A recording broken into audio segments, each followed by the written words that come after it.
Chapter 289. The deep blue sage bloodline that the young Murloc had just obtained was only at the bronze level, and its grade was not high. Murlocs with this bloodline could not cultivate battle chi at all, and even if they became spellcasters, their lifetime achievement would only be at the bronze level. In most cases, bloodline represented talent and aptitude for cultivation. Some bloodlines were very good at cultivating battle chi, such as the martial ancestor bloodline of the Shungming Empire. Some were good at magic or divine arts, such as the angel bloodline. Some were good at all fields, such as the Flame Dragon King bloodline that the young man had absorbed. A transcendent with such a complete bloodline could easily achieve success in the fields of battle aura and magic. Not only was the deep blue sage bloodline not high grade, it was also very incomplete. If the complete bloodline was 100%, then the current Bloodcore was only 3%. Using this part of the bloodline to mutate, the young Murloc could at most create a few scales. But this did not stop the young man from being pleasantly surprised. Because it was this part of the bloodline that gave him the Murloc language. The value of things was determined by their needs. Now that the deep blue sage bloodline satisfied the young man's needs, of course it was very valuable. If a silver-level weapon was placed in front of the young man, he would rather choose the Murloc language. What he lacked the most was this. Race languages could also be carried and inherited in the race bloodline. The legendary Meng Yi of the dragon race was a dragon egg that was stolen and then lost. When Meng Yi hatched, she could only survive alone. Relying on the magic and knowledge brought by the bloodline, Meng Yi grew strong and experienced hardships. Even if her parents were not by her side, and there were no other dragons to teach her, she could still speak the dragon language fluently. When she was young, she was discovered by a dark dragon underground, and the two could easily communicate in the dragon language. In fact, many dragon magic required chanting in the dragon language. The young man's burning dragon breath was one of them. The young man once again thanked the deep blue Murloc sage in his heart. He used his heart core to mutate. Checking himself, he had completely turned into a brown-scaled Murloc. Compared to the blue-scaled Murloc from before, the brown-scaled Murloc was taller, and the muscles on his arms and legs were more than those of the blue-scaled Murloc. The brown-scaled Murloc's vision was also slightly wider. It was very difficult for a blue-scaled fishman to become a transcendent. Even if they succeeded, they would be stuck at bronze rank for the rest of their lives. It was easier for the brown-scaled Murlocs to break through to the extraordinary level. After becoming bronze, they could go one step further and break through to the dark iron level. Even the brown-scaled fishmen that the young man had encountered were all of black iron rank. This meant that it was relatively easy for this bloodline to evolve from bronze to black iron. Blue-scaled fishmen generally used harpoons, while brown-scaled fishmen used scimitars. On the chest of the young Murloc, there were a few dark blue scales. This meant that he had also used the deep blue Murloc sage bloodline to mutate. This change allowed him to immediately understand the Murloc language. Very good. With this form, I can blend into the Murloc village. But there's still something to pay attention to. First of all, the brown scale bloodline is only at the black iron level. If the characteristics of my silver battle aura are revealed, then I'll be exposed. Secondly, I lack fighting techniques. If he were to control himself and maintain his disguise, he might not be a match for the brown-scaled fishman. The only thing that could fully utilize the youth's cultivation was the Steel Bone Knight bloodline. But such a Murloc Knight was too rare. The young man was able to collect the complete brown-scale bloodline so quickly because of the deep blue Murloc sage's blessing and some luck. To collect the complete Steel Bone bloodline in a short period of time, the young man knew that it was almost impossible. The last point, I need time. Sneaking into the settlement of the fishmen was no longer like before. The young man needed a longer time to sneak into the settlement. What kind of reason should I find to tell Zhong Ji, Kang Shu, and the others? The young Murloc began to float up and swim towards the fleet. When he was about to reach the Justice, he found that the Justice pirates were in battle. A large number of fishmen rushed towards the 10 pirate ships on the sea, and their morale was very high. The one commanding them was a giant. This giant had blue skin, a bald head, and a seaweed-like beard spread from his ears to his chin and down to his chest. He stared with a pair of huge eyes, and every roar was like a whistling sea breeze. He was almost naked, and his upper body was covered with a layer of fishing net, with shells tied to the fishing net as armor. The craftsmanship was quite simple. His waist was covered with a yellowed canvas. The most noteworthy thing was the special weapon in his hand, a huge anchor. Sea giant. The young Murloc watched the battle from the bottom of the sea, and he was both surprised and not surprised. He knew about the existence of the sea giant. The deep-sea monster fish provided him with a lot of information every day. But the sea giant's territory was not here. He should have taken the initiative to lead the fishmen to attack my fleet. The young man's mind analyzed quickly. The sea giant could command the fishmen. In fact, the fishmen liked to rely on the sea giant. Just like on the land, the goblin tribe was often a vassal of the dragon clan. In the sea, the fishmen were equivalent to the goblins on the land to some extent. Just like before, the deep-sea four-headed snake led a large number of fishmen to confront the justice pirates. Those fishmen were also the four-headed snake's vassals. But compared to the four-headed snake, the sea giant was undoubtedly more intelligent. The justice pirates were attacked because they broke into the four-headed snake's territory. The sea giant knew how to take the initiative to attack. Fighting technique, sword edge assault. Zhong Ji held the magic blood sword, and after running for a distance on the deck, he jumped into the air and rushed almost straight to the sea giant's chest.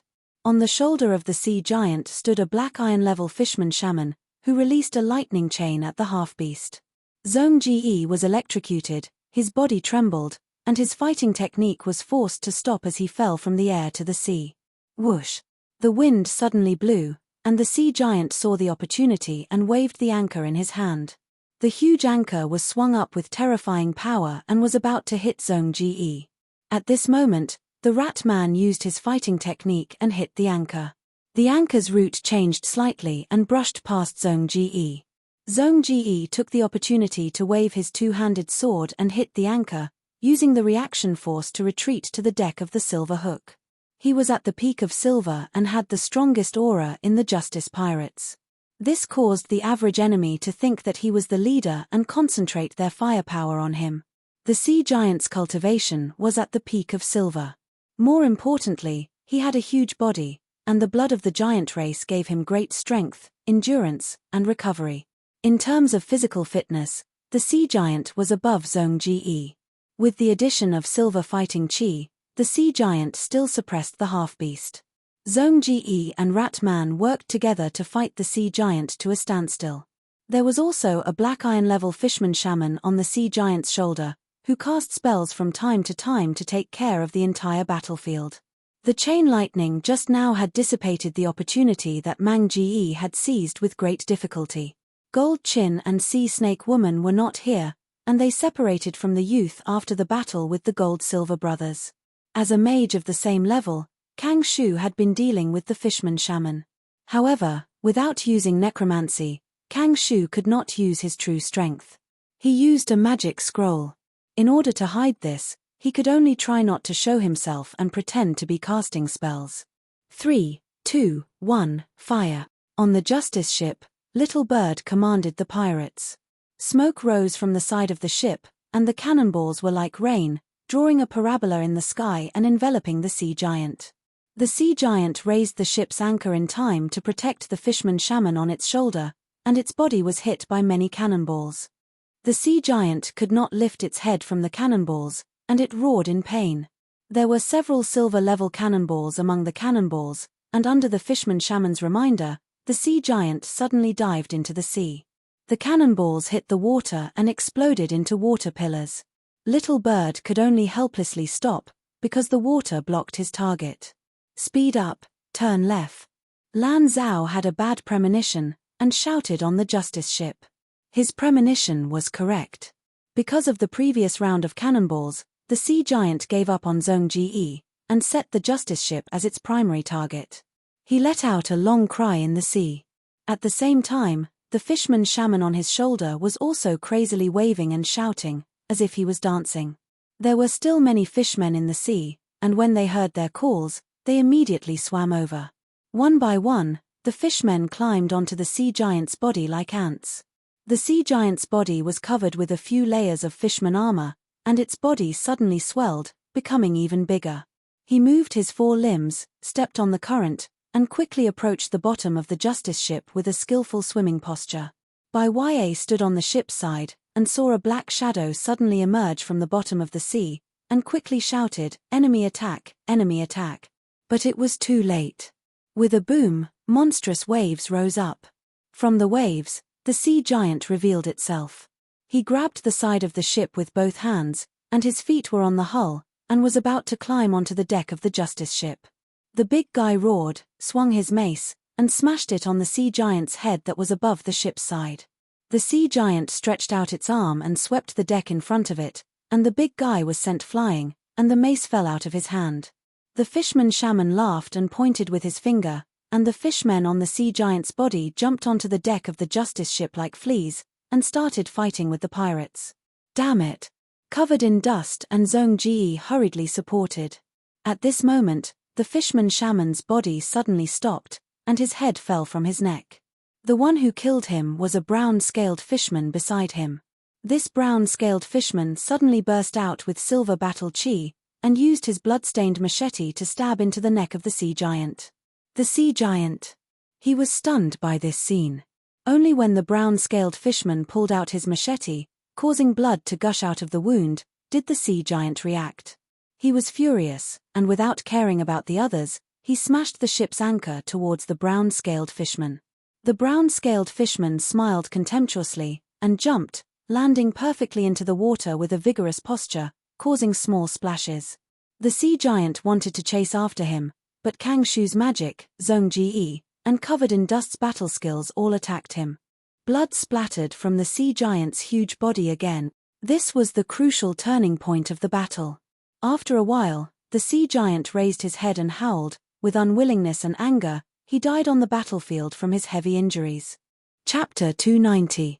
Justice, Captain's Room. Kang Shu held a list in his hand and slowly reported, "In this battle, we lost 12 people and 65 were injured. We lost 17 sails, and the mast and hull need to be repaired. It will take 4 days. 3 bronze cannons were destroyed, more than 100 bronze cannonballs were lost, and 12 silver cannonballs were lost." The young man sat behind the desk and listened quietly the entire time. Compared with the previous battles, the loss of cannonballs was significantly higher. The main reason was that the sea giant was huge and moved relatively slowly, making it a very obvious target. In this battle, these cannons did make a lot of contributions. A lot of cannonballs were lost, but they also played their part. After Kang Shu finished talking about the losses, he talked about the total spoils of war. The Justice Pirates gained a lot from this battle. The silver-ranked sea giant's corpse was the biggest reward. The teenager didn't use the Bloodcore to absorb it. Although the blood of the sea giant was in line with the teenager's selection criteria. First, the corpse was salvaged on the spot, and the teenager couldn't do it alone. Second, everyone saw it. Even if the teenager ordered to secretly absorb it, it would arouse suspicion. Third, even if the teenager absorbed it, it would only be an incomplete silver bloodline, and it wouldn't be enough to make the teenager have a huge improvement. The benefits were far less than the cost, and the teenager was not willing to take this risk. In addition to the corpse of the sea giant, the corpses of the fishmen and the fishmen captives also provided Kang Shu with a large number of experimental subjects and raw materials for making soul crystals. There were also some gains that weren't on the surface. For example, the pirates gained combat experience because of this battle. According to Zhongji, the actual combat training effect was huge, and the entire pirate group was becoming more and more elite. Moreover, in order to cope with the following exploration of the Poseidon Temple, some underwater breathing potions were used in this battle to let some extraordinary level pirates go underwater to fight with the fishmen. The gains are far greater than the losses, but it's not suitable for the pirate group to continue to go deep into the sea. The teenager said to Kang Shu. Kang Shu nodded and agreed with the teenager's words. He also thought so. In fact, he was not the only one. Zhongji and Covered in Dust were the same. According to the current information, there would be even more powerful native forces in the eye of the sea. As the fleet continued to go deeper, they had to deal with even more powerful enemies. In the battle just now, against a silver-level sea giant, it required the cooperation of Zhong Ji and a body in grey. In the face of more powerful indigenous forces, the Justice Pirates will take greater risks.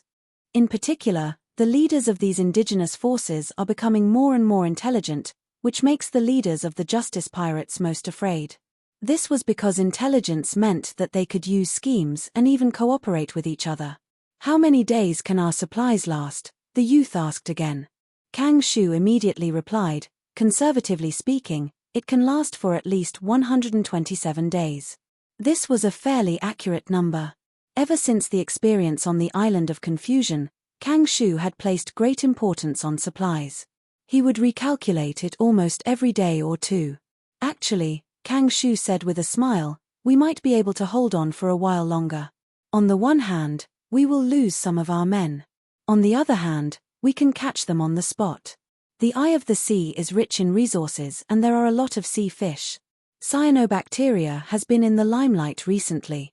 His net can catch enough food for half of the pirates on the ship." "How is the transformation of the hull?" the youth asked again. Faced with this question, Kang Shu finally changed his previous calmness and showed a difficult expression. In order to deal with the Sea God Temple, the Justice Pirates decided to transform all the hulls to make these ships more resistant to water pressure and able to dive and float in a short time.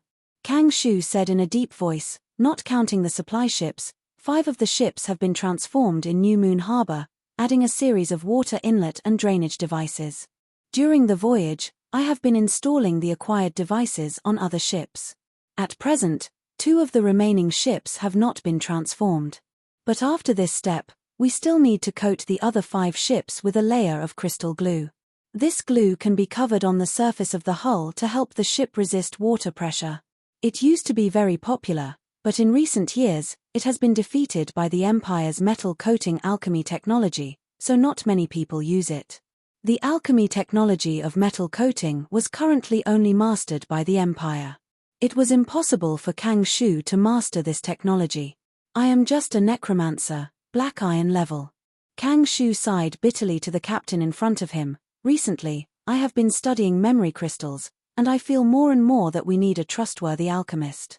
In the entire Justice Pirates, the busiest one was not the Draconid youth, nor was it Zhong Ji, but Kang Shu. On one hand, this old man had to manage and report the affairs of the entire pirate group, on the other hand, he had to study memory crystals in secret, and on the other hand, he had to make soul crystals. In addition, he had to maintain daily magic training, such as meditation and practicing spells. As for the writing of Theory of Evolution, he could only squeeze in as little time as possible every day. "Fortunately, my body has been transformed by necromancy, and I only need to sleep for 1 or 2 hours a day. I am not exaggerating, but joining the pirate group is the busiest time of my life. Sometimes, I can't even rest for a few days." The young man quickly comforted the old scholar in front of him. Kang Shu shook his head. "Sir, I am not complaining to you, nor am I asking for credit. In terms of memory crystals, it is difficult for me to make any new progress. To be honest, being able to restore the array used by soul crystals is already something that makes me feel accomplished. In the field of alchemy, my poor magic talent can only bring me very little help. At present, the Justice Pirates had an alchemy device that could make memory crystals. It was the one that ZDI once gave to Jinjin to use. But no matter how Kang Shu tried, he could not use this device to forcibly extract the target's memory. Kang Shu made a lot of murlocs. Out of 100 murlocs, only a single digit succeeded. But the memories contained in the memory crystals were very fragmented, and did not match at all, so there was no reference value at all. And the murlocs who were successfully forced to succeed also ended up very miserable. They either went crazy, or their brains exploded and they died. To sum it up, this memory crystal manufacturing device could only allow the willing user to successfully and safely make valuable memory crystals. "I'm sorry, sir," Kang Shu said apologetically, "we can't use this method to interrogate the murlocs' language, the dochi techniques used by murlocs, and the information about the murlocs' forces in the eye of the sea." "No need, I can already speak the Murloc's language. The teenager pressed this sentence into his stomach, and on the surface, he also sighed, there are too many gaps in the information. I think, rather than an alchemist, we need a powerful thief who can bring abundant information. In the battle just now, there was a traitor among the Murlocs. Without the surprise attack of the brown-scaled Murlocs, we couldn't have won so easily. Unfortunately, we didn't keep the brown-scaled Murlocs. But from this point, it can be seen that the forces in the Eye of Tianzhu are mixed, and there are many contradictions between them. As outsiders, if we have sufficient and reliable information, we can make ends meet between these forces. What a pity. The teenager sighed. Yes. Everything happened too fast. Kang Shu sighed. The teenager continued, in this way, I can only take the deep-sea monster fish and dive into the sea alone to investigate. Captain, isn't this a bit risky? At least find 1 or 2 silver transcendents by your side. Before Kang Shu could finish, he was interrupted by the teenager. There's no need to waste precious military power. Even if they come to help me, their help is limited at the bottom of the sea. The deep-sea monster fish and the tower spirit are my biggest help. These days, you should consume the Murlocs as soon as possible and make soul crystals. I need to use the ship, and there's not much time left before the Tianzhu rises. Kang Shu nodded, understood, sir. The teenager didn't disclose that the brown-scaled Murlocs were his secret. If he used the excuse of being a beastman, he could actually convince others. But there was no need for that. It was unnecessary to say it. A few days later, the teenager handed the fleet over to Kang Shu and Zhong Ji. He announced to the public that he was going to cultivate in seclusion, but in fact, he took the deep-sea monster fish and went deep into the eye of the sea. In a trench, he hid the deep-sea monster fish, turned into a Murloc, and swam out alone. According to the plan, he coincidentally encountered a Murloc caravan that the deep-sea monster fish had investigated. The teenager blocked the caravan's path. The leader of the caravan was also a brown-scaled Murloc. He looked very old, and his eyes didn't seem very bright.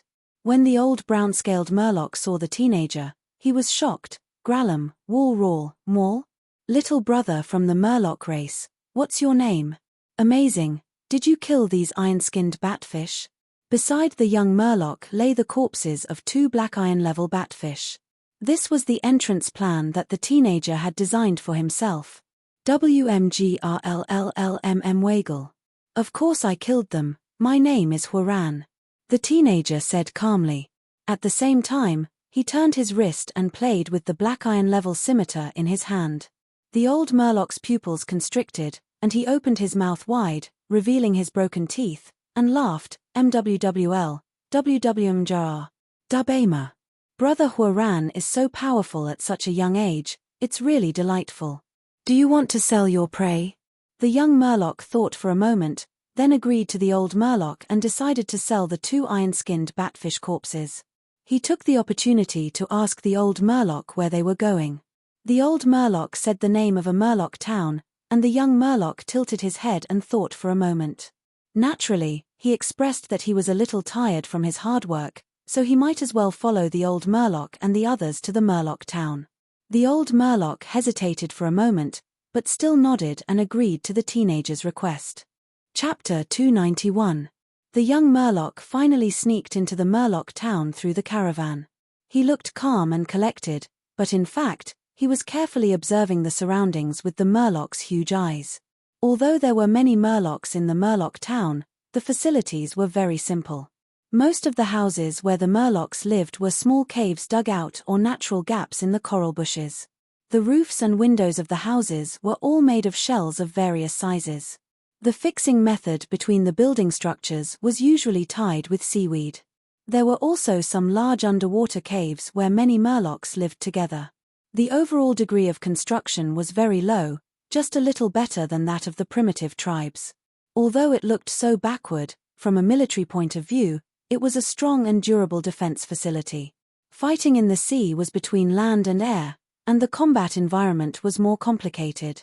The enemy could swim and float above their heads for a long time. Therefore, not only in all directions, but also above their heads and under their feet could be the enemy's attack route. In this environment, The Inkstone Cave could provide the Murlocs with tight and comprehensive protection. The passages between the caves were mostly narrow and slippery, and the terrain was complicated. Only the Murlocs who lived here for a long time could be familiar with the terrain. The Murlocs' hands and feet had the ability to absorb, and they were good at swimming, so they could move quickly in the passage. Fighting here, the Murlocs had a great advantage. Every Murloc town was relatively easy to defend and difficult to attack. At present, the Justice Pirates have thousands of people, but they can't attack such an underwater Murloc town. The Murlocs here are about the same size as the pirates. Most of the pirates are ordinary people, and they can't go deep into the sea. The water pressure can kill them. Even if magic is used to offset the water pressure and temporarily give the pirates the ability to breathe underwater, these ordinary pirates can't fight in an environment where there is water everywhere. Doing this will make the pirates sacrifice themselves, and at the same time, waste the precious magic of the mags on our side. The young man remembered that he had discussed this matter with Zhong-Ji before, how to effectively attack a Murloc town at the bottom of the sea. Zhong-Ji's suggestion was to launch a surprise attack with elite troops. Send an elite team of extraordinary people composed of bronze, black iron, and silver, and with the help of magic, temporarily have the ability to fight underwater. After that, they would launch a surprise attack and charge forward in a short period of time, breaking through the Merfolk's defensive line and swiftly beheading the leader of the Merfolk. This would cause the Merfolk's morale to crumble, and they would take advantage of the victory to pursue and kill. At the same time, Zhong-Ji also mentioned a few key points that required special attention. First, they had to hide their troops well before the surprise attack. If the information was leaked and the fishmen moved ahead of time, it would be terrible. The humans couldn't catch up even if they wanted to. When it came to swimming underwater, they were no match for the Murlocs. This was the innate difference between different races. If the Murlocs kept running away, then it would be almost impossible to recover the cost that they had invested in the war. The Murloc villages were all very simple and crude, and there were very few valuable things. It would be even more dangerous if the Murlocs were to walk and stop and keep the human troops in suspense. The spells cast by the human extraordinaires had a time limit. If the Merfolk chose to attack when the spell was about to expire, the human team would definitely be in danger. Secondly, if the Murlocs did not have time to escape and put up a stubborn resistance. If the human troop failed in their surprise attack, they would have to try their best to avoid fighting against these mermaids and mermen. Because if this went on, the human troops would lose extraordinaires, and the Murlocs would only sacrifice ordinary Murlocs. This kind of exchange of troops, unless it was to achieve a very important tactic or strategy, would be very unprofitable. Attacking the undersea settlement of the Murlocs was almost impossible for the Justice Pirates. The risk of a war was too great to forcibly attack. Therefore, after the young Murloc entered the village and observed for a while, he was even more glad that he had a Bloodcore and could mutate and disguise himself as a Murloc. I also have to thank the wise Murloc. Without his blood, I wouldn't be able to understand the Murloc language. What a good Murloc. The caravan entered the town, and the commotion caused by it attracted more and more Murlocs. They came out of their caves and looked at the caravan of Murlocs. Welcome home. Soon, the Murlocs automatically opened a path, and an old Murloc shaman came out of the crowd. She was holding a cane, her back was stooped, and her fish whiskers were drooping. At first glance, the young Murloc thought it was an old Murloc grandpa, but when the Murloc spoke, he found that it was a female voice, and only then did he understand the old Murloc's gender. Speaking of which, the gender of Murlocs was not obvious. Although there were males and females, it was difficult for outsiders to distinguish. It was the same for the young Murloc. Stand still. The leader of the caravan, the old Murloc, roared. The people of the caravan stood together. The old Murloc was also among them. The old Murloc shaman began to chant, and then cast a spell. For a moment, the seawater was shining. The blood-like light shone on all the members of the caravan, and until the light gradually extinguished, nothing special happened. This was obviously a detection method. The old Murloc shaman saw this result and breathed a sigh of relief, saying again, "Welcome home, children. You've worked hard along the way." The young Murloc relaxed a little. The leader of the caravan also breathed a sigh of relief. He had been paying attention to the young Murloc just now, and now he patted the latter's shoulder. "You're not from the Bladefin tribe, so we can all rest assured." The young Murloc shrugged. "I told you, I'm a wandering hunter." The old Murloc said, "If it weren't for the fact that you and I are both brown scales, I wouldn't have brought you along. But this is not safe. The Bladefin tribe is our enemy, and they once sent Murlocs to infiltrate our town." Murlocs were intelligent species, and the old Murloc's words indicated that there were conflicts among the Murlocs. At the same time, they valued intelligence in competition and had spy tactics. This made the young Murloc remember that when he had asked to join the caravan, the old Murloc had indeed hesitated for a while. So the young Murloc continued to explain, "I just want to find a safe place to rest for a few days, and I'll leave in a few days." Hearing this, the other Murlocs relaxed a little. But the old Murloc had a new idea. He led the young Murloc and arranged his residence, and then secretly called his disciple. His disciple was a green-scaled Murloc with a pair of big yellow eyes. Sauerkraut. The old Murloc patted his disciple's sturdy back. "I have a mission for you. Go and challenge that newcomer." Sauerkraut was very respectful to the old Murloc. "Understood, Master. How much do you want me to teach him?" The old Murloc said seriously, "I don't want you to bully the outsider, but you have to test his strength. If he's weak, then you have to restrain yourself." "Oh, I understand, Master." The old Murloc looked at his silly disciple and was a little worried. He said, "Be careful of his scimitar, he can kill 2 iron batfish at once, he's not easy to deal with." "Yes, Master." Sauerkraut had always carried out his master's orders to the best of his ability. So, he went to find the young Murloc immediately. "You want to challenge me?" The young Murloc sized up the green-scaled yellow-eyed Murloc in front of him. Compared to the other Murlocs, he was obviously stronger and taller, and the muscles on his legs were more obvious. He was also dark iron level. "I heard that your scimitar is very powerful. I'm Master's only disciple, and I've inherited Master's sword skills. The other Murloc fighters in the town are no match for me. So this time, I'm here to officially challenge you. Do you dare to accept?" Sauerkraut shouted. He deliberately raised his voice to attract the other Murloc's attention. "Of course." The young Murloc immediately agreed.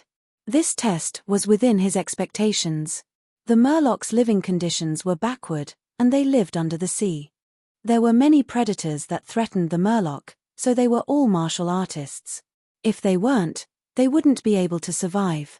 There was nothing wrong with Sauerkraut challenging Huayun, who was also dark iron level. In fact, if he didn't accept the challenge, the other Murloc would be eager to challenge him. However, Sauerkraut was recognized as the strongest among the young adult Murloc. When the news of him officially challenging Huayun spread, the other Murloc chose to watch from the sidelines. That afternoon, the location of the young Murloc and Sauerkraut's duel was already crowded with Murloc. The young Murloc arrived on time, and the surrounding Murloc stared at him, making way for him. His Huayun. His dark iron at such a young age. Just like the rumors, he's a genius like Sauerkraut.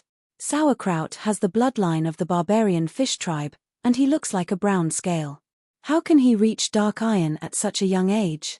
The Murloc were discussing, and they were very curious. When the young Murloc passed through the crowd and arrived at the center of the arena, Sauerkraut, who had arrived early, stood up, picked up the scimitar on the ground, and held it tightly in his hands. He used 2 scimitars, and it was a dual blade style.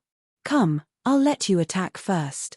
Sauerkraut bared his teeth, and purposely clashed the 2 scimitars together, making a loud noise. The young Murloc flipped his wrist, and twirled the scimitars around, causing the other Murloc to exclaim in surprise. Sauerkraut was unhappy, and snorted, "Fancy." Even so, he stared at the scimitars in the young Murloc's hands, and his gaze was very serious. This was because the young Murloc's scimitar had reached dark iron, and this kind of weapon was rare in the Murloc settlement. The leader of the caravan, Old Brown Scale, was also dark iron, but after working hard for his entire life, he only had 2 bronze-level scimitars. Sauerkraut himself only had normal scimitars, and the pair of bronze-level scimitars in his hands were specially lent to him by his master, Old Brown Scale. His master usually treasured the pair of bronze-level scimitars, so this was the first time Sauerkraut used them openly. Sauerkraut was excited and nervous. I wonder if master's treasures can withstand the dark iron-level scimitars? The young Murloc twirled his scimitars around, and slowly approached Sauerkraut. Sauerkraut was very cautious. He held the scimitars in front of his chest, bent his back, and constantly moved his feet. Suddenly, the young Murloc pounced forward. The surrounding Murloc thought that both sides would have to fight for a while, and did not expect a sudden attack, and they all exclaimed in surprise. In the midst of the crowd's exclamations, the young Murloc pounced in front of Sauerkraut in the blink of an eye. Sauerkraut had been prepared, and he was not surprised. He calmly raised his scimitars, and wanted to block the young Murloc's attack.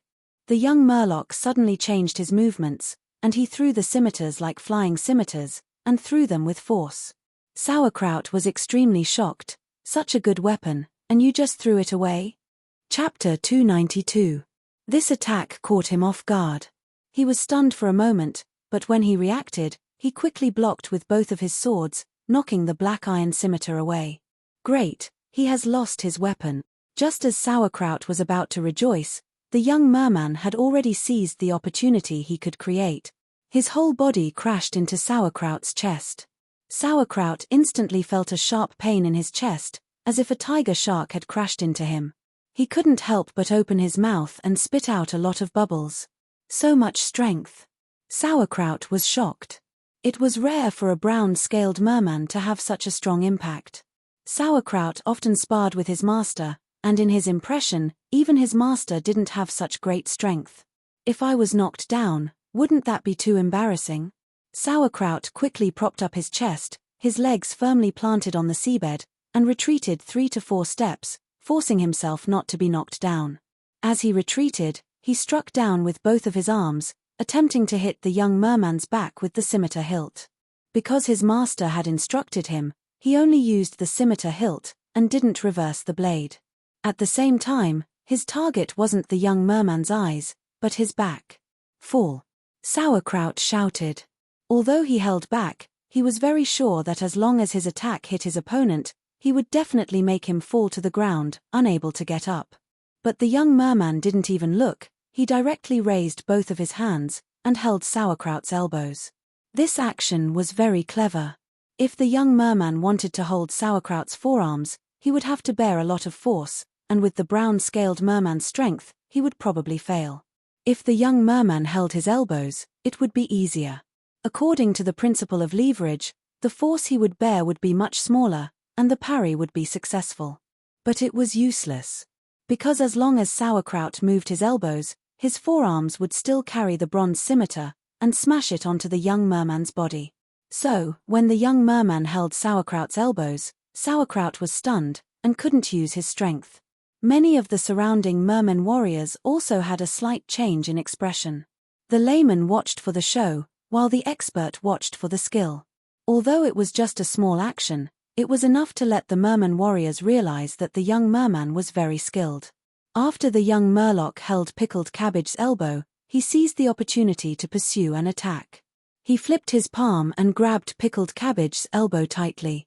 Sauerkraut clenched her teeth in anger. You want to compete with me in terms of strength? Just as he was about to use all his strength to overwhelm the young Murloc suddenly stomped his feet on the ground, and his fish head hit Sauerkraut's chin hard. Pickled Cabbage was knocked backward, and she felt dizzy. A sharp pain traveled from her chin, but Sauerkraut gritted her teeth and did not cry out. Wouldn't it be embarrassing if I cried out in pain? Sauerkraut was furious. Damn it, it hurts. I'll teach you a lesson. But in the next moment, the young Murloc lifted his leg and kicked up fiercely. Bang! Pickled Cabbage's crotch was hit squarely. Pickled Cabbage's body and mind shook violently. He could no longer feel the anger in his heart. The intense pain caused him to cry out involuntarily. For a moment, Sauerkraut forgot to resist, and its body subconsciously shrank back. But he forgot that his elbow was firmly controlled by Run. The young Murloc grabbed Sauerkraut's elbows tightly, and his legs were like windmills, constantly using his calves or knees to hit Sauerkraut's crotch. Bang, bang, bang. The terrifying continuous attacks made all the male Murloc's scalp tingle. In a short period of time, Sauerkraut's cry of pain turned into a scream, and then from a scream to a whimper. Sauerkraut fell to the ground miserably. The young Murloc did not let him go, and used his feet to stomp on him a few times. Sauerkraut curled up into a lobster, and covered his crotch with all his might, while his mouth kept sucking in seawater.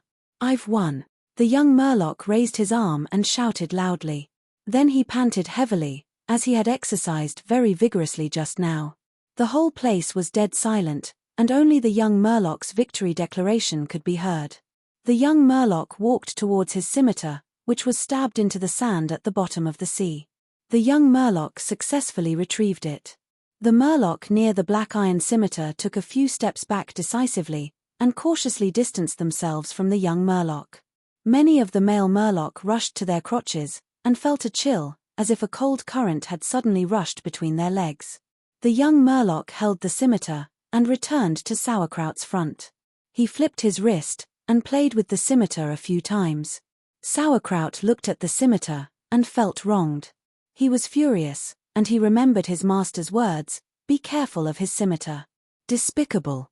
Sauerkraut fell to the ground, and gritted his teeth. The next moment, the young Murloc walked past him, who was lying on the ground, and bent down to pick up Sauerkraut's 2 bronze scimitars. "What are you doing?" Sauerkraut shouted. Seeing the scimitars fall into the young Murloc's hands, he became anxious. He wanted to get up, but his crotch was in extreme pain, and his face was obviously pale under the thick scales. Sauerkraut tried his best, but he could not stand up. The pain in his crotch was heart-wrenching. The young Murloc successfully picked up the 2 bronze scimitars, and announced loudly, "These are my spoils of war. Put them down. This is a battle between warriors, and you are robbing me." Sauerkraut shouted. "You came to challenge me, and I spared your life. I only took your weapons, and that's already considered letting you go. Don't you want to live anymore?" The young Murloc humphed coldly, and a cold murderous aura was emitted. The Murloc were provoked by the murderous aura, and started to clamor. "Outsider, you are too arrogant. You dare to kill people in our town, you are asking for death. This is a battle between warriors. Sauerkraut obviously held back just now, and only hit your back with the scimitar hilt. Although I didn't hit you, so noisy, all of you." The young Murloc raised his head and shouted. He was not afraid at all, and was full of wildness.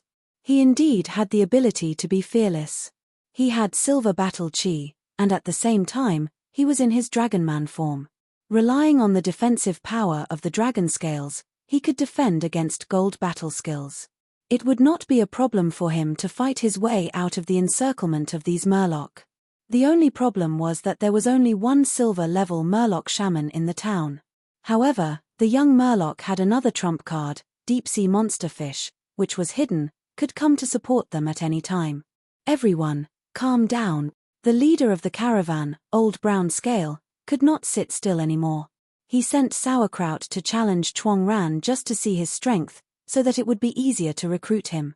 If there was a conflict because of this, it was not his intention at all.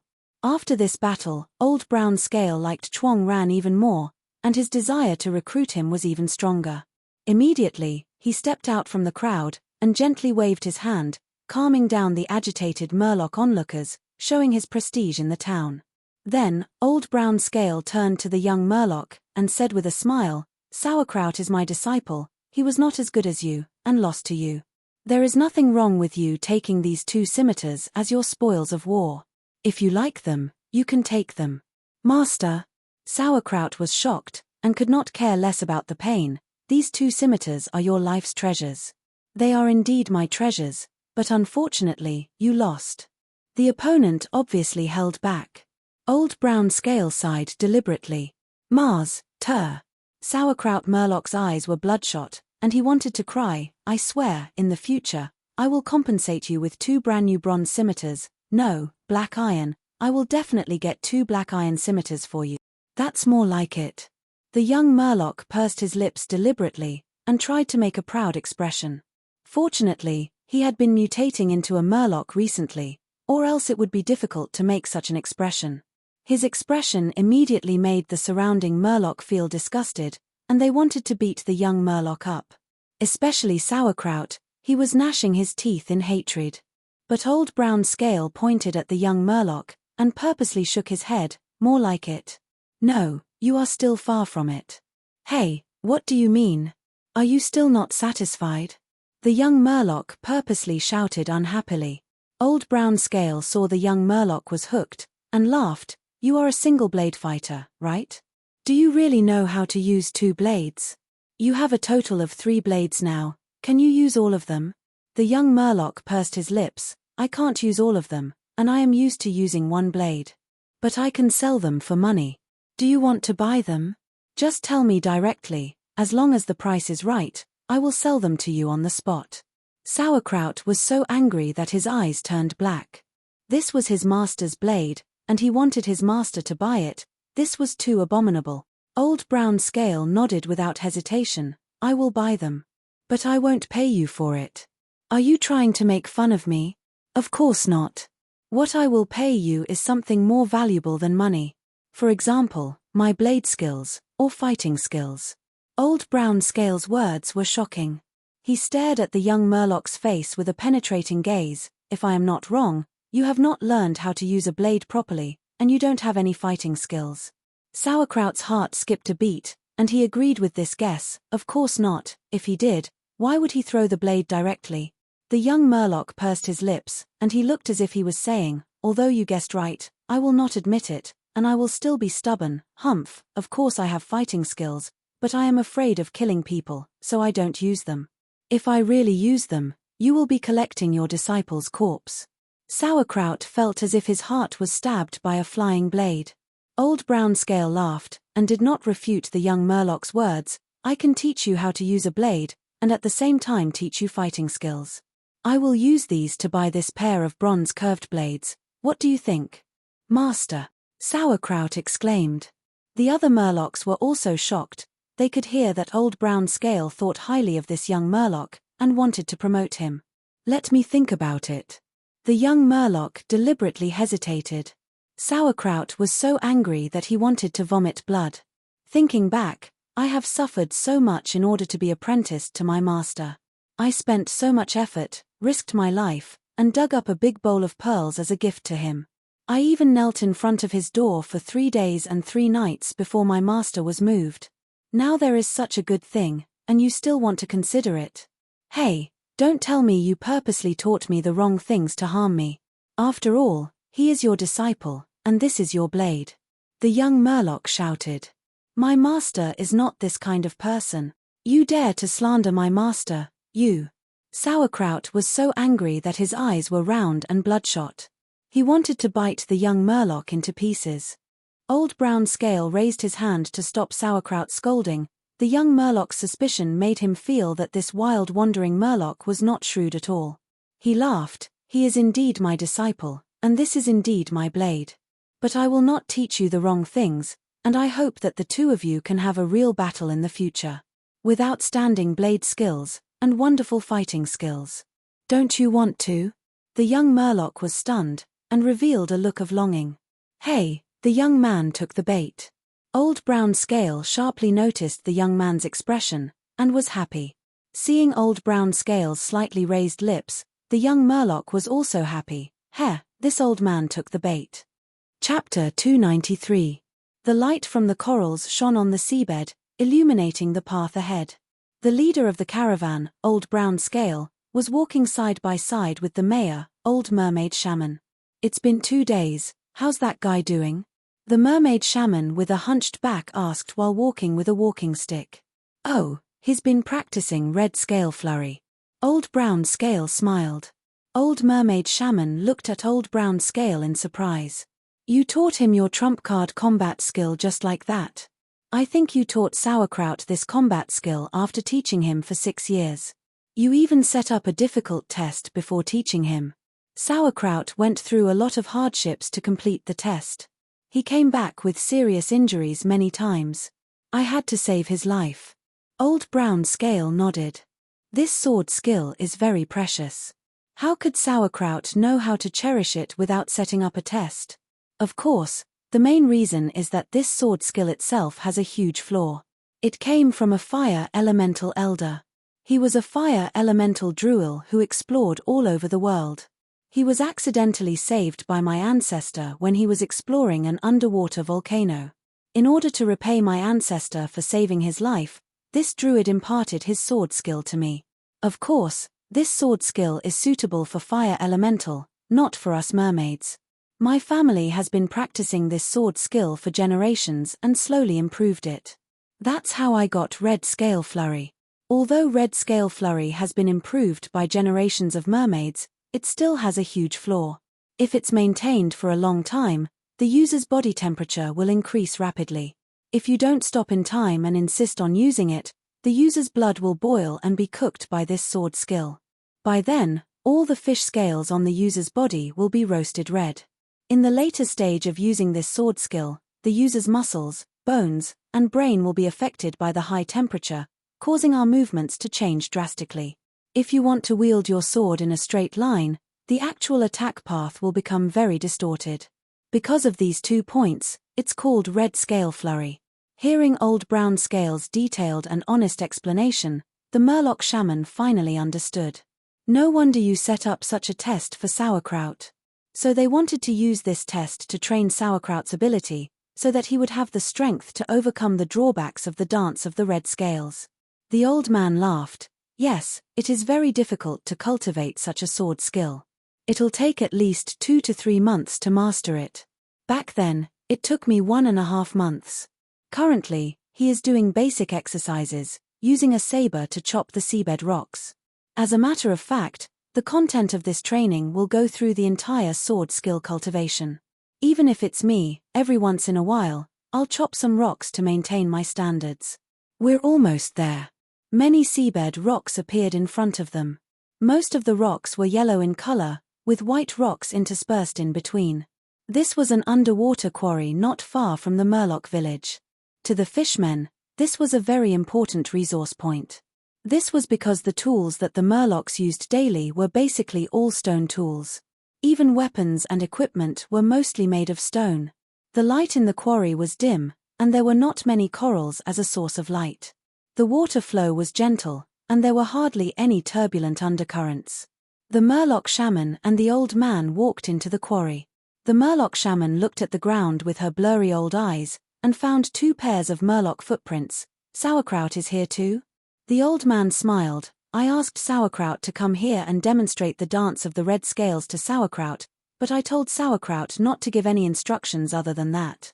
The Murloc shaman was slightly stunned, and then she chuckled. As expected of you, old man. She understood the beauty of this move after thinking about it for a while. On the one hand, it was to show Sauerkraut the power of the dance of the red scales after mastering it, which strongly attracted Sauerkraut to continue learning. On the other hand, when Sauerkraut was practicing, he purposely showed a more powerful attack effect, so that he would be a stark contrast to Sauerkraut. There would be a gap between them, which would make Sauerkraut lower his head and choose to learn from the old man. On the other hand, didn't Sauerkraut defeat Sauerkraut in the challenge?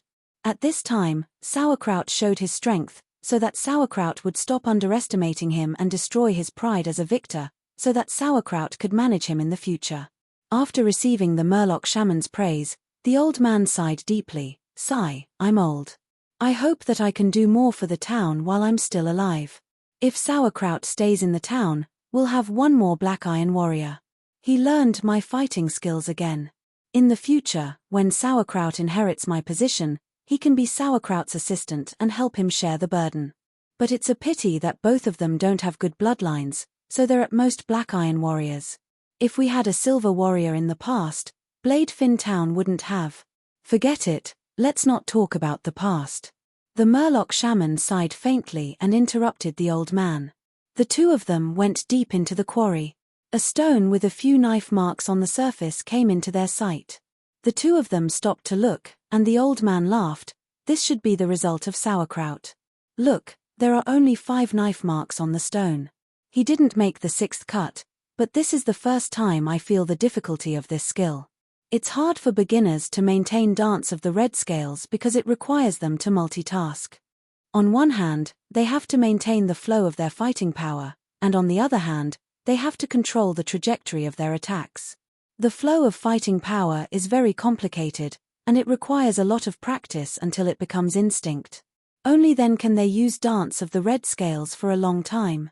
The old man's tone had a hint of pride. Stroking the knife marks on the surface of the stone, he reminisced, "Back then, when I first learned, I worked hard without sleep or rest for 3 days and 3 nights. Only then did I manage to leave more than 10 knife marks on the stone at once." The two of them continued forward. The carved knife marks on the stone were the best way to lead the way. After a dozen of such stones, the old man's expression changed, and he exclaimed in surprise. The old Murloc shaman looked at the stone and saw that the number of knife marks on the stone had exceeded 10, and directly increased to 15. The old man was a little embarrassed. "Haha, looks like Sauerkraut is really talented. My eyesight is very good. I'm very happy that he got started so quickly. But the hard part is yet to come. To really master it, you have to be able to split the stone with every attack. Back then, it took me 7 days to reach this step. But this result is already very good, and my father praised me greatly. Sauerkraut only leaves knife marks, it's still a long way to go." The old man shook his head. The two of them walked for a while, and the old man's expression changed again. He found a huge stone that had been split open. Pieces of gravel, which were obviously cut off by the knife, were scattered around the huge stone. This. The old man was surprised and confused. From the side of the gravel that was cut off, he could infer the trajectory of the knife. This was obviously not Sauerkraut's knife, and the trajectory of the knife was the same as the previous knife marks. Could it be that Sauerkraut could split the stone? "My God, how long has it been?" the old man exclaimed in his heart. The old Murloc shaman looked at him with a smile. "This should be the result of Sauerkraut, right? Most of this stone hasn't been split open, and I know Sauerkraut can split the stone into small pieces." The old man coughed. Not bad, this Sauerkraut is a bit out of my expectation. He mastered this sword skill, and his speed is faster than mine. But it's not a big deal. He hasn't broken my grandpa's record." The old man tried to maintain his dignity as a senior. He smiled and pointed at the stone that had been split in half. He didn't continue to split it, he must have lost control. "Look, although the last few attacks were getting more powerful, the direction has changed. This means that he can't control the speed anymore. Although he has grasped the basics of this sword skill, at the same time, he also felt the biggest difficulty in cultivating this sword skill. Ha ha ha, although I wasn't here at that time, I can imagine this kid frowning and thinking hard. Next, he'll definitely ask Sauerkraut for advice. Sauerkraut will show how he really mastered the red scale dance. He'll feel the difference. At the same time, he'll feel lucky that he took the initiative and didn't let Sauerkraut show his true strength." The two old Murlocs continued walking. Along the way, they found more and more stone fragments. The old man stopped and pointed at the stone. "Haha, this is from Sauerkraut. I'm very familiar with his sword skills, I know it's him. The one next to it should be from Sauerkraut, the difference is obvious." The old shaman nodded. The giant stone that Sauerkraut had split was only the bottom of a stool. More than half of the stone that Sauerkraut had split was left. They walked a few more steps. The two found the second pair of giant stones that had been split. They could tell who had done it at a glance. The old man laughed. "The fish can't escape the hook, they're competing. I know Sauerkraut well, he's unruly and wild. He lost the first time, he'll definitely be unhappy. He'll definitely drag Sauerkraut to compete the second and third time. He'll lose miserably. He'll clearly know how powerful Sauerkraut is." Sure enough, the next few pairs of giant stones were the most direct evidence. They verified the old man's guess. Sauerkraut and Sauerkraut didn't stop at one place because they had to choose the giant stones that were suitable for the competition. They kept going deeper and deeper. The two old Murlocs followed their footprints all the way. Every time, Sauerkraut lost the competition. But the old man's face gradually changed. He found that the gap between the two was shrinking. And it was shrinking faster and faster. This discovery shocked him. There was no doubt that Sauerkraut's speed of improvement had exceeded all the records he knew. Finally, they saw Sauerkraut. Sauerkraut stood in a daze in the middle of a pile of rubble. She was as still as a statue. Sauerkraut didn't react until the old man called him 3 times. He looked at the old man in a daze. Master, am I stupid? Chapter 294. Just now, the Murloc Sauerkraut witnessed with his own eyes how Huran progressed from a beginner to a master, then to a triumphant progress. In the end, Huran was on par with him, and even surpassed him slightly. Such progress had a strong impact on Sauerkraut's worldview. His originally firm and stable posture was now on the verge of collapse. Seeing the opposite of his plan, Old Brown Scale was shocked and helpless. He quickly patted his beloved disciple's shoulder. Of course you're not stupid. He added in his heart, if you're stupid, then I'm the stupidest of the stupidest. Then what's going on? Master, do you believe it? This is a Murloc in a day. No, half a day, no, that's not right either. He did it in less than half a day. Sauerkraut pointed at the broken rocks on the ground, his voice trembling slightly. How would I know what's going on? What the hell? Old Brown Scale shouted in his heart, but he forced himself to be calm and asked, maybe his special, where is he now? In front. He should still be practicing to split rocks. Sauerkraut replied mechanically. After so many slashes, his body temperature must be very high. His blood must be boiling. We have to go there quickly. Old Brown Scale analyzed deliberately. The old Murloc shaman immediately understood what he meant. Old Brown Scale invited her, the mayor, to help Huran practice the red scale flurry. The old shaman's spell could quickly lower body temperature and heal the hidden injuries caused by the practice. The potential of the Murloc race could not be compared to the human race. Iron-level humans were not rare, but among the Murloc race, there were very few iron-level extraordinaires, so they were valued more. The old shaman was a silver-level spellcaster. Helping Huran with his practice was also a favor. It was a bargaining chip to recruit Huran in the future. Along the way, Huran's talent had greatly exceeded the 2 old Murlocs' expectations. This made the 2 of them even more eager to recruit him. Let's go. The old shaman immediately moved. Old Brown Scale also left Sauerkraut where he was. Hey, please wait for me.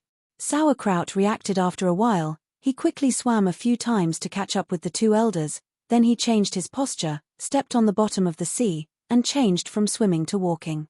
After walking for a short distance, the 3 of them realized that they were on the move. The young Murloc was waving the spoils of war that he had obtained a few days ago, the pair of bronze-ranked scimitars. The scimitar slashed rapidly, and with every slash, it would split open a piece of rock. The scales all over the young Murloc's body were faintly red as he had been maintaining the crimson scale flurry for a long time. Stop, stop. Old Brown Scale hurriedly shouted. He rushed to the side. You will hurt yourself like this. Didn't I already take care of you? You can't practice this sword skill carelessly. You need to rest more and take care of yourself. Old Brown Scale was very concerned, but at the same time, he was secretly shocked. He thought of his youth and couldn't help but ask himself, back then, if I had the same perseverance as him, would I have been able to persevere in practicing the saber? Absolutely not. He knew all too well how much pain the fishmen could feel when their scales were faintly red after using red scale flurry. This wild brat's willpower is so strong, it's like he's made of steel. Seeing that Old Brown Scale was stopping him, the young merman could only stop practicing. He felt somewhat regretful. After he defeated Sauerkraut, he wanted to test the limits of his body, but he was stopped by Old Brown Scale. He wasn't worried about the harm it would bring. Fishmen couldn't recover fast, but dragonmen could. He could completely transform into dragonman form and accelerate the recovery of his injuries. Even if he couldn't recover, there were plenty of healing potions on the Justice ship. Not to mention, he had a superb healing method, the Sapphire Golden Coffin. Sir, please help this ignorant junior. Old Brown Scale begged the old shaman. The old shaman smiled at the young merman. Child, you still have a lot of time in your life, don't rush for success. Relax, I'll heal you. As he spoke, the old shaman chanted a few words in a low voice and successfully cast the spell. The spell's effect was swift and violent.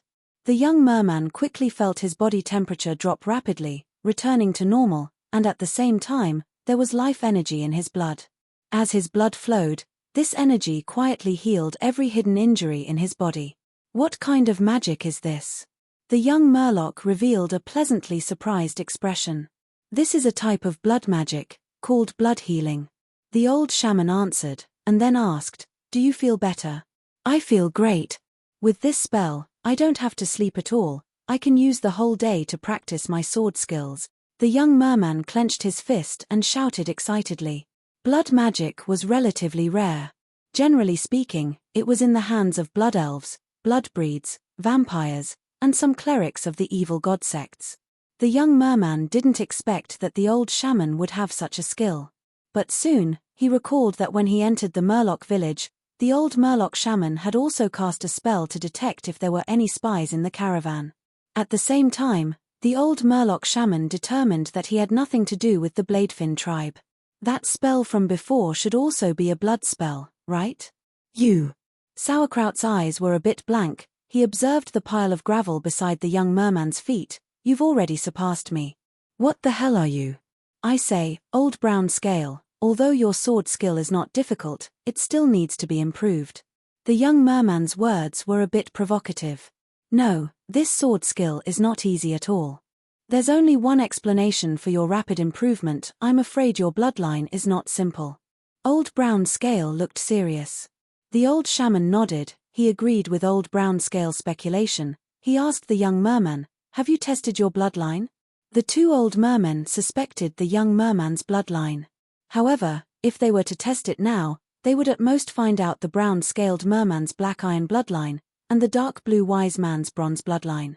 The reason why the young merman could improve so quickly was that he had the intelligence of a human, and at the same time, he had a strong warrior foundation. The red scale flurry was difficult for a merman, but the human's combat skills were much more complicated and detailed than it. The young merman's situation was like an upperclassman in an academy learning the knowledge of a lower grade. He occupied a high position, and he was learning from a bird's eye view. The problems that troubled the mermen were just small troubles to him. Looking at the two old mermen who suspected his bloodline, the young merman did not argue. To some extent, this suspicion was a good thing. He immediately shook his head and spread his hands. "I don't have the chance to check my bloodline." "That's true." The old shaman remembered his identity as a wandering hunter. The bloodline testing technology has always been in the hands of the three high races. Our town only selects a few people every year and sends them to the center of the CI for a bloodline test.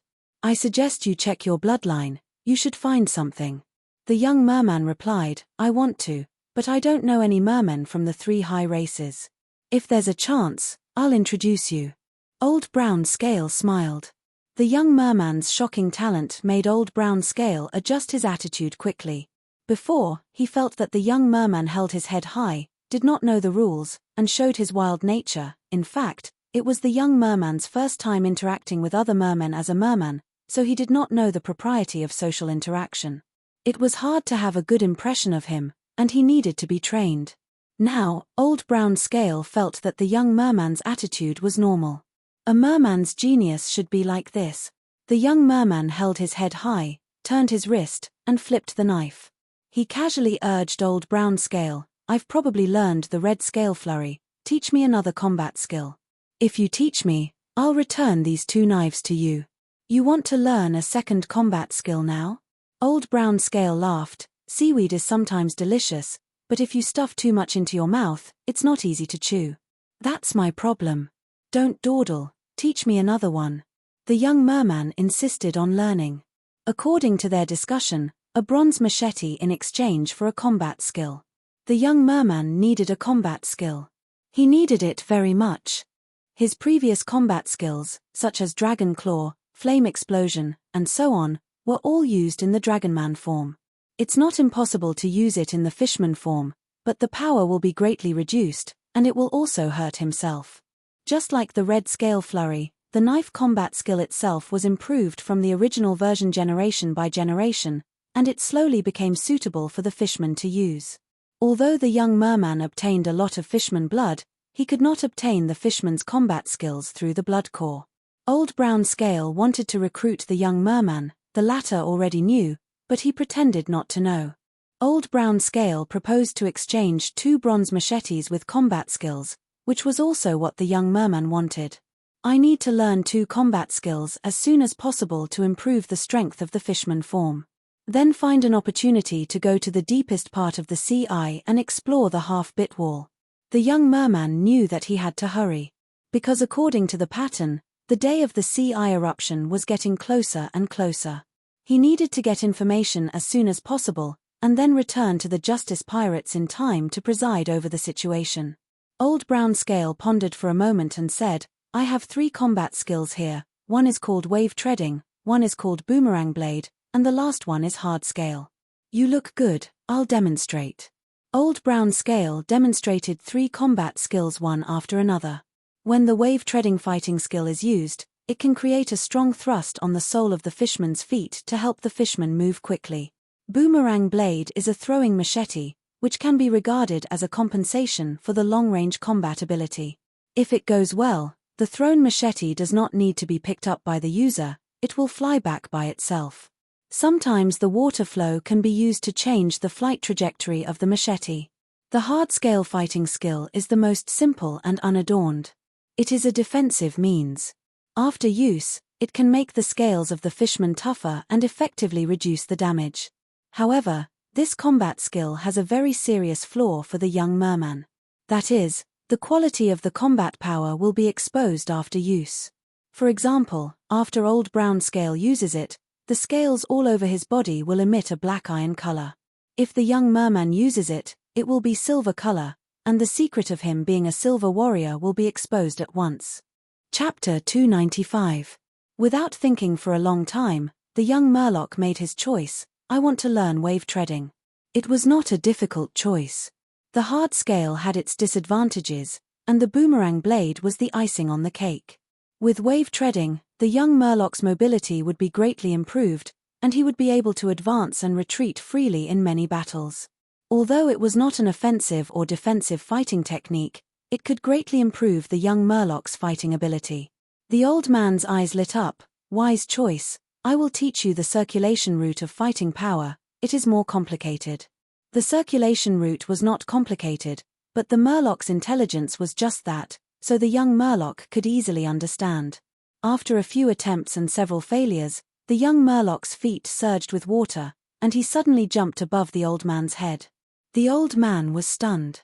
You learned it just like that. Sauerkraut's mouth was wide open. It took him 2 years to learn this fighting technique, 2 whole years to learn it. The old Murloc shaman was also shocked. She looked at the young Murloc. Do you have the bloodline of a spellcaster? I know the wave-treading fighting technique. The circulation route is complicated, and it is comparable to some beginner spells. Your spirit is not ordinary, and your ability to understand is very strong. Who are your parents? What kind of bloodline do you have? Therefore, the young Murloc's expression was slightly gloomy, and he told the shaman about his tragic past where both his parents died. I was raised by my mother. I heard from her that our original tribe encountered terrifying sea beasts during the Great Migration. My father died, and after my mother taught me the ability to survive alone, she got sick and died.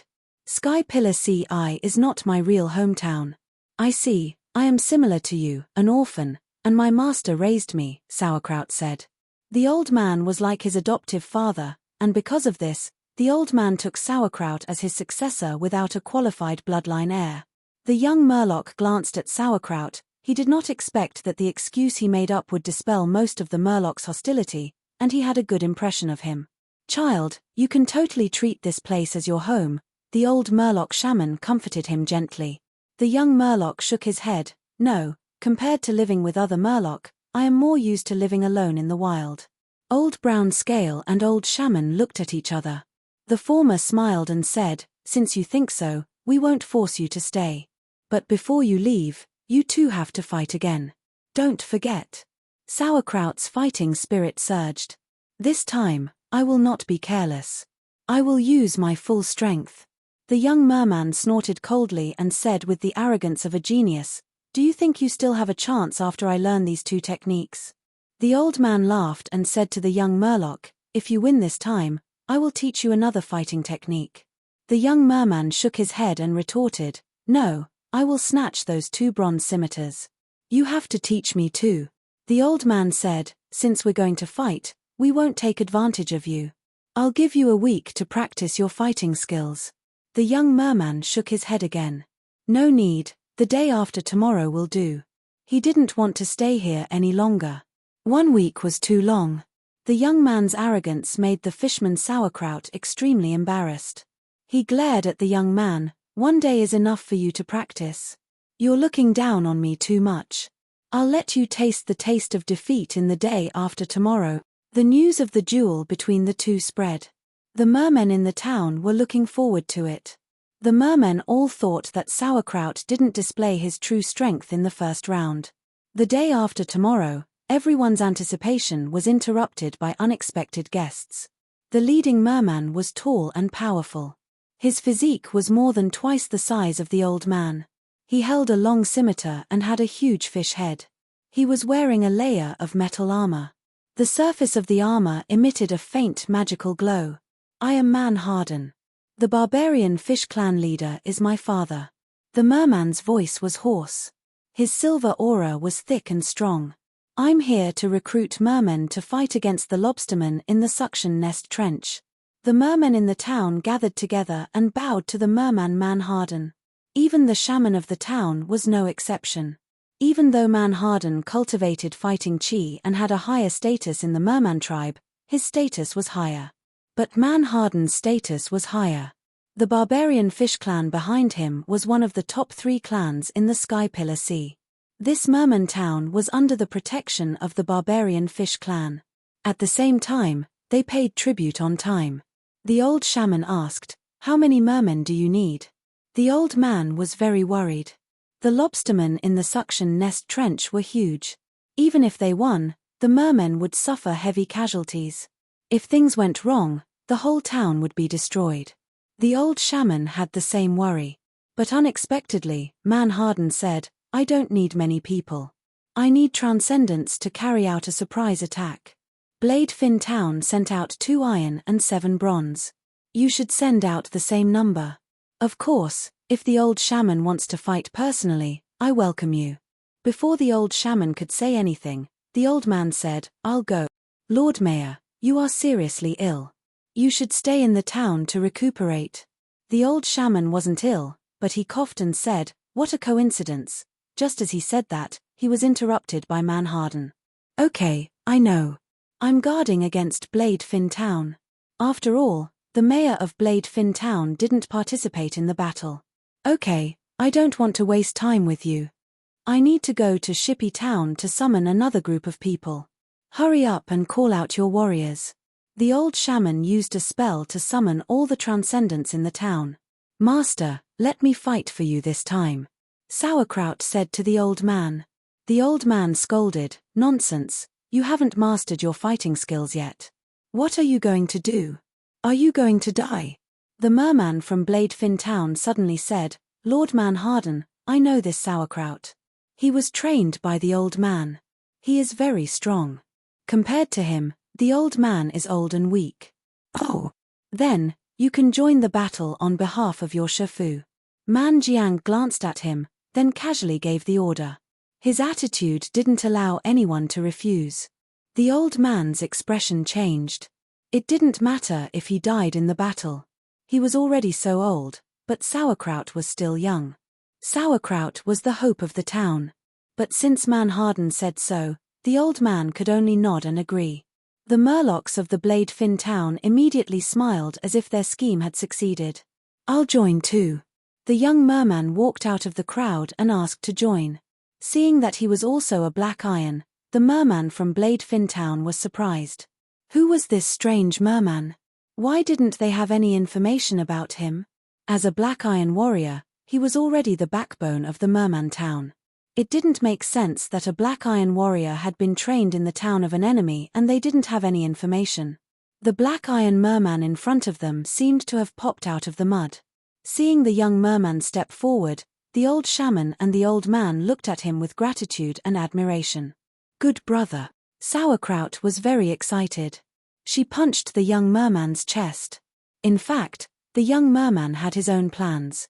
The main purpose of his trip was to gather information. So, Manharden was a better target than the old shaman and the old man. He needed to get close to Manharden. You. The young merman held his black iron scimitar and pointed at the merman from Bladefin town. You talked a lot just now. Come and fight with me. The young merman issued a challenge. Everyone was very surprised. After they reacted, the old man shouted and said anxiously, "Don't be rash." The merman from Bladefin town who was provoked by the young merman showed an angry expression. He grimaced and squeezed out the words from between his teeth. Very good. You dare to challenge me, Sir Scar. Then let me teach you a lesson. The old shaman looked at Manharden for help.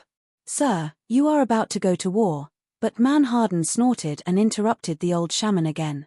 It doesn't matter. Let them fight. I also want to know my subordinate's real power.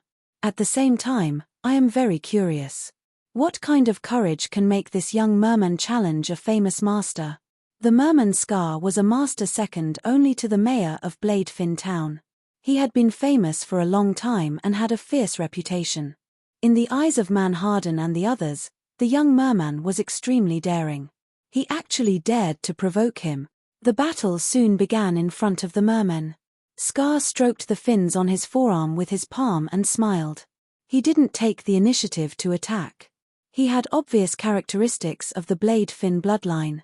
There were fins on the outside of his forearm, the back of his calf, his entire head and back. The fins were dark silver in color and the edges were very sharp. The Bladefin merman's body was slimmer than a normal merman's. Scar was at least 2 heads taller than the young merman. The young merman flipped his wrist and the black iron scimitar in his hand created a flower. Then, he directly used his blade skill, Red Scale Flurry. In the next moment, the young merman pounced towards Scar.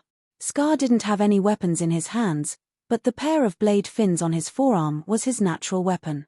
He raised his arm and the blade fins collided with the black iron scimitar, creating sparks. Scar had the power of a black iron rank. His blade fins were also black iron.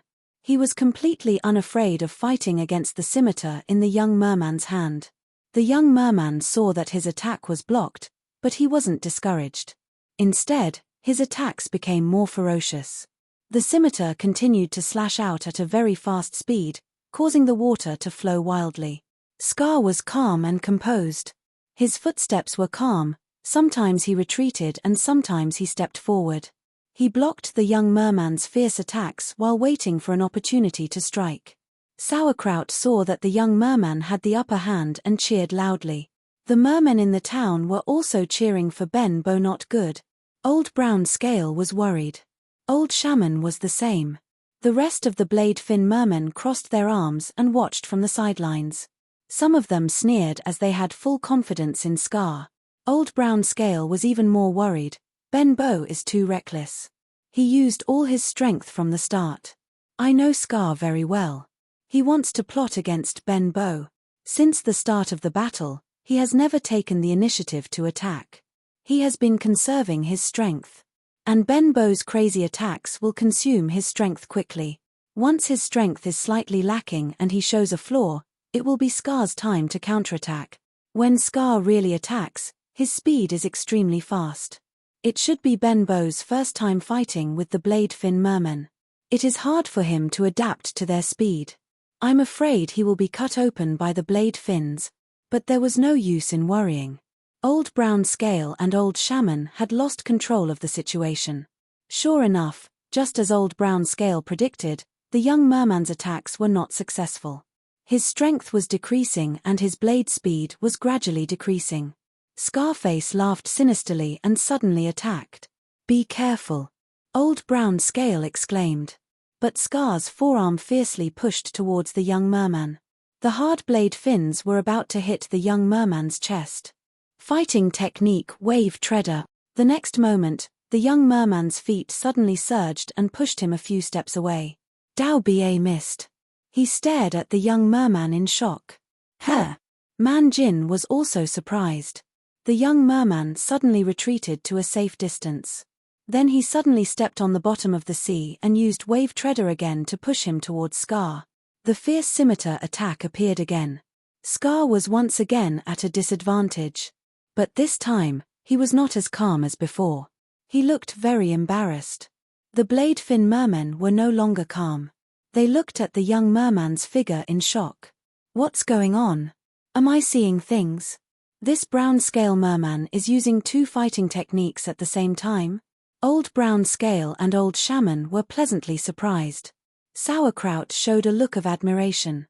He also practiced Red Scale Chaotic Dance and Wave Treader. He was very clear that it was very difficult to use these two fighting techniques at the same time. Even Old Brown Scale could not do it. But the young merman was able to do it to this extent. His bloodline is definitely not simple. He is a genius. Old Shaman's words were also the consensus of the mermen watching the battle. Chapter 296. It was not easy to use multiple combat skills at the same time. At least two conditions had to be met. The first condition was that the two combat auras did not conflict with each other.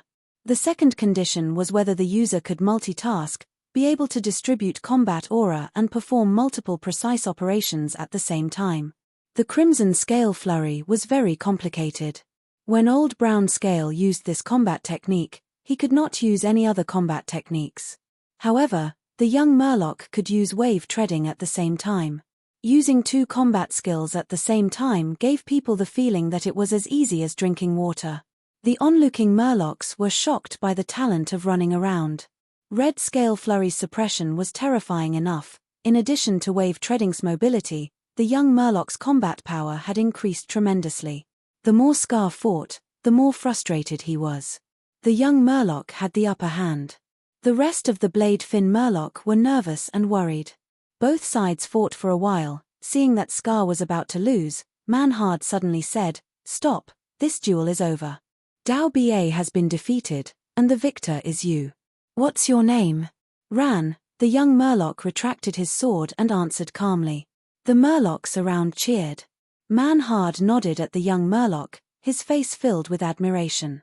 Scar looked terrible. He stared at the young Murloc and asked, "Where are you from?" "Master Manhard, this guy's background is unknown. He might be a spy from the White-Eyed clan or the Poison Arrow clan." Bullsh *T. "He's my nephew, he just joined our town. How could he be a spy?" Old Brown Scale shouted immediately. Sauerkraut immediately added, "A loss is a loss. What's there to argue about?"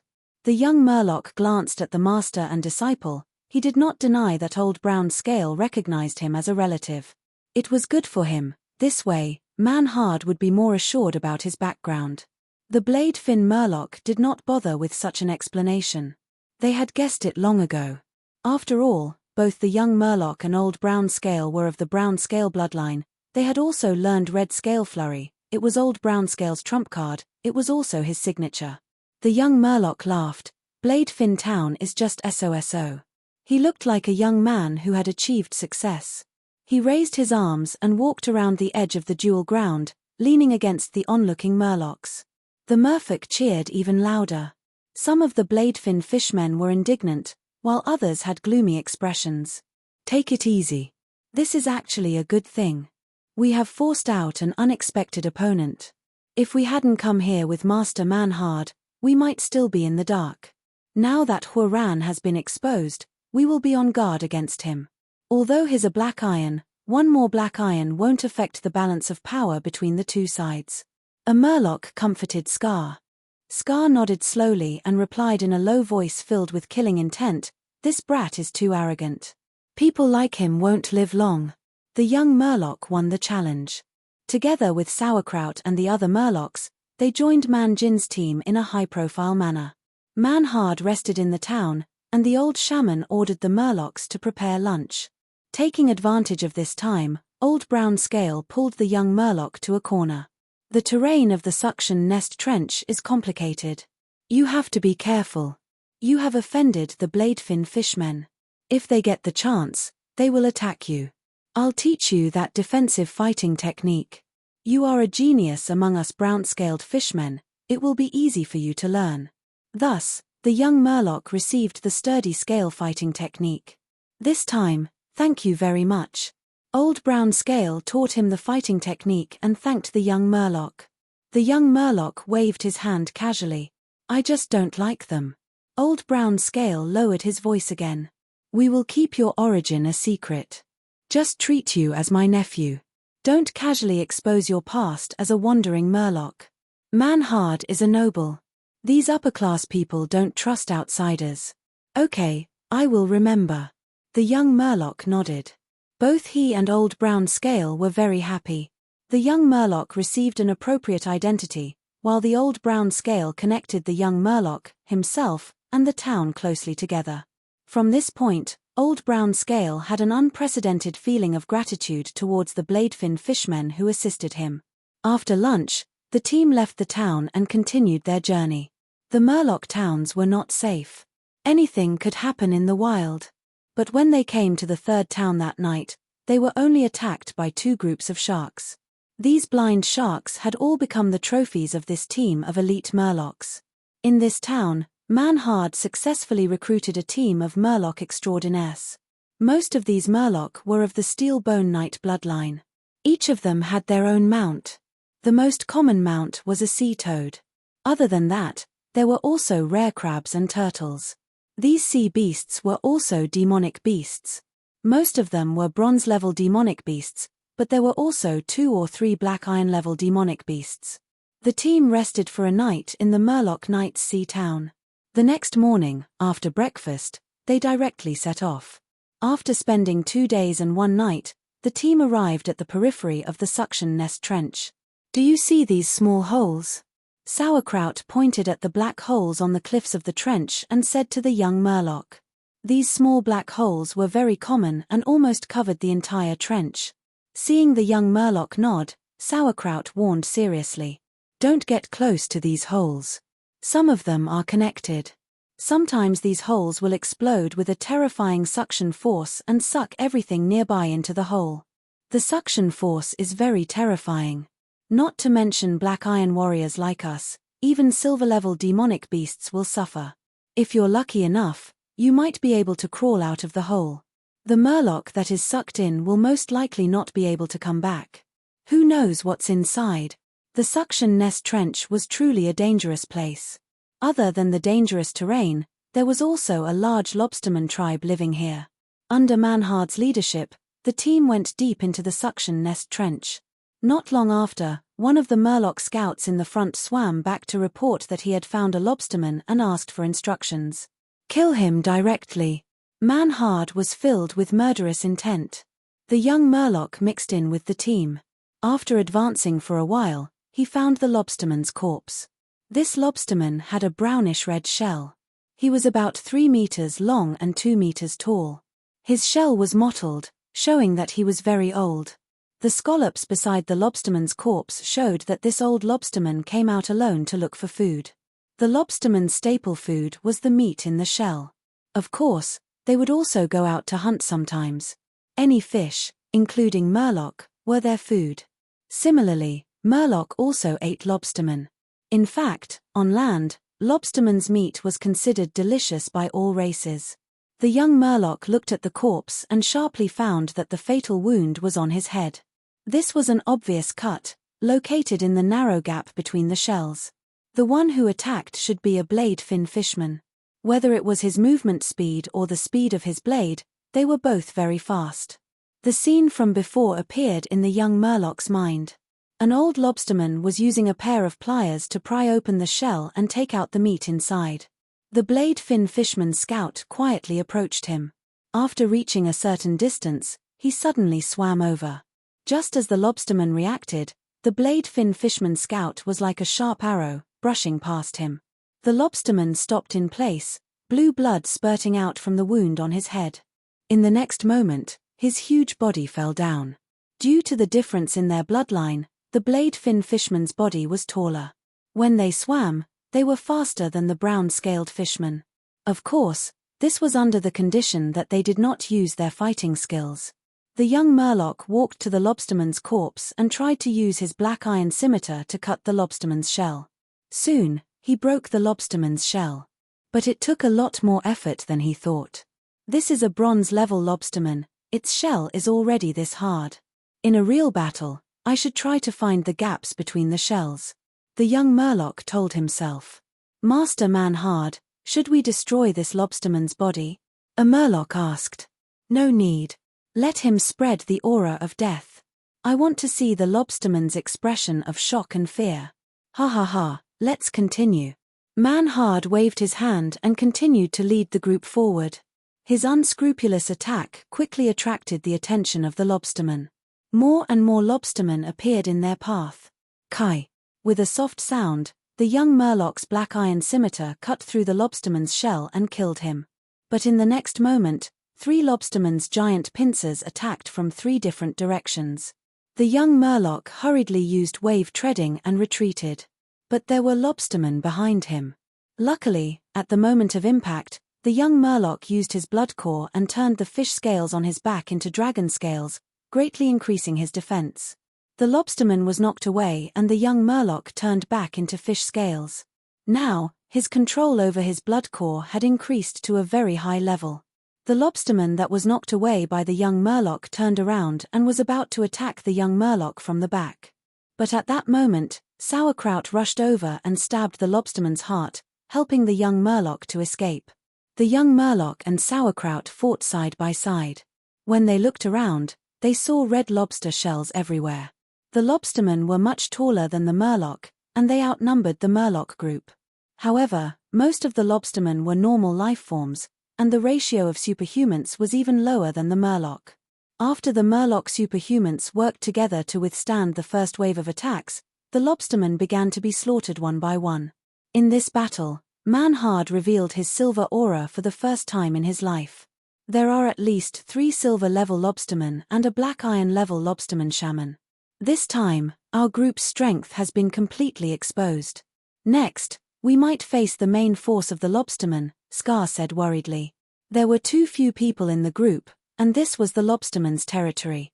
If there was a group of normal Murloc assisting them, Scar would be much more confident. Chapter 297. Ever since they entered the trench, they had already experienced more than 10 battles. The scale of the battles was getting bigger and bigger, and the intensity was also getting higher and higher. Man-Hard snorted and looked at Knife Scar with dissatisfaction. Are you scared? Knife Scar quickly explained, I am willing to go through fire and water for the barbarian fish tribe. Sir, I am just worried about your safety. Man-Hard sneered, let's stop here. The frontal attack can end now. Follow me. Man-Hard suddenly changed the route of the team. After a few turns, the fishmen came to a corner of the trench. This sucking hole can send us directly to the lobsterman's nest. Man-Hard pointed at the black hole in the corner of the trench and finally told them his plan. We will go in together and attack their nest, and snatch the pearls in their storage. Remember, the more pearls we snatch this time, the greater our contribution, and the greater the reward each of you will get. These pearls are all tributes to the sea god. So, the reward will not be unjust, do you understand? The fishmen responded in unison. They were all excited, and their low morale was greatly boosted. Man-Hard was swift and decisive, he was the first to enter the sucking hole. The rest of the fishmen followed closely behind, none of them ran away. Their current position was already the hinterland of the trench. It was extremely difficult to safely break out of the encirclement by themselves. This was also the reason why Man-Hard was not worried about the other fishmen following him. So Sir Man-Hard already had a plan, but entering the sucking hole, this is too crazy. Pickled Cabbage kept shaking his head. Let's go quickly. The young fishman pushed him. Pickled Cabbage entered the sucking hole, and was sucked into the depths of the trench. The young fishman also swam into the sucking hole. The sucking hole reacted quickly, and the surrounding water flow suddenly became turbulent. The young fishman was like a cannonball, quickly passing through the narrow and dark tunnel. The time spent in the sucking hole was much less than expected. Not long after, the young fishman was thrown out, and he almost fell into the sand at the bottom of the sea. The young fishman relied on his fighting skills to forcefully twist his body, and his feet were planted on the ground, barely stabilizing his body. This scene made Manhard nod slightly, and he was not stingy with his praise, running around, "You are not bad." Most of the murlocs that were spat out by the suction nest would fall into the sand at the bottom of the sea. They would be dizzy from the fall, and their bodies would be in great pain. Although the tunnel in the ocean trench was smooth, there were many places that were not soft. Bumps and bumps were inevitable during the shuttling process. The young merman's entire body was also sore, suffering from many bruises. Many scales had been scraped off. He suddenly understood why Man insisted on building a team of superhumans. This was because ordinary murlocs could not withstand the impact of shuttling in the suction nest, and it was very likely that they would be knocked to death inside. Only superhumans who activated their fighting aura and increased their defense could survive. The young merman waited for a while, and the team was finally full again. "If we go back, we'll have to pass through the sucking nest as well. But not here. Remember to follow me closely. Do you understand?" Man Jiang growled. The fishman's escape route was in his hands, and they had no choice but to burst forth with a strong fighting spirit. The scout brought back a piece of good news. Because the murlocs had wreaked havoc in the trench, most of the lobstermen in the lair had gone out to fight. Only a small group of lobstermen were left, and they did not detect any silver-level aura. Man Jiang was overjoyed. There was more than one silver-level aura in the lobsterman tribe, but this time his luck was very good, and they had all gone out. "Charge with me!" Man Jiang roared, and with a long blade in his hand, he rushed to the front. Then, the fishmen shouted in unison and rushed to the lobsterman's lair, a huge cave. The lobstermen in the lair hurriedly fought. But this group of garrison troops was few in number, and their cultivation was not high either. They were all old, weak, sick, and disabled. Soon, they were all swept away by the fishmen. Man Jiang led the team into the depths of the cave. Inside, the lobstermen had dug out many small holes to serve as rooms. There were many fishmen, and they spread out one by one to search. Soon, they found a storehouse of the lobstermen, and there were many pearls inside. Many of them were of high quality, and the young merman even saw a gold-level dimpled pearl. "Quick, quick, quick, take all these pearls," Man Jiang urged. The fishmen all took action, racing against time. They all knew that time was limited. Once the main force of the lobstermen returned, it would be difficult for them to leave. The lair of the lobstermen was very rich. Most of them were pearls. Their collection of pearls was much more than the fishmen. One of the main reasons was that the lobstermen's staple food was shellfish meat. The fishmen were not. When the lobstermen pried open giant shells at the bottom of the sea and ate the fresh and tender shellfish meat, they would often find pearls of good quality. The lobstermen also rarely traded with the outside world, so over time, they naturally had a lot of pearls in storage. Other than pearls, there were also water plants and other food reserves in the storehouse. There were a few potions and medicinal herbs, which meant that the lobsterman shaman had the ability to concoct a few types of potions. There were also some miscellaneous items.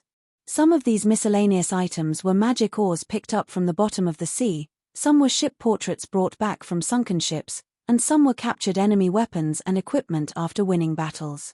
Hey! The young merman's eyes lit up, and he pulled out a gun from a pile of miscellaneous items in a cave. This was a short-handled gun. The gun's caliber was very large, and it seemed to be made of red copper, and the style was rough. The handle and trigger made of red crystal added a warm aura to the gun. Could it be Dragon's Kiss? The young merman thought of a famous gun. This famous gun was called Dragon's Kiss, and it was a legendary short-handled gun. In terms of appearance, it was very similar to the one the young merman found now. Dragon's Kiss has been missing for many years. Could it have fallen here? There was no answer. For the time being, there was no way to confirm his guess. The young merman directly inserted the gun into his belt. Quick, quick, quick. Manhard began to gather the team. The fishmen swam out from various small caves, many of them were holding pearls, and some were even carrying treasure chests. There were also people who had harpoons, cutlasses, and other weapons in their hands. Therefore, even though the young man had a short-handled gun with an obscure aura on his waist, he was still inconspicuous in the team. Manhard tacitly allowed the fishmen to steal. His main purpose for this trip was the pearls. The pearls that the fishmen plundered could be piled up into a small hill half the height of a person. Some of the pearls were very large, like wash basins. The pure white and sparkling pearls were grabbed into a few large chests, and the fishmen began to carry them and retreat. Halfway through the retreat, the team of fishmen met with the main force of the lobstermen who rushed back to help.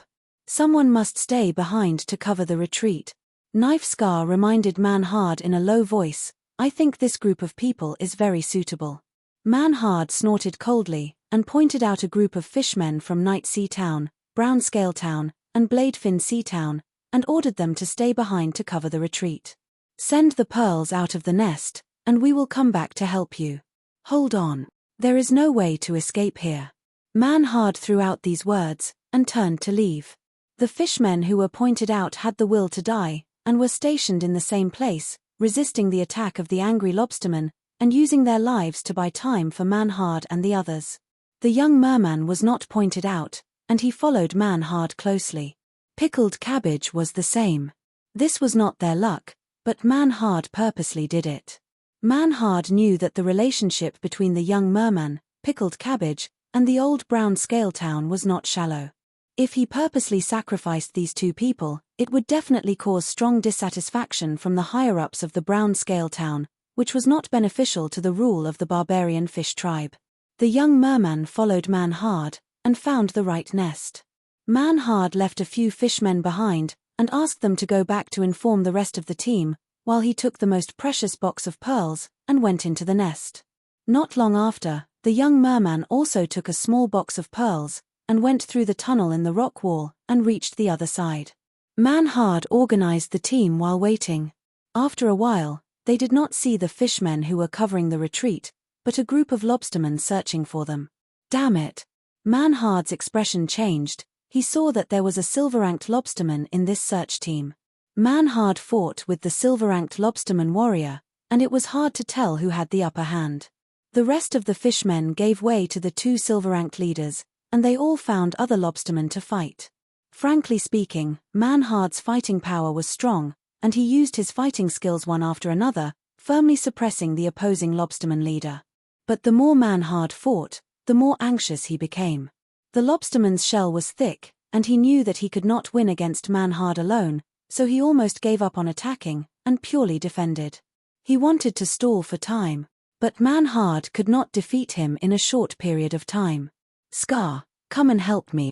Manhard roared. He had a fighting skill, but it needed some time to accumulate power. But the lobsterman leader tangled with him, not giving him any time to accumulate power. Scar braced himself and charged forward. The lobsterman leader roared, and directly swept Scar away. Manhard ordered another steelbone fishman knight to go forward and block. This unlucky fishman knight was cut in half by the lobsterman, and died tragically on the spot. The fishman knights all lost their mounts. Their mounts had been left behind when they passed through the nest for the first time. The mounts were too big to pass through the nest. At the crucial moment, the young merman suddenly rushed over. The lobsterman leader attacked him, and the young merman used two fighting skills at the same time, Red Scale Flurry and Wave Treading. His whole body was in a mess, and the lobsterman leader's attacks failed repeatedly. The Red Scale Flurry allowed the young merman to have the ability to block a silver-ranked attack head-on without fully using his silver-ranked fighting chi. Wave Treading greatly increased the young merman's mobility. This time, it was the lobsterman leader's turn to be extremely frustrated. The young merman was like a fly, buzzing around him, but he could not deal with him. "Well done, running around.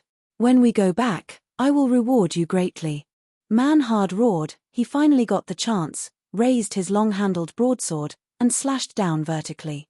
The surface of the broadsword shone with silver light, and became extremely sharp. The lobsterman resisted with all his strength, but his pincers were directly cut in half, and then his entire upper body was cut in half, leaving only the lower body's tail intact. Manhard killed his opponent, and spat out a mouthful of turbid air. He did not rest, and immediately attacked the other lobstermen. The lobsterman team thus collapsed, and were quickly slaughtered. "Go, go, go." Manhard did not wait for the other fishmen, and hurriedly led the team away from the trench. Then, the main force of the lobstermen who rushed over Mist. A few days later, the young merman followed Manhard and the others to Sea City. Chapter 298. Because of some fortuitous encounters, the young Murloc successfully explored the center of the Sky Pillar Ocean Eye. At the bottom of the sea, there was an underwater city. Ocean Eye City. At a glance, there were three most eye-catching buildings in Ocean Eye City. They were the nests of the barbarian fish tribe, the white-eyed pearl tribe, and the poison arrow tribe. Their nests were built with underwater rocks, corals, and so on. They were like three hills. However, there were many holes on the surface of these hills. They were not beautiful at all. This was the home of the Murlocs, and also a heavily guarded fortress. At a glance, the young Murloc knew that these three nests were easy to defend and hard to attack. The terrain inside must be very complicated, and there must be many traps and ambushes. Between these three fortresses was an oval-shaped temple. The temple had no roof, and it was like an arena. Compared to the three tribes' fortresses, the temple was shorter, but it was the most important building in Ocean Eye City. At the center was the temple, and the inner circle was the three fortresses. Outside the fortresses were a large number of low stone houses, shacks, and caves. These stone houses, shacks, and caves were inhabited by the city's lower and middle-class Murlocs. They occupied most of the population of Ocean Eye City. The young Murloc only looked a few times from a high place, and then swam to the bottom of the sea. Ocean Eye City was the center of politics, military, and economy. It was the only city, and its defense was the tightest. Around the city, there were Murlocs riding sea beasts, forming patrols. If the young Murloc stayed too long and spied on the city for too long, these patrols would cause trouble for him, and they might even arrest him. Ocean Eye City had a total of 3 gates, which were controlled by the 3 tribes. The young Murloc mixed in with Man Jin's team. They first passed through the dense stone houses, shacks, and so on, before reaching the city gate. There were many Murloc guards at the city gate, and the chief among them was a Murloc shaman. The Black Iron level Murloc shaman bowed to Man Jin, and then began to cast spells to check everyone in the team. After casting 3 different detection spells in a row, the shaman let them go. The young Murloc finally stepped into the inner city of Ocean Eye City. The buildings here were obviously much more high-end than those outside the city. Even the stone houses were similar in appearance. The roads between the houses were also clearly planned. There was even greenery by the roadside. Some corals were specially planted to serve as street lamps. There were also beautiful dark green aquatic plants that swayed in the wind. In some places, there were even buildings with special appearances. There were arenas, farms, sea beast rearing grounds, and so on. Man Gang assigned Knife Scar, Sauerkraut, and the young merman to some stone houses. You guys stay here first. I will send someone to pick you guys up for the celebration dinner tonight. The stone room that the youth was assigned to was very large. To be precise, it was a villa. There was a small garden in front of the villa, and behind the villa, there was a specially planted seabed giant bamboo. There were many rooms in the stone villa. They were divided into the first and second floors. The facilities in the room were complete. There were a large number of totems, woven waterweed, and so on, displaying the customs of the merfolk. It was worth noting that there was a shrine set up in the hall. In the shrine, there was an exquisitely carved statue of a fish god. Clearly, it was the fish god. The young man looked around and didn't find any surveillance methods for the time being. He pretended to be careless and checked the pearl foam in the bag on his body. These pearl foam were mixed among many exquisite small pearls, making it difficult to distinguish the difference. The young merman found that a pearl foam had obviously shrunk a lot. It should have been consumed when passing through the city gate's magic detection not long ago. This time, he sneaked into the settlement of the merfolk. Naturally, he was fully prepared. He brought a lot of pearl foam and almost emptied the inventory in the shells. The pearl foam was very useful, but the fairy tales of the merfolk were getting fewer and fewer. This time, if we don't get the replenishment of divine power, we won't be far from being exposed and being hunted by the Empire. The young man pondered over the unexpected seizure from the lobsterman's nest, the gun that seemed to be the dragon's kiss. The gun's appearance was gorgeous and rough. Its aura was obscure, like an ordinary item. If the young man didn't see its unique appearance, he might have missed it. After all, judging from its aura, it wasn't attractive at all. The young man tried to imbue it with fighting spirit, but it couldn't move it. Its trigger seemed to be fixed. No matter how hard he tried, he couldn't pull it. Is it really a handicraft? The young merman changed his method and tried several times, but there was still no progress. He couldn't help but doubt his previous judgment. At this time, someone knocked on the door of the stone house. The young man opened the door. It wasn't the messenger of the barbarian fish tribe, but Pickled Cabbage. Pickled Cabbage was also assigned a stone house, but he couldn't stay alone. He felt bored, so he came to find the young merman next door. What do you think the barbarian fish tribe will reward us with this time? Pickled Cabbage was looking forward to it. It would be great if they could reward us with the qualification to take the fish god's test. God's test. The young merman's heart skipped a beat. He couldn't help but guess. Is it related to the half-plane? Kang Shu had once determined that there was a half-plane here. It was very likely that the main temple of the blue charm god was in the half-plane. Kang Shu had also received key information. Whenever the center of the Eye of the Sea spewed out a heavenly spring, a god's messenger would descend from the sky and preach to the merfolk settlement. The god's test should be something that everyone knew. The young merman couldn't ask directly, so he sighed. Yes, I also want to be qualified to take the fish god's test. Pickled Cabbage's eyes lit up, and he looked fascinated. If we can pass the test successfully, our abilities will definitely improve greatly.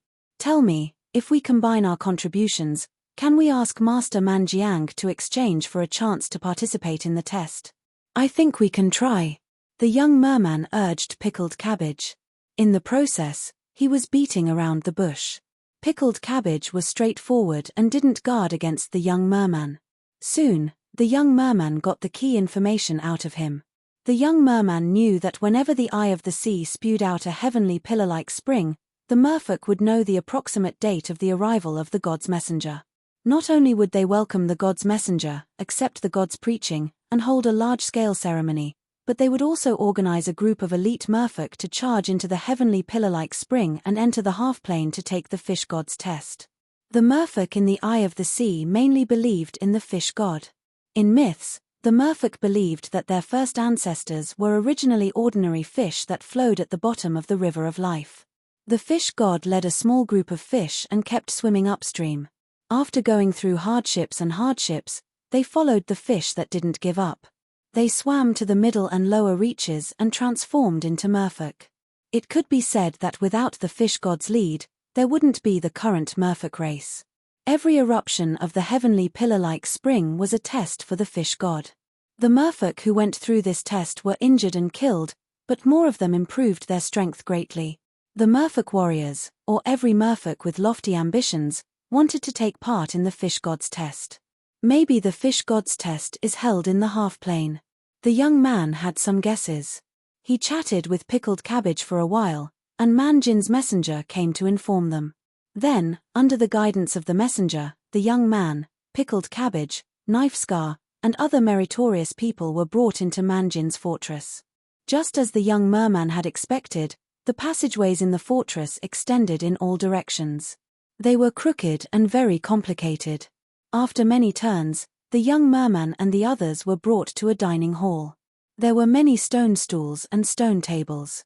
The young man and the others sat down one by one. After a while, Man Jin appeared in front of everyone again. He sat on the main seat and announced the start of the banquet. The dishes were delicious. The main dishes were various kinds of sashimi. There was also a cut octopus tentacle dipped in a mud sauce. The taste was very good, and it left a deep impression on the young merman. There was also wine in the banquet. The wine was a very ordinary rum, but to the merfolk, it was a rare item. The wine bottle was specially made, like a water bag cloth, and could be squeezed. The mouth of the wine bottle was a mouthpiece. The merfolk sucked on the mouthpiece and squeezed the wine into their mouths. Man Jin even invited the merfolk to dance. These merfolk did not have a graceful figure, but each of them had well-developed limbs and a sturdy physique. They danced a war dance, shouting and whistling continuously, showing the valiant merfolk customs. Man Jin, Knife Scar, and the others watched with great interest. Pickled Cabbage even swallowed her saliva. The young man could not appreciate such beauty of the opposite sex. Especially in his opinion, these merfolk came from the barbarian fish tribe. Each of them had a huge fish head, and compared to the usual brown-scaled merfolk, they were more barbaric and rough. Among the people present, the one who was most in line with the young man's aesthetic was the blade-finned merfolk. Knife Scar squeezed the wine and looked at the young merman with hatred. He did not know that in the young man's eyes, he was the most beautiful merman. Pickled Cabbage might have drunk too much, and she began to whisper in the young man's ear, "If only we could get a barbarian fish woman to be our wife, we would be part of the barbarian fish tribe. Do you know? I have the blood of the barbarian fish tribe in my veins. Sigh, unfortunately, I can't do that. I want to take over my master's position and stay in Brownscale Town." "But you can, run around." Pickled Cabbage left her seat and sat beside the young man. She put her hand on the young man's shoulder, and her attitude was very friendly. The young man turned his head slightly and stared at Pickled Cabbage's big eyes. "Your master taught me so many fighting techniques just to keep me in the town. If I listen to you and leave the town, your master will be angry with you." Pickled Cabbage patted the young man's shoulder. "Hehe, then let him be angry. Staying in the town or staying in the city, obviously the latter is better for you. When we go back tonight, I will teach you the boomerang sword fighting technique." After the thrilling battle in the suction nest trench, Pickled Cabbage and the young man's relationship had become much closer. The young man was silent for a moment. At this moment, he felt Pickled Cabbage's kindness. He also felt Pickled Cabbage's yearning. He yearned for the Sea City and a barbarian fish woman to be his wife. Because life here was more exciting, and there was more room for development. But he could not. He could only entrust this yearning to run. Chapter 299. A few days later. "All right, you can stop here." At the city gate, the fishman Sauerkraut said to the young fishman. On the night of the banquet, Sauerkraut taught the young fishman the boomerang sword fighting technique. After the young man learned it, he fought with Sauerkraut and won. Sauerkraut looked at the city gate of Ocean City with nostalgia and sighed. He whispered to the young fishman, "I still lost to you. I really don't understand what's in your head. How did you learn those fighting techniques so quickly? Haha.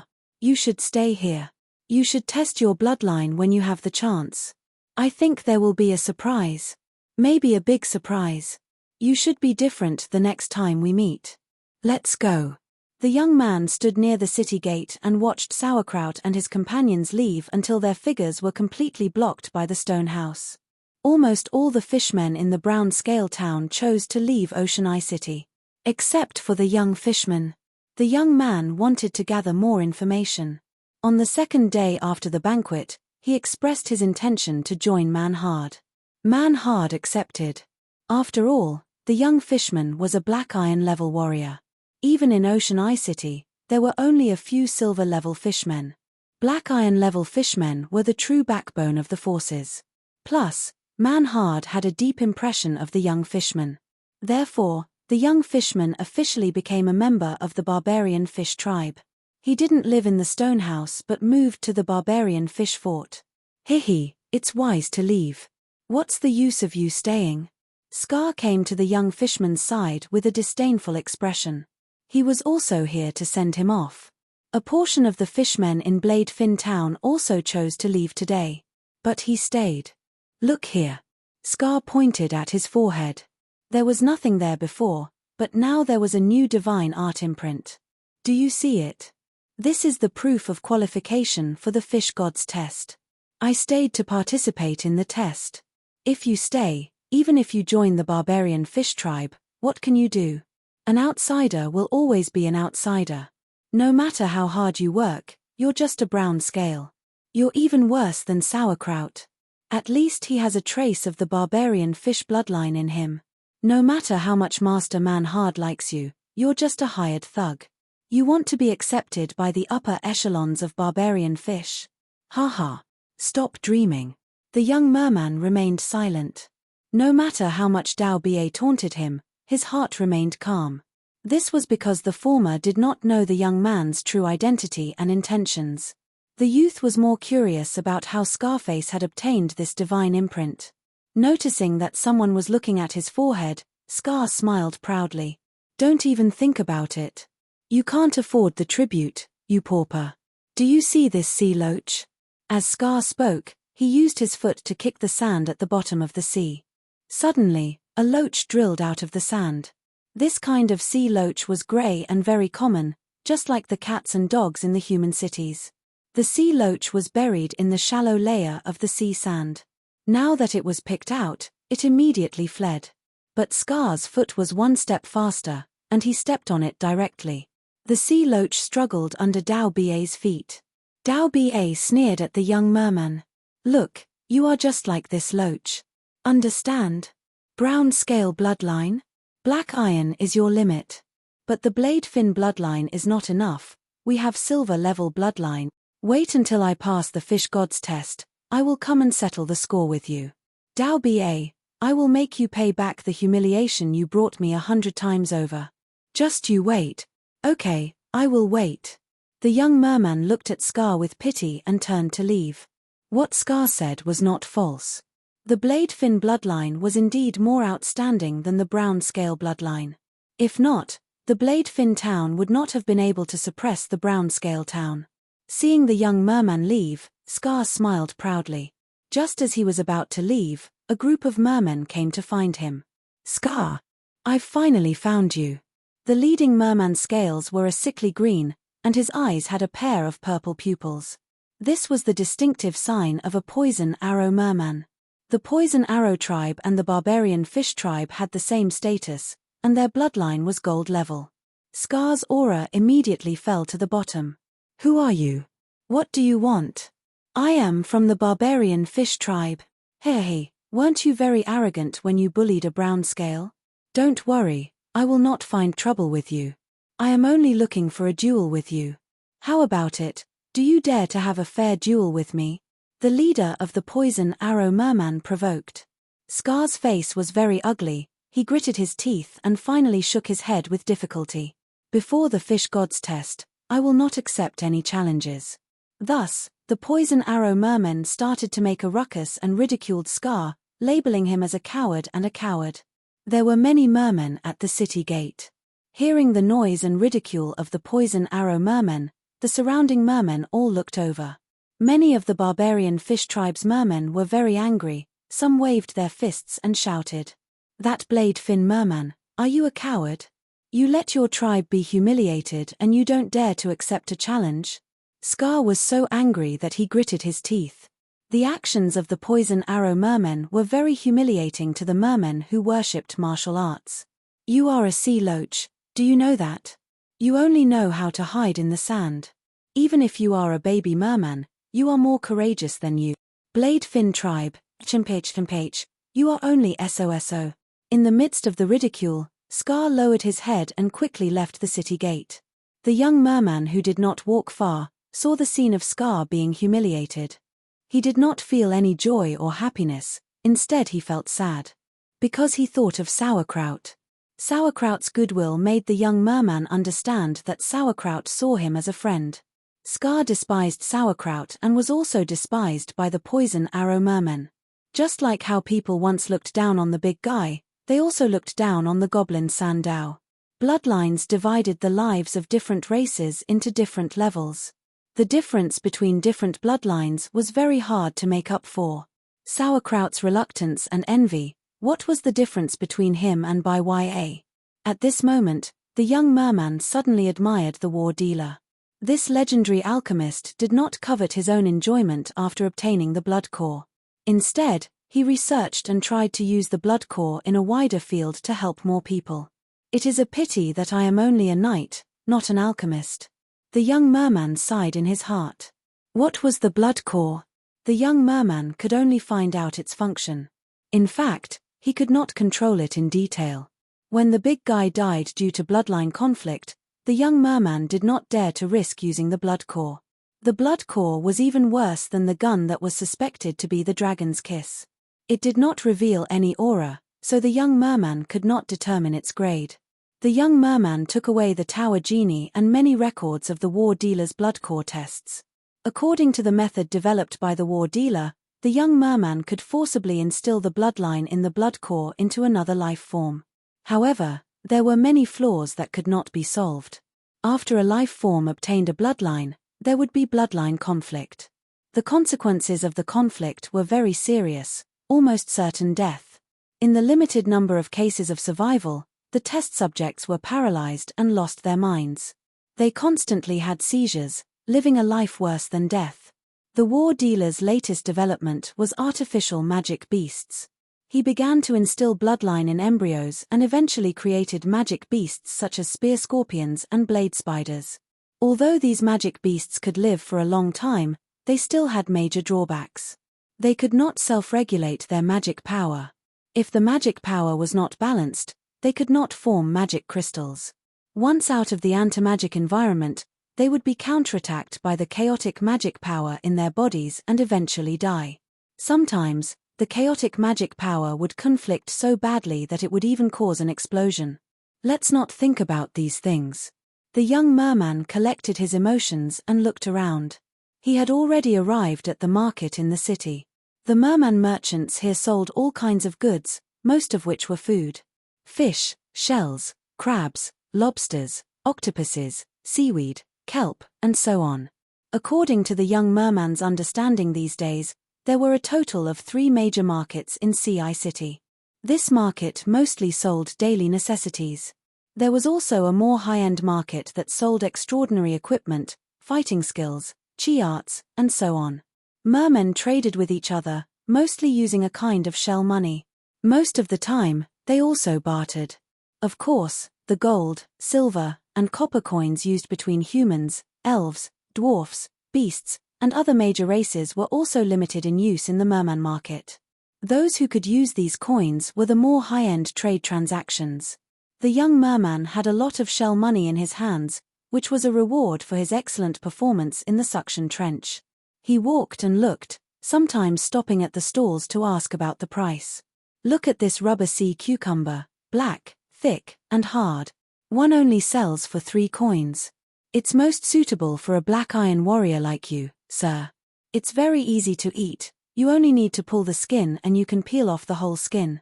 The meat inside is very tender. Shell money was divided into large and small coins. The purchasing power of large coins was very strong. How much is this green conch? 3 for 1 coin. What about sea loaches? Sir, are you sure? 10 coins, I'll give you a whole basket. The dinner was very rich. Scar peeled off the skin of the rubber sea cucumber and put it into his mouth. He fiercely bit a few times and swallowed it before it was completely chewed. H, you want to anger me, make me die in a duel, and steal my divine art imprint. No way. With a bang, Scar's fist slammed on the table. Poison Arrow Tribe, I will remember today's humiliation. Wait until I pass the fish god's test and become a silver warrior, then I'll deal with that running around. Then I'll deal with you guys. One by one, there's no rush. Scar took out another rubber sea cucumber and vented his anger into appetite, but he did not notice that an ordinary sea loach had drilled out of the sand at the bottom of the sea and was behind him. The next moment, a red light flashed, and the young dragon appeared. Poof! The sharp dragon claws stabbed into Scar's body and directly crushed his heart. Chapter 300. Dong dong dong. There was an intense knocking sound at the door. Open the door. Rush, open the door. A large group of murlocs blocked the door. The young murloc opened the door, and the murloc fighters rushed into the room. There were still a few of them guarding the door, as if they were surrounding the room. What do you want? The young murloc's face was ugly. Sir Manhard? The young murloc suddenly asked in surprise. Manhard was the last to enter the young murloc's room. He stared at the young murloc with a serious face, and said in a heavy voice, Scar is dead. The young murloc was stunned at first, and then said in disbelief, What? He's dead. Manhard stared at the young murloc. The next moment, he saw a flash of joy on Rush's face, and then it disappeared. Then, the young Murloc realized something, and his face became even uglier. Sir, I didn't do it. I've just pledged my allegiance to you, so how could I kill a colleague? The guards at the city gate saw Scar humiliate you, and you left angrily, Manhard said, and I also know that you have old grudges with him. Moreover, he directly threatened you, saying that he will come after you after the fish god's test. The young Murloc was stunned for a moment, and then quickly nodded, and stuttered, yes, there is such a thing. But I wouldn't do that. How did he die? He is a black iron, there must be traces left at the scene. The young Murloc was eager to prove his innocence. Manhard snorted, and this was what they were surprised about. Scar was dead, and his death was not clear. It was extremely strange. The scene was very clean, and there were no signs of fighting. There was not even a fragment of Scar's body. If the temple did not inform them that the divine imprint had been transferred, perhaps everyone would have thought that Scar had mysteriously disappeared. A Murloc shaman walked out from behind Manhard, and he looked at Rush with a gloomy gaze, and explained, not long ago, Scar offered a large number of razor fins to my clan, which were specially kept by the previous blade fin Murloc experts after they died. There were even 7 silver-level razor fins. So, I gave him the qualification to participate in the fish god's test. That is the imprint. But this imprint has already been transferred to someone else. Scar won't give up on the imprint. In fact, he can't transfer the imprint on his own. The only explanation for the transfer of the imprint is that he was killed. The one who has the mark now is the murderer. The young fishman immediately said, then check me. Quick, there must be a way to check if there is a mark on my body. Of course, Man said firmly. That's why we're here. Don't resist. In front of Milord, how could I dare to resist? Moreover, I have never done such a thing. The young Murloc spread out his hands and puffed out his chest, looking impatient. The fishman shaman frowned and cast a spell. Everyone stared at Hu Yuhao's forehead. There was no reaction. In order to avoid any accidents, the Murloc shaman used it a few more times, but the result was the same. Seeing this, the rest of the Murlocs secretly relaxed. The young merman shouted, "What do you think? I'm innocent. I didn't kill Scar. Your suspicions have been temporarily lifted." Man Jun patted the young man's shoulder. "But for the next few days, don't go out of the city. There will be more investigations." "Understood, milord. Please investigate me as much as you want. But I'm not the murderer. It's useless to investigate me," the young merman shouted. "Oh right. I remember now. Scar had a conflict with the other Murlocs at the city gate. It was a group of poison arrow Murlocs. They seemed to be looking for trouble with Scar. Maybe they don't speculate without evidence. I don't want you to say these words. Do you understand?" Man Jun interrupted the young man. "Understood, Milord Man Jun." The young man quickly nodded. Man Jun waved his hand and led the group away. "If only it was him," the fishman shaman said regretfully. Man Jun shook his head. "Before coming, I felt that the possibility was very small. Next, should we investigate the Poison Arrow tribe?" The fishman shaman was in a difficult position. Sigh. Man Jun sighed deeply. "I feel that the possibility of them doing it is even smaller. Hu Yuhao might not know the severity of the situation, but who in the 3 great tribes doesn't know the rules? The one looking for trouble with Scar is Du Liu. Although his bloodline is strong, he is too young. Therefore, he was not chosen by the Poison Arrow tribe and did not have the qualifications to participate in the fish god test. He is the grandson of the current Poison Arrow tribe's leader. If we forcefully investigate him, I'm afraid that there will be friction with the Poison Arrow tribe." The fishman shaman was worried. Man Jun gritted his teeth. "But we have to investigate. Scar is my man. Now that he is dead, not even a fish scale can be found. He even went missing in our barbarian fish fort. If we don't investigate, what will the outsiders think of me? This is not only my face, but also the barbarian fish tribe's face. To actually dare to do it in the barbarian fish fort. We have to find the daring culprit as soon as possible." The fishman shaman sighed. "Sigh, If only we could catch a random Murlocs and give them an explanation. Huo Yuhao was a good choice. Unfortunately, he did not have the divine art imprint. Now that the divine art imprint is lost in our hands, if we cannot find it, Milord Five Heads will definitely investigate. Just like how Scar had once mocked the young Murloc, as a brown-scale black iron expert, an outsider would never be able to squeeze into the upper echelons of the barbarian fish tribe. If not for the fact that the conditions were not met, the young Murloc would have already been sacrificed and sold off by Man Jun and the others. Scar's death caused a huge commotion. In just one night, the entire city was in a storm. Man Jun and the others were extremely depressed. After some discussion, they could only brace themselves and go to the Poison Arrow tribe. In the Poison Arrow fort. Speak, did you kill that Scar? The Poison Arrow tribe's leader slammed the table and shouted at Du Liu. Du Liu was the grandson that his grandfather loved the most. At this moment, his face was full of grievance. Grandfather, how could I dare to kill him? At most, I just challenged him. It's not like I don't know the rules. Tell me the truth, I want to hear the truth. I'm telling the truth. The Poison Arrow tribe's leader's tone softened. You can't hide anything. Grandson, this is a huge matter. If you really did kill him, I will secretly cover for you. But you have to tell the truth. Grandfather, I definitely didn't kill anyone. Can't the divine imprint be checked? You can just check me directly. The Poison Arrow tribe's leader stared at his grandson Du Liu. To be honest, I don't really believe that you killed him. Grandfather, I watched you grow up. No, you watched me grow up. I am very obedient. Obedient my ass. I don't believe that the reason you did it was because you weren't strong enough. You are only black iron, and Scar is also black iron, but he is a famous expert. If you wanted to kill him, you wouldn't have done it so easily in the barbarian fish fort. Grandfather, listen to what you are saying. While the grandfather and grandson were discussing, a Murloc guard came to report that the investigation team of the barbarian fish tribe had arrived. Ch, this group of useless barbarian fish. Someone has already killed his way into their nest, and they still have the nerve to investigate us. The Poison Arrow tribe's leader was very dissatisfied, but he still ordered to open the door.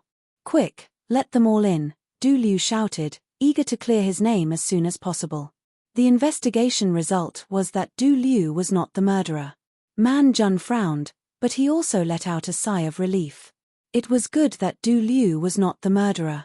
This way, the barbarian fish tribe and the Poison Arrow tribe would not have a bigger conflict. However, just as Man Jun and the rest wanted to leave the Poison Arrow fort, they were stopped by the Poison Arrow tribe's Murlocs. You can't leave. We are only here to investigate. Is there a need to be so bad? Bad. Our tribesmen are gone, and the divine imprint has been transferred. It just had to be when you came. There must be a murderer among you. The Poison Arrow fishmen were furious. What? Man Jun and the shaman beside him looked at each other, both of them were shocked. Knowing that this was a serious matter, Man Jun did not resist and immediately ordered all his subordinates to put down their weapons and cooperate with the investigation. Wave after wave of spells were used to investigate, but Man Jiang and the others were all innocent. Everyone from the barbarian fish tribe, please stay here for the night. Maybe the magic cannot activate the imprint, and this is the murderer's method. This time, I will personally invite the priest from the temple to investigate. The Poison Arrow tribe's leader said. Man Jun's attitude was very straightforward. We will stay, but please inform my tribesmen. Also, can you let me take a look at the murder scene? The Poison Arrow tribe's leader was indifferent. You can take a look, but you have to wait until the divine imprint is done. Man Jun immediately expressed his understanding. The fish god's priest arrived, but the divine imprint did not show any results. Man Jun and the rest then took a look at the scene, but also did not find anything. It's like this again, not a single trace is left. I even suspect that this is a murder scene. After all, the victim is only missing, and the last place he was seen is here. Man Jun and the Poison Arrow tribe's Murlocs discussed for a while, but there was no progress. Man Jun wanted to leave, but the Poison Arrow tribe did not let him go. This made Man Jun very angry. He originally came to investigate the poison flow, but he did not expect that his group would be detained. The Poison Arrow tribe's leader did not want to make things difficult for Man Jun, but he wanted to wait for the Barbarian Fish tribe's leader to come and pick him up, and then have a secret discussion with the other party's leader. The Barbarian Fish tribe's leader also understood his intention, but did not set off. Very soon, the Poison Arrow tribe received a piece of shocking news. Another murder case had happened. This time, the ones who died were the Barbarian Fish tribe's Murlocs. In one day, 2 black iron Murlocs died, and the same method was used. The imprint disappeared, and the murderer did not leave any trace. The news could not be concealed, and the whole CI city was shocked. Who was the murderer? What method did he use? Why were the spells and divine imprints unable to detect anything? Chapter 301. Devil, it must be the devil. It must be the undead who died unjustly in the past taking revenge. The 3 higher races must have a deep grudge and are secretly trying to assassinate each other. There were all kinds of guesses and rumors in Ocean Eye City, causing everyone to panic. The ones who died were either the Barbarian Fish tribe or the Poison Arrow tribe. Why did the White-Eyed tribe not have a single sacrifice? Naturally, more and more people in Ocean Eye City paid attention to this question. The White-Eyed tribe did not lose a single person, so they were very suspicious. But the White-Eyed tribe did not come out to clarify, and the leader of the White-Eyed tribe did not do anything. The only reaction came late. It was to urge the other 2 tribe leaders to explain the matter and clear the suspicion of the White-Eyed tribe. The leader of the White-Eyed tribe did not bother to explain himself. Instead, he made others explain, showing a strong stance. There was no other way. The previous leader of the White-Eyed tribe was still alive. She was called Fu Bai, a gold-level fishman shaman. She was the only gold-level fishman in Ocean Eye City, and she had a magic job. This was where the confidence of the White-Eyed tribe came from. The Poison Arrow tribe leader was the first to say, "There is currently no evidence pointing to the culprit, please do not make wild guesses." The Barbarian Fish tribe leader said flatteringly, "Maybe it is because Master Fu Bai is in the fort, so the culprit does not dare to commit murder in the White-Eyed tribe." Man Jiang snuck into the White-Eyed Pearl clan's nest. The fishman Xia Bai received him. Man Hard smiled bitterly. "Xia Bai, my friend. I am here to ask you for help." Xia Bai teased him, "I think you have lost a lot of weight." Xia Bai was a female fishman. She had very obvious characteristics of the White-Eyed tribe. Her fish eyes were white, but they were not pure white, they were flawed. There was a layer of grey in the depths of her eyes. Man Hard had known Xia Bai since a long time ago. They were close in age and grew up together. When she was young, Xia Bai's eyes were no different from a normal fishman's. But as she grew older, her eyes became whiter and whiter, and her vision became weaker. Man Hard knew that when the grey in Xia Bai's eyes disappeared, she would lose her vision, and her eyes would become a pair of ornaments. At that time, Man Hard would be happy for her. Such a situation was what the White-Eyed Fishmen dreamed of. Only geniuses whose bloodline had reached a certain level would be completely blind. At that time, the fish pearl on Xia Bai's forehead would become transparent, and its power would increase greatly. Between the eyebrows of the White-Eyed Fishmen, there was a tentacle. There was a fish pearl hanging from the front end of the tentacle. When they were born, the fish pearls were milky white. As time passed, the white in the fish pearls gradually dissipated and became transparent. When the White-Eyed Fishman's eyes turned completely white and he became blind, the fish pearl would become completely transparent and become a natural portable magic tool. At this time, the White-Eyed Fishman's mental power would grow to the peak of its life. Invisible mental power would always surround its body, replacing its eyes to observe the outside world. This was the White-Eye bloodline. The bloodline of the gold magic type was very powerful. Of course, as the other 2 higher races, the Poison Arrow and the Savage Fish bloodline had reached gold level. However, as of now, they did not have any gold-ranked fighters in the world. In the past, the 2 clans had indeed produced gold-ranked Murlocs. Compared to the human race, there were very few gold-ranked Murlocs, and gold fishmen with magic types were even rarer. The White-Eyed bloodline had a constantly growing magic crystal ball. The Barbarian Fish bloodline gave the user a strong physique and endurance. The Poison Arrow bloodline would constantly grow poisonous thorns, and the user would also have a space bag to store these poisonous thorns. I've had a terrible time these 2 days. Man-Hard sighed. Please help me. Of course. Shia smiled. I can help you as long as you can pay the price. The Murlocs immediately gave a price. Man-Hard was speechless. Your price is getting higher and higher. Last time, I worked so hard to get 2/3 of the pearls in the suction nest trench. Shia said, that was our cooperation. Without my prophecy, would you be able to find the way to attack the lobster man's nest? You have to know that the suction nest is connected in all directions, and the water flow is constantly changing. You have to go into a specific suction nest at a specific time to come out where you want to go. After the time passes and the water flow changes, you might end up dozens of nautical miles away from the same suction nest.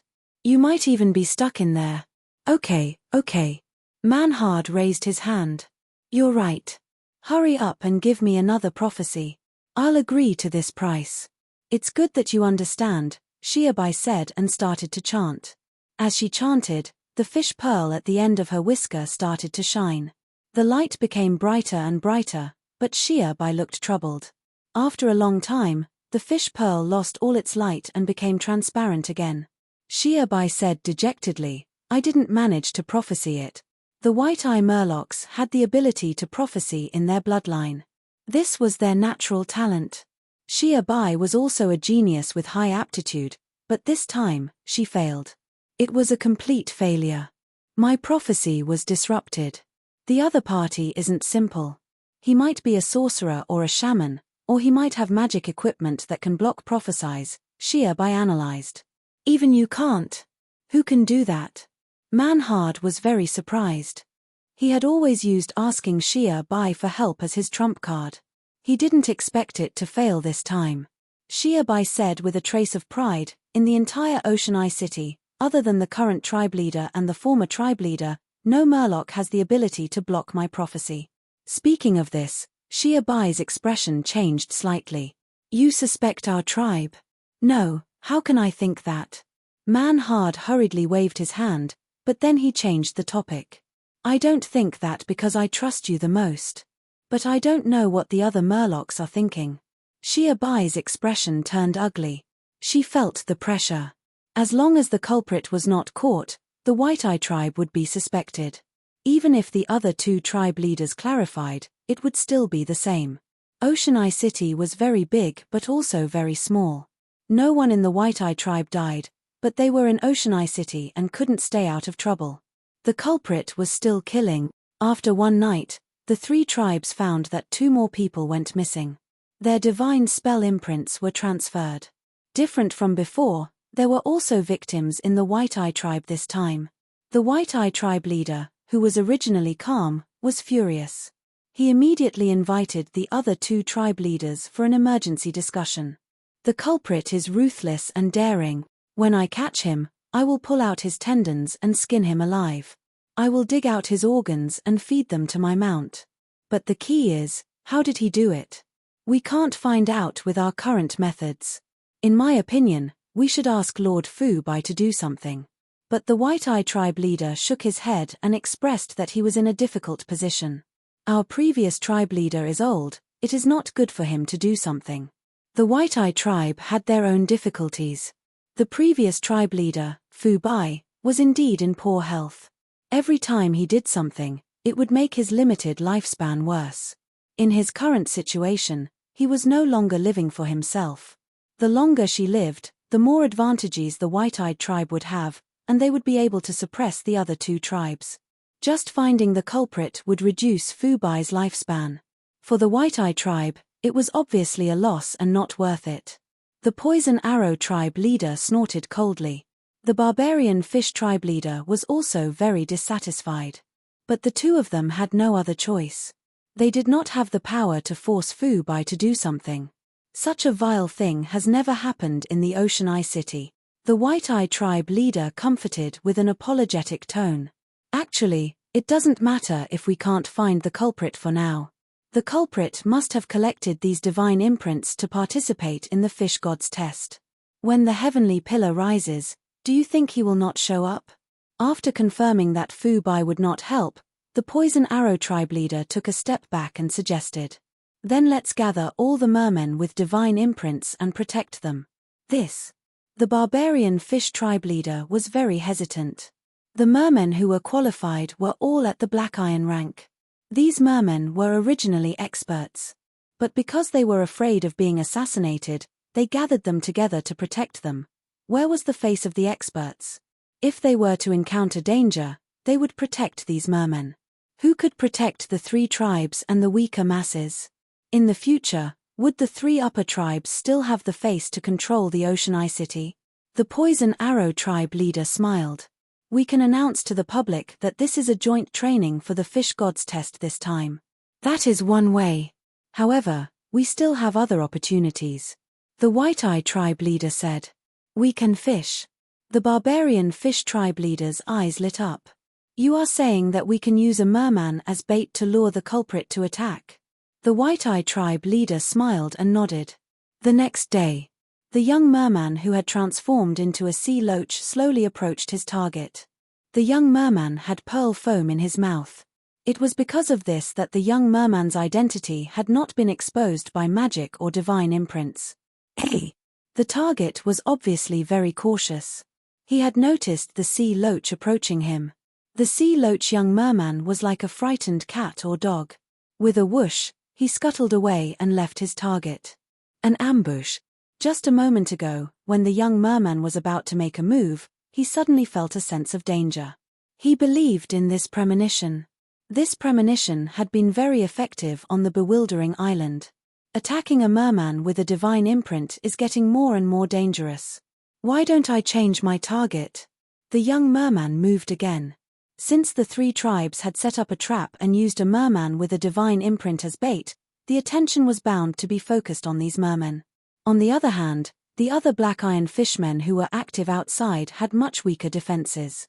The 3 tribes waited bitterly for a long time, but the culprit did not take the bait. Instead, they received news of the other Black Iron fishmen's deaths. The 3 tribes were both shocked and angry. How did he see through these traps? Is there a mole among us? Don't make wild guesses. The culprit is trying to sow discord. The mermen who died this time did not have a divine imprint. Is his goal not just the divine imprint?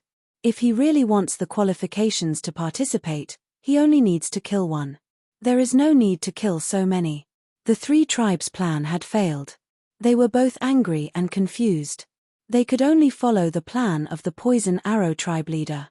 They gathered almost all the mermen with divine imprints for protection and announced to the outside world that they were training.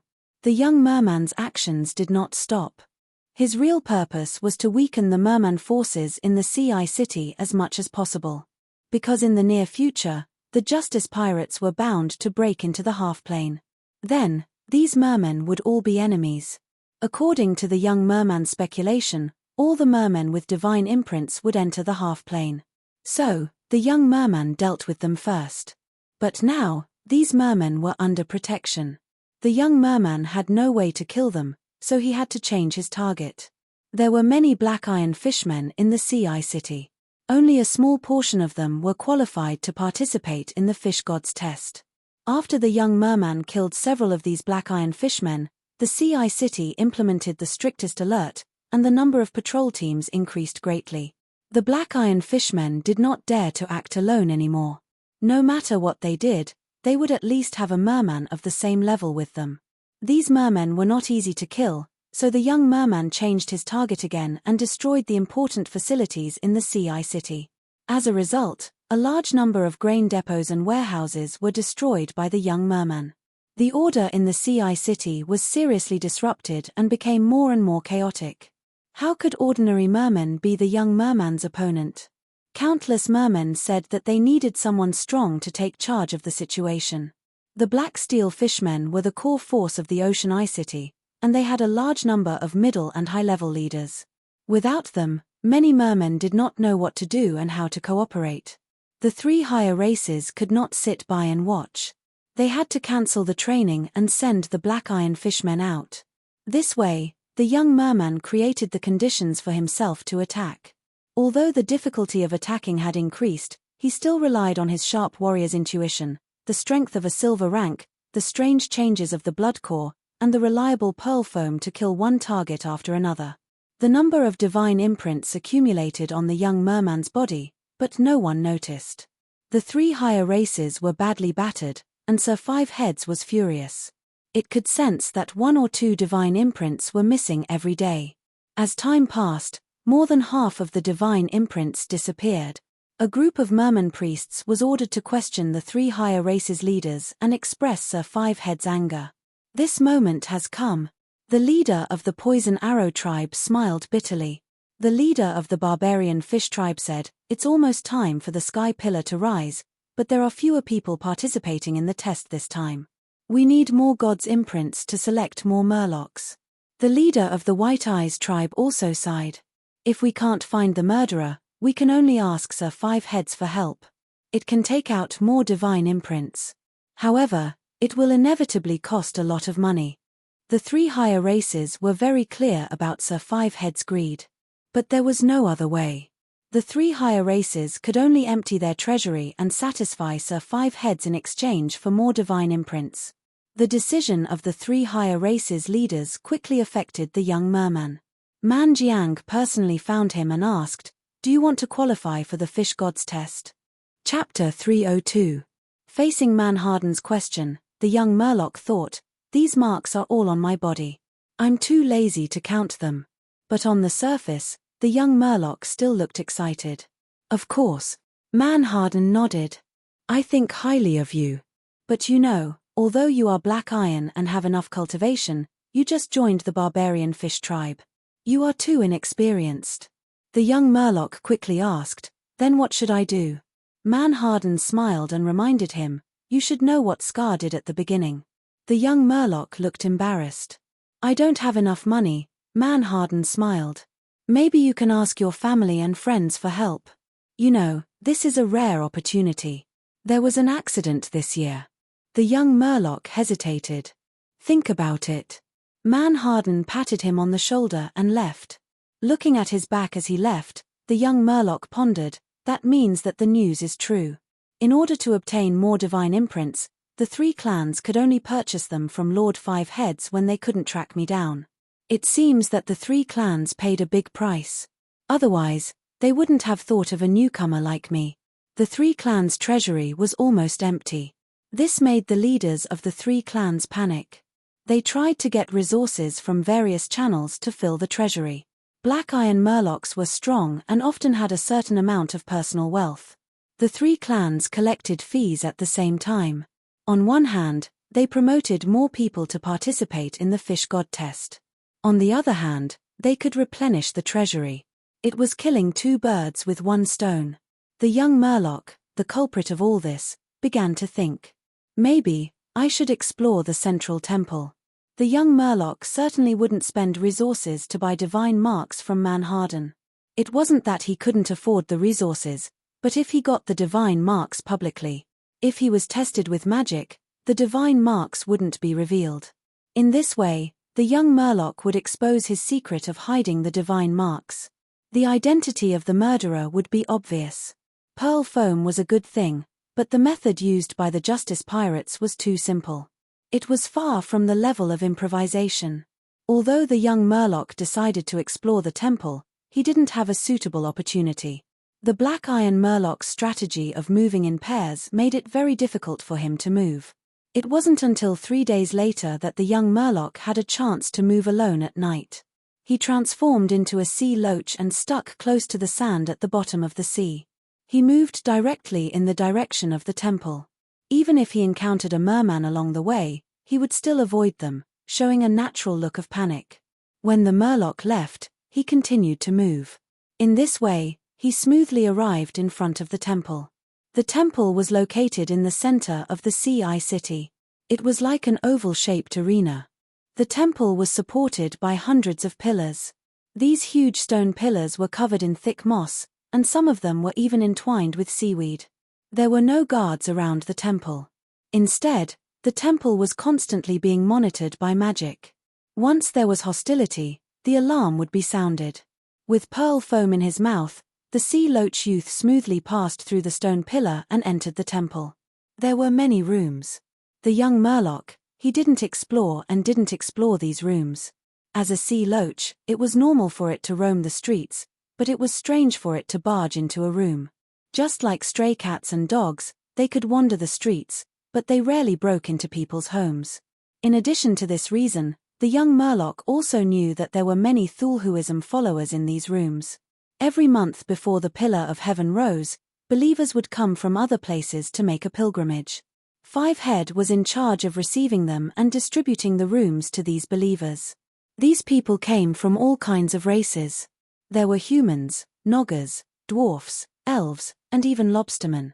As long as they believed in the fish god, they would be treated well. But when the Pillar of Heaven rose, these believers would face the Pillar of Heaven and pray. They would often pray continuously for more than 10 days, almost to the point of not sleeping or resting. If they were lucky enough, or if their faith was pious enough, or if they were blessed by the gods, these believers could be sucked into the Pillar of Heaven and have a chance to enter the half-plane. Most of the believers didn't come back. A few succeeded and gained a lot. Some had improved their cultivation, some had regained their youth, some had recovered from their injuries, some had obtained rare fighting skills, and some had brought back valuable treasures. These believers could feel the pilgrimage deep in the sea. They had a certain level of strength, and their faith was at least pious. In this way, the Thulhuism followers would more or less master divine spells. Some divine spells were powerful, and some were strange and ingenious. The teen didn't want to get into trouble. He would rather deal with warriors than spellcasters of the same level. As warriors had only one method, it was easier to predict. The law enforcers had all kinds of strange methods, and if one was careless, they would suffer. So when he assassinated the people with the divine spell mark, he chose to deal with the barbarian fish tribe and the poison arrow tribe. He placed the white-eyed fishmen last. The teen didn't forget about the secret room at the bottom of the sea. So he knew that there was a necromancer and blasphemy priest, hidden among the Thulhuism followers. When he assassinated the members of the 3 races, he had another plan, which was to blame the Thulhuism followers. Unfortunately, he didn't succeed. These Thulhuism followers were very well behaved. After living in the room, they pretty much didn't leave. Fivehead was in charge of watching them.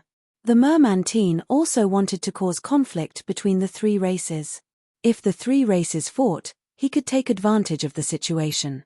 If he did it well, he could severely weaken these enemies without spending a single soldier. But he still didn't succeed. The 3 races worked closely together and were always on guard against being instigated. Their relationship was very strong. The teen also found that the fishmen in the Sea City were very different from the fishmen outside the Sea City. Their intelligence was much better. Maybe this was the benefit of believing in a god. The sea loach teen walked through the corridor and came to the empty space in the center of the temple. He saw the giant creature lying on the empty space at first glance. It was a sea beast that looked like a giant dragon. It had 5 snake heads and a body like a giant dragon. It had a pair of front claws and a pair of back claws. It also had a thick tail that was at least 2 meters long. Its entire body was dark green in color, and it was covered in thick and tight snake scales.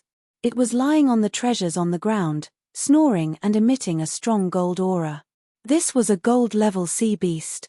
The teen wasn't surprised. These days were enough for him to find out about this 5-head lord.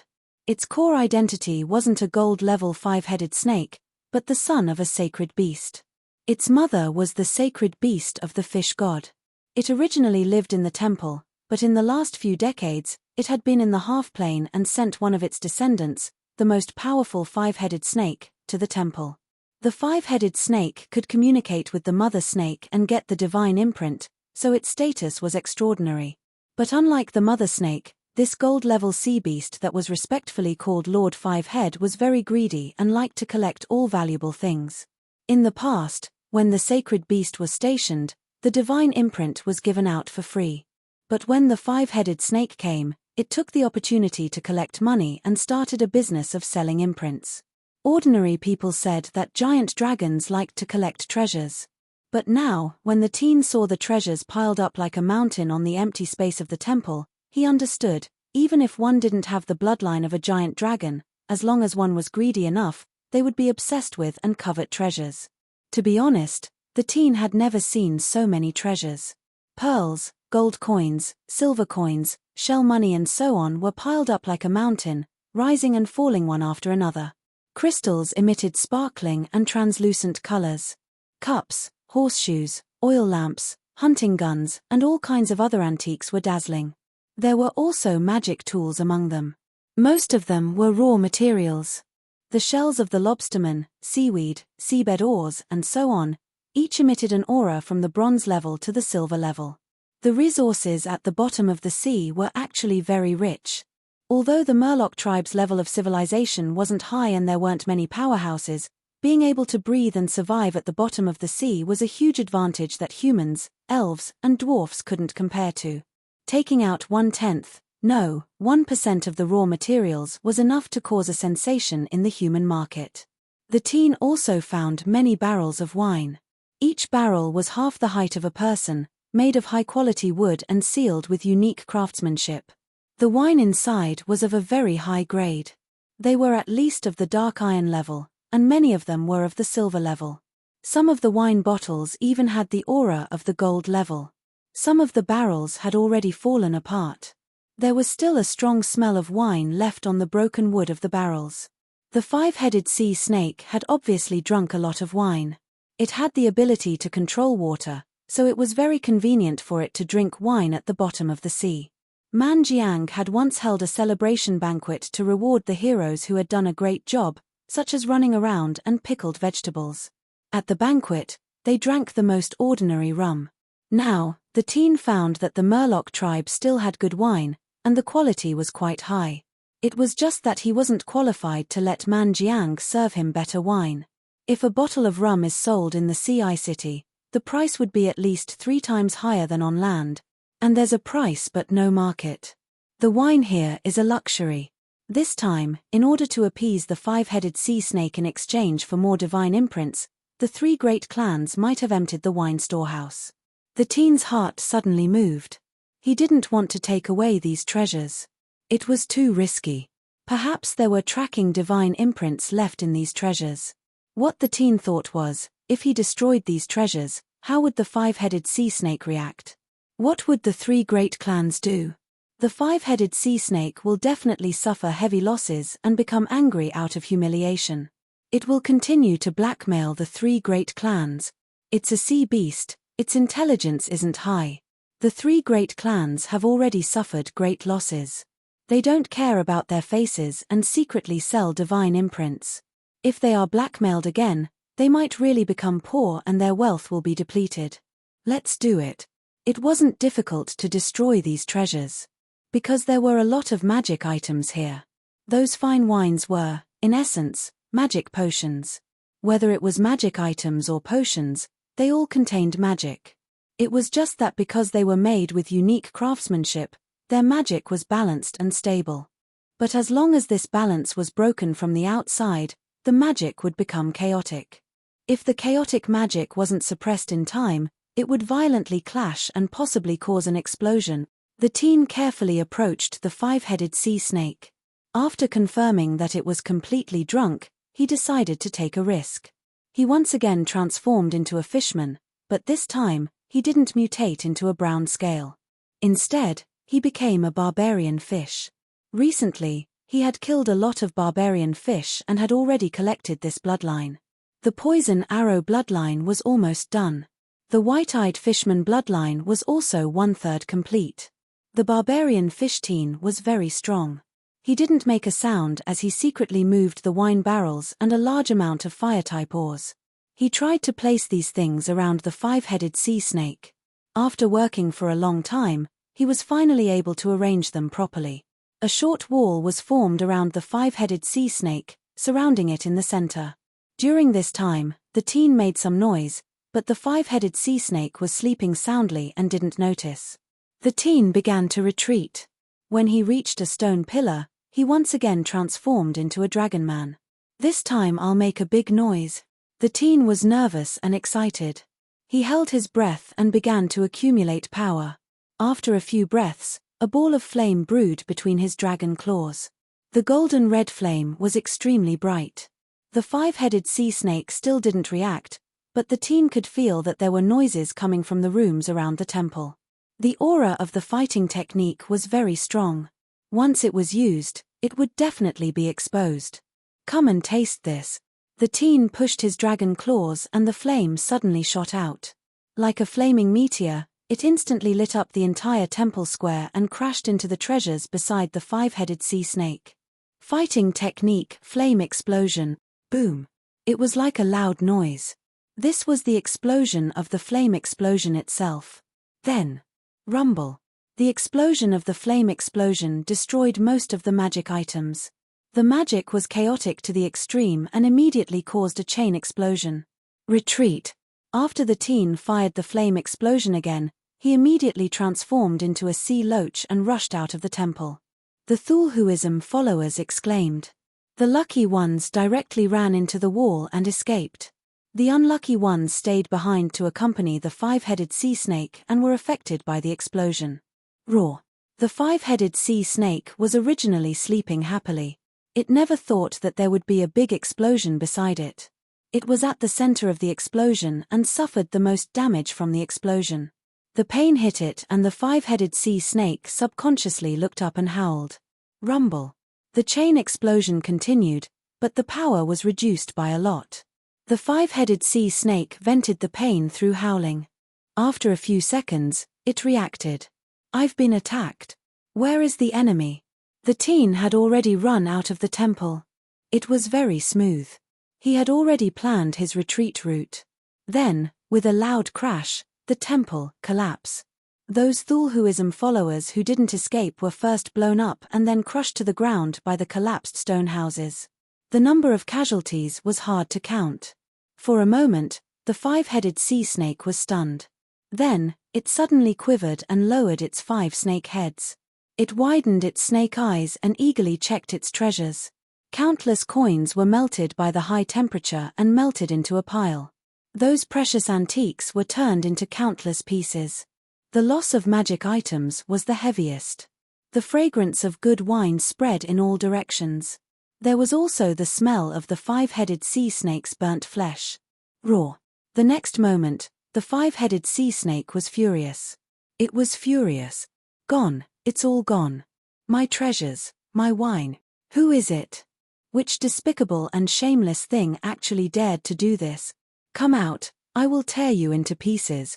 When the teen heard the five-headed sea snake's roar, his heart trembled. He drilled into the sand at the bottom of the sea and rolled, avoiding a group of murlocs who heard the commotion and hurried over. Oh my God, what did I see? The central temple collapse. Oh no, this time the murderer didn't kill anyone. He destroyed the temple. Sir Five-Headed Sea Snake, calm down. More and more murlocs rushed over. They didn't have time to be angry and comforted the five-headed sea snake. That murderer? You still haven't caught him? Useless trash, what's the use of keeping you? After the five-headed sea snake finished speaking, a huge snake head suddenly opened its mouth and directly swallowed a murlocs. Sir! The murlocs shouted in shock. My treasure is gone. You are all guilty. You all deserve to die. The five-headed sea snake roared. One of the snake heads raised up and spat out a purple venom. The venom quickly spread on the bottom of the sea. The murlocs who were infected by the venom were poisoned to death on the spot. The evil god followers frantically escaped from the temple. Bang, bang, bang. The five-headed sea snake took large strides and walked out of the ruins of the temple. It rushed into the stone room nearby. Its huge body knocked down countless houses. Its terrifying claws left deep footprints in the ground. The five-headed sea snake's eyes were completely red. It was so angry that it directly lost its mind. P.S. This book was originally updated once a day. But this month, I took too many days off. Therefore, I added a few chapters at the end of the month to make up for the gaps. After that, the extra chapters are my apology to everyone. The updates are not stable. I am sorry, everyone. The reason for the unstable updates is mainly because I have been revising the first volume in the month of November and adjusting the rhythm. During this period, I have also adjusted the outline and details. There are many things that are connected and it is very hard to think about. In the middle of this month, everyone should be able to see the revised first volume. I believe that the rhythm will be more comfortable. At the same time, there will be more important content added. Please pay attention. Chapter 303. If I knew this would happen, I would have come directly to the temple. Such an effect was out of the young man's expectations. The young man was filled with joy as he quickly swam back to his original location and transformed back into his brown scales. Very quickly, he received a forceful conscription order and rushed to the battlefield with Man Jiang. The three patriarchs had already rushed over and shouted at the five-headed snake, trying to communicate with it and awaken its consciousness. It was useless. The five-headed snake was a sea beast and lacked intelligence. It was greedy and fierce. Before it was ambushed by the young man, it had drunk wine and its brain was already muddled. Now that it was ambushed, its body was covered in injuries and the pain was inciting it to go crazy. What is going on? It was done by the murderer. He caused the explosion and wanted to kill Lord Five-Headed Snake. So vicious, this murderer wants to destroy my Ocean Eye City. The three patriarchs were so angry that their bodies trembled. Bang, bang, bang. The five-headed snake took large strides and rampaged through the city. A large number of stone houses were crushed by it and fell apart like fragile toys. It opened its mouth and some of its mouths shot out venom, some flashed with lightning, and some had steel teeth. Lord Five-Headed Snake, calm down. An evil god follower used a divine technique and the light shone on the five-headed snake's body. In the next moment, the five-headed snake's tail swept over and directly killed this evil god follower. His corpse flew far away. Houses collapsed and large amounts of sand flew up, covering the Ocean Eye City behind the five-headed snake. Battle technique, barbaric charge. Barbarian Fish Patriarch was wearing heavy armor and crashed into the body of the five-headed snake. The five-headed snake took a small step back and then its head with steel teeth descended from the sky. It bit down and the sharp teeth actually shot out sparks from the bottom of the sea. At the critical moment, Barbarian Fish Patriarch was pulled out by the current. The one who used the technique was White-Eyed Pearl Patriarch. Meanwhile, the Poison Arrow Tribe's Patriarch was wandering in the outer circle, constantly opening his mouth and spitting out poison arrows. The poison arrows pierced the body of the five-headed snake like toothpicks. The five-headed snake became even more enraged after being obstructed. It turned its main target to the three clan leaders. The three patriarchs were only at the silver level. Facing the enraged gold-level sea beast, they quickly fell into a disadvantageous position and became more and more embarrassed. The young merman followed behind Man Jiang and watched the battle from afar. He was secretly speechless. The five-headed snake had suffered such a violent explosion. It was heavily injured and bleeding, but it was still able to fight so valiantly. The mother of this five-headed snake is a saint beast. Its bloodline is not simple. No matter if it's defense, recovery, or endurance, they're all terrifying. The stronger the five-headed snake was, the greater the destruction it caused, and the happier the young man was. The chiefs of the three tribes are all silver-ranked, and they can't compare to the gold-ranked five-headed serpent. Their hands and feet are obviously tied. Due to the five-headed snake's identity and backing, they can't really hurt it. As the instigator, the youth felt aggrieved on behalf of the three clan leaders. Crack! A bolt of lightning struck the Poison Arrow Patriarch. The Poison Arrow Patriarch was already on guard and immediately swam to the side. But who knew, the lightning suddenly changed its direction and chased after the Poison Arrow Patriarch. Barbarian Fish and White-Eyed Pearl Patriarch quickly wanted to help, but the other four heads of the five-headed snake pounced on them.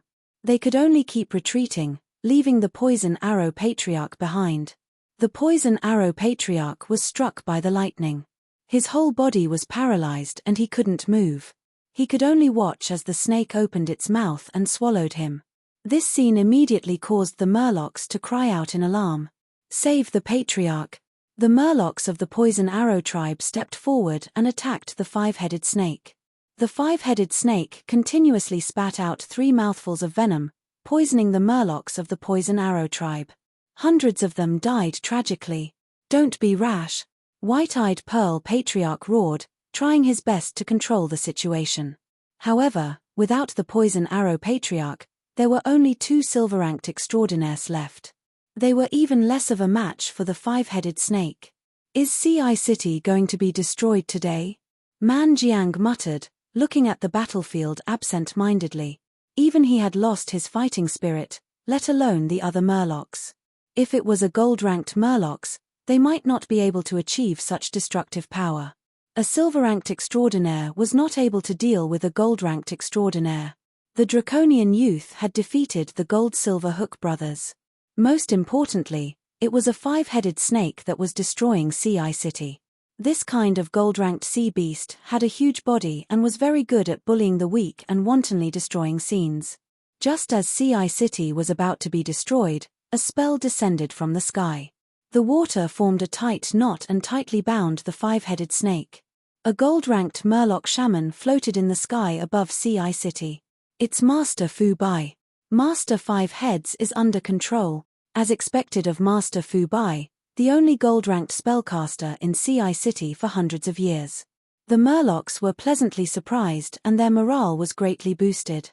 Old Murloc shaman Fu Bai's face became more and more unsightly. At the same time, her body was trembling slightly. Her condition was really bad. Every time she fought, she would burn her little lifespan. However, at this moment, she had no choice but to fight. Ci City was her foundation and her home. The 5-headed snake roared angrily and struggled frantically. However, it was still bound on the spot and could not move. Countless gazes of respect, shock, and worship were focused on Fu Bai. In terms of size, Fu Bai was relatively small compared to the 5-headed snake. However, such a small body was able to burst forth with a powerful spell and control the 5-headed snake. The current clan leader, White-eyed, immediately swam to Fu Bai's side as a guard. Fu Bai transmitted a message to him and the barbarian fish clan leader at the same time. I can only hold on for 10 minutes. The expressions of the 2 clan leaders changed drastically. 10 minutes. That was too short. According to their understanding of the 5-headed snake, its anger would not subside until it caused a ruckus for a day and a half. What should we do? Ask the clergymen to act. They have the same faith as us. After the 2 clan leaders quickly discussed, they immediately gave the order. The surviving Thulhuism followers acted one after another. They cast various divine spells and landed on the 5-headed snake's body. However, the effects were minimal. Time passed by mercilessly. Fu Bai transmitted another message. There is only one way now. Release that person and let him subdue the 5-headed snake. The expressions of the 2 clan leaders changed again. Barbarian Fish snorted. Are we going to ask for help from that blasphemer? This is our only chance.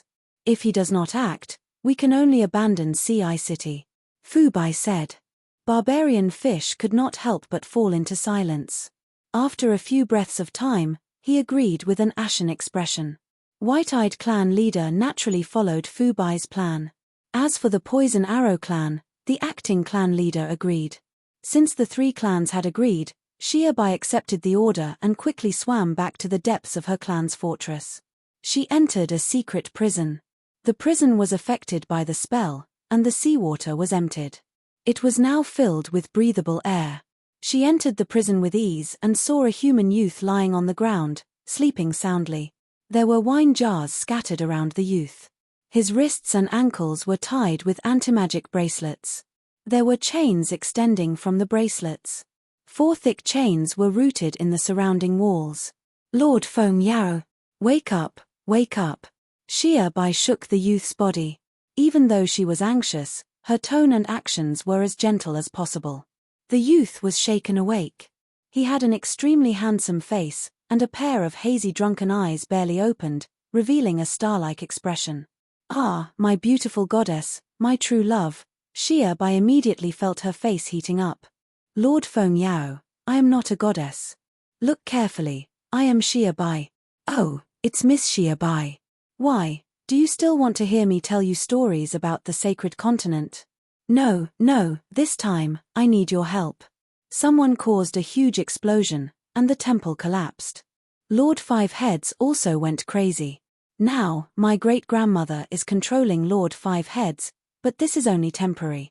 Our 3 clans have reached an agreement, and we are willing to let you go. However, please help to wake Lord Five Heads up. Xia Bai's tone was urgent, and she quickly explained the situation. Oh, there is such a thing. Interesting. But, I don't want to leave. Feng Yarrow said with a smile. It is good here. There is good wine every day, and there is also amorous merman food. Most importantly, this is the closest place to my goddess. Lord, if the Ocean Eye City is destroyed, your beloved goddess will definitely be angry. Ah, that is indeed the case. Then I will have to help. Where is my musical instrument? Hurry to the battlefield. When you get there, your musical instrument will definitely be delivered. Saying this, Xia Bai used a spell to release the human youth Feng Yarrow's shackles. Feng Yarrow regained his freedom. He flung his long hair and looked at the prison with nostalgia before leaving with Xia Bai with a smile. Chapter 304. Blue lightning struck everywhere, and the stone houses were blasted into smithereens by the lightning. The electricity spread across the seabed. Even though there were a lot of impurities in the seawater, the fishmen near the lightning or the evil god followers who could not escape in time all suffered. Some were directly cooked by the electricity and became roasted fishmen, while others were numb and temporarily lost the ability to move. They could only watch as the mountain-like snake body rolled over them. The 5-headed snake was still bound in place, but one of its snake heads struggled and found an opportunity. It opened its mouth wide and continuously shot out lightning and thunder liquid. Fu Bai, who was binding it, trembled more and more violently. She had originally estimated that she could bind the 5-headed snake for 10 minutes, but the 5-headed snake's madness and strength greatly reduced the time limit of 10 minutes. Blood flowed out from the corner of Fu Bai's eyes, and the fish pearl on her forehead had an almost undetectable crack. The aura of the previous leader of the Byakugan clan began to fall rapidly. The 5-headed snake roared angrily, and another snake head regained its freedom. This snake head was full of steel teeth, and it fiercely shot out and attacked with anger. With a crack, the 5-headed snake did not bite Fu Bai. Although Fu Bai could not move, when she attacked, she deliberately increased the casting distance between her and the 5-headed snake to the maximum. The 5-headed snake was bound in place, and even if it stretched its neck, it was far from being able to hook Fu Bai. Lord Fu Bai! That was close. The surrounding fishmen exclaimed. Fu Bai's safety was related to the survival of the entire Sea City. What a pity! The young fisherman felt regretful. If Fu Bai was killed, the Sea City would be reduced to ruins today. This was the best outcome for the Justice Pirates. In the next moment, another change occurred.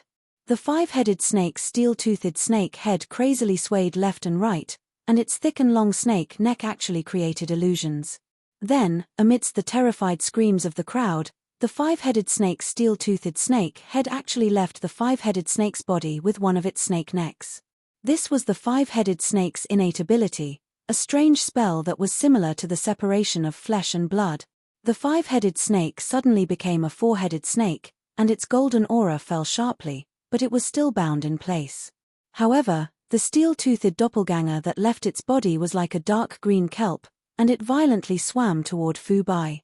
Block it! Protect Lord Fu Bai! For a moment, the Murlocs cried out in surprise. Their hearts jumped to their throats. Patriarch Barbarian Fish was the first to step forward. He gathered all his fighting aura and stood in front of Steel Tooth's avatar. Come. Lord Five Heads, this is just one of your clones. It only has a silver aura. There's no reason why I can't block it. Bang! The Barbarian Fish Patriarch, who had used all his strength, was sent flying like a ball. Although the Steel Teeth avatar had fallen to the silver rank, its terrifying physique was still able to crush the Barbarian Fish clan leader. Although they were at the same cultivation level, they were from different races and had different bloodlines, so there was a huge difference in their combat strength. However, Patriarch Barbarian Fish did contribute. After sending him flying, the Steel Tooth avatar's speed was greatly reduced, and its might was also reduced by half. The current leader of the White-Eyed clan hurriedly seized this opportunity to cast a spell. Ripples constantly appeared around the steel-toothed doppelganger, greatly interfering with its progress and affecting the mana circulation in its body. The steel-tooth avatar roared. After being obstructed for a moment, it still broke through the layers of spell ripples. It fiercely swung its snake tail, creating a torrent of water. The white-eyed clan leader's spell was broken, and he immediately suffered a backlash. Just as he was about to dodge, the torrent of water had already slammed into him. The white-eyed clan leader was immediately sent flying. Along the way, he crashed into several stone houses and plowed a long gully in the seabed before stopping. Along the way, the white-eyed clan leader spat out blood. The white-eyed clan leader's eyes turned black, and for a moment, he was unable to get up. Without the final obstacle, the steel-toothed doppelganger finally arrived in front of floating white. Ocean Eye City is finished. Countless fishmen held their heads, their faces filled with shock and fear. Ocean Eye City is finished. The young fishman was overjoyed. However, in the next moment, a green radiance suddenly bloomed in front of the steel-toothed doppelganger like a blooming flower. The steel-toothed doppelganger plunged into the green radiance and was about to pierce through it. At this moment, music rang out, and the green radiance violently contracted, forming a spherical cage, trapping the steel-toothed doppelganger inside. The steel-toothed doppelganger struggled crazily, twisting its huge body and causing the green spherical cage to distort violently. It was like a balloon that was about to be punctured. The music continued, and the volume was getting louder and louder. The green sphere of light was constantly reinforced and gradually stabilized. Under everyone's gazes, a human youth and Shia Bai arrived above Ocean Eye City together. Countless questions arose in the hearts of the fishmen, but seeing Shia Bai, the prodigy fishman, standing beside the human youth, and the human youth was the one who trapped the steel-toothed doppelganger. Therefore, the fishmen of Ocean Eye City all regarded this human as an ally. Is he also a follower of the evil god? A gold-level traveling poet? A saint-level musical instrument? The long-haired youth held a pocket-sized harp in his arms, and his slender fingers elegantly plucked the strings. The more the steel-toothed doppelganger struggled, the weaker it became. The young fishman's pupils shrank slightly. He was also curious about this human youth who had suddenly appeared. Moreover, he keenly sensed that the human youth's aura was different. Although it's a gold-level aura, it's even stronger than a pinnacle gold-level aura. What's going on? It's him. Man Jiang was shocked. The existence of the human youth was not a small secret among the higher-ups of the three tribes, but Man Jiang knew about it. You're finally here. Be careful. The previous tribe leader, Fu Bai, was already at the end of her rope. After reminding the human youth, she completely cancelled her spell. Without the spell's restraint, the five-headed snake's main body finally broke free. The four gigantic heads raised their heads and roared. It once again cast a similar spell on the spot, and its entire body completely disintegrated. After a few breaths, it separated into four huge snakes. The huge snakes all charged toward the human youth. Stop them! The barbarian fish tribe leader shouted. Everyone, attack! He led the charge and collided with one of the huge snakes, and they were evenly matched. After separating, the four huge snakes, like the steel-toothed doppelganger, were all silver level. After receiving the order from the barbarian fish tribe leader, Man Jiang attacked. He had not participated in the battle before because the barbarian fish tribe leader had instructed him to watch from the sidelines. Firstly, the strongest equipment in the barbarian fish tribe was with the barbarian fish tribe leader, so it was very difficult for Man Jiang to deal with the five-headed snake. Secondly, Man Jiang's existence was very important. He was the hope of the next generation of the barbarian fish tribe, and he was responsible for the rise and fall of the entire tribe. When the barbarian fish tribe leader was in danger, Man Jiang had to protect himself and plan for the tribe. Man Jiang rushed to the front line, but he was still cautious. His usual boldness and ferocity were all gone. He had no choice.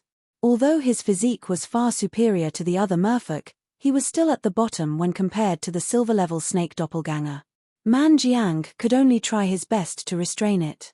3 of the four-headed snake doppelganger were restrained, and only one of them was left to attack the human youth. The human youth was calm and composed, and he used a spell to block it. The sea snake doppelganger did not help, and it became even more furious. It spat out lightning, poison, frost, and so on. All kinds of large-scale attacks wreaked havoc in the Sea City. For a time, the merfolk residents fled in all directions, and there were heavy casualties. The Sea City was in chaos. The white-eyed tribe leader was using all his strength to restrain a sea snake doppelganger when an attack suddenly came from behind. The white-eyed tribe leader was caught off guard, and he was killed by the sneak attack. The young merfolk's battle technique fluctuation could not be hidden from the others. The white-eyed tribe leader's scream before he died attracted the attention of many merfolk. Murderer! The murderer has appeared. He killed the white-eyed tribe leader. Ah, my fish god, the white-eyed tribe leader is dead. Catch him, kill him. How can this be? He is a barbarian fish tribe leader. Before the young merfolk made his move, he secretly changed into a barbarian fish tribe leader. This way, his silver battle chi did not seem out of place. The white-eyed tribe leader was a silver-level mage, and he was very useful. With his death, the merfolk were on the verge of collapse. The four-headed sea serpent avatar charged toward the human youth again. Time to go. The young merfolk swam with all his strength. He was originally near the city gate, and he immediately left the Sea City. Don't let him go.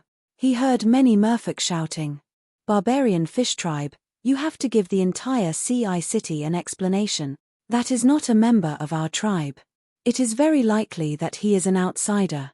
Catch him, and the truth will be revealed. But how? The five-headed snake was still rioting. Should they catch the murderer, or should they suppress the five-headed snake and protect the Sea City? The merfolk were caught in a dilemma. In the end, it was Fu Bai who shouted, "Don't chase him, this blood feud will definitely be repaid in the future. But if we don't protect our home now, what future do we have?" Thus, the enraged merfolk focused their firepower on the four-headed snake doppelganger once again. Rumble, lightning flashed, and poison spread. The Sea City seemed to be groaning in the midst of the intense battle. And the culprit had already left. Chapter 305. In the deep sea. The young Murloc was swimming with all his might. The Sea City behind him was getting smaller and smaller, and in front of him was a large mass of darkness. Only the Murlocs had a large number of shimmering corals, and in most of the depths of the sea, there was no light at all. It seems that they didn't choose to chase me. The young Murloc relaxed slightly. This result was also within his expectations. He didn't act rashly, but after careful consideration. First of all, the situation in the Sea City was worrying, and because of the unexpected appearance of the second gold-rank powerhouse, the Murlocs had a slight advantage. In this case, if the young Murloc didn't act, he would definitely sit back and watch the Murlocs win, allowing the situation to stabilize. This was something the young Murloc didn't want to see. Because he couldn't stay in the Sea City and continue to carry out assassinations. First of all, there were fewer and fewer valuable assassination targets.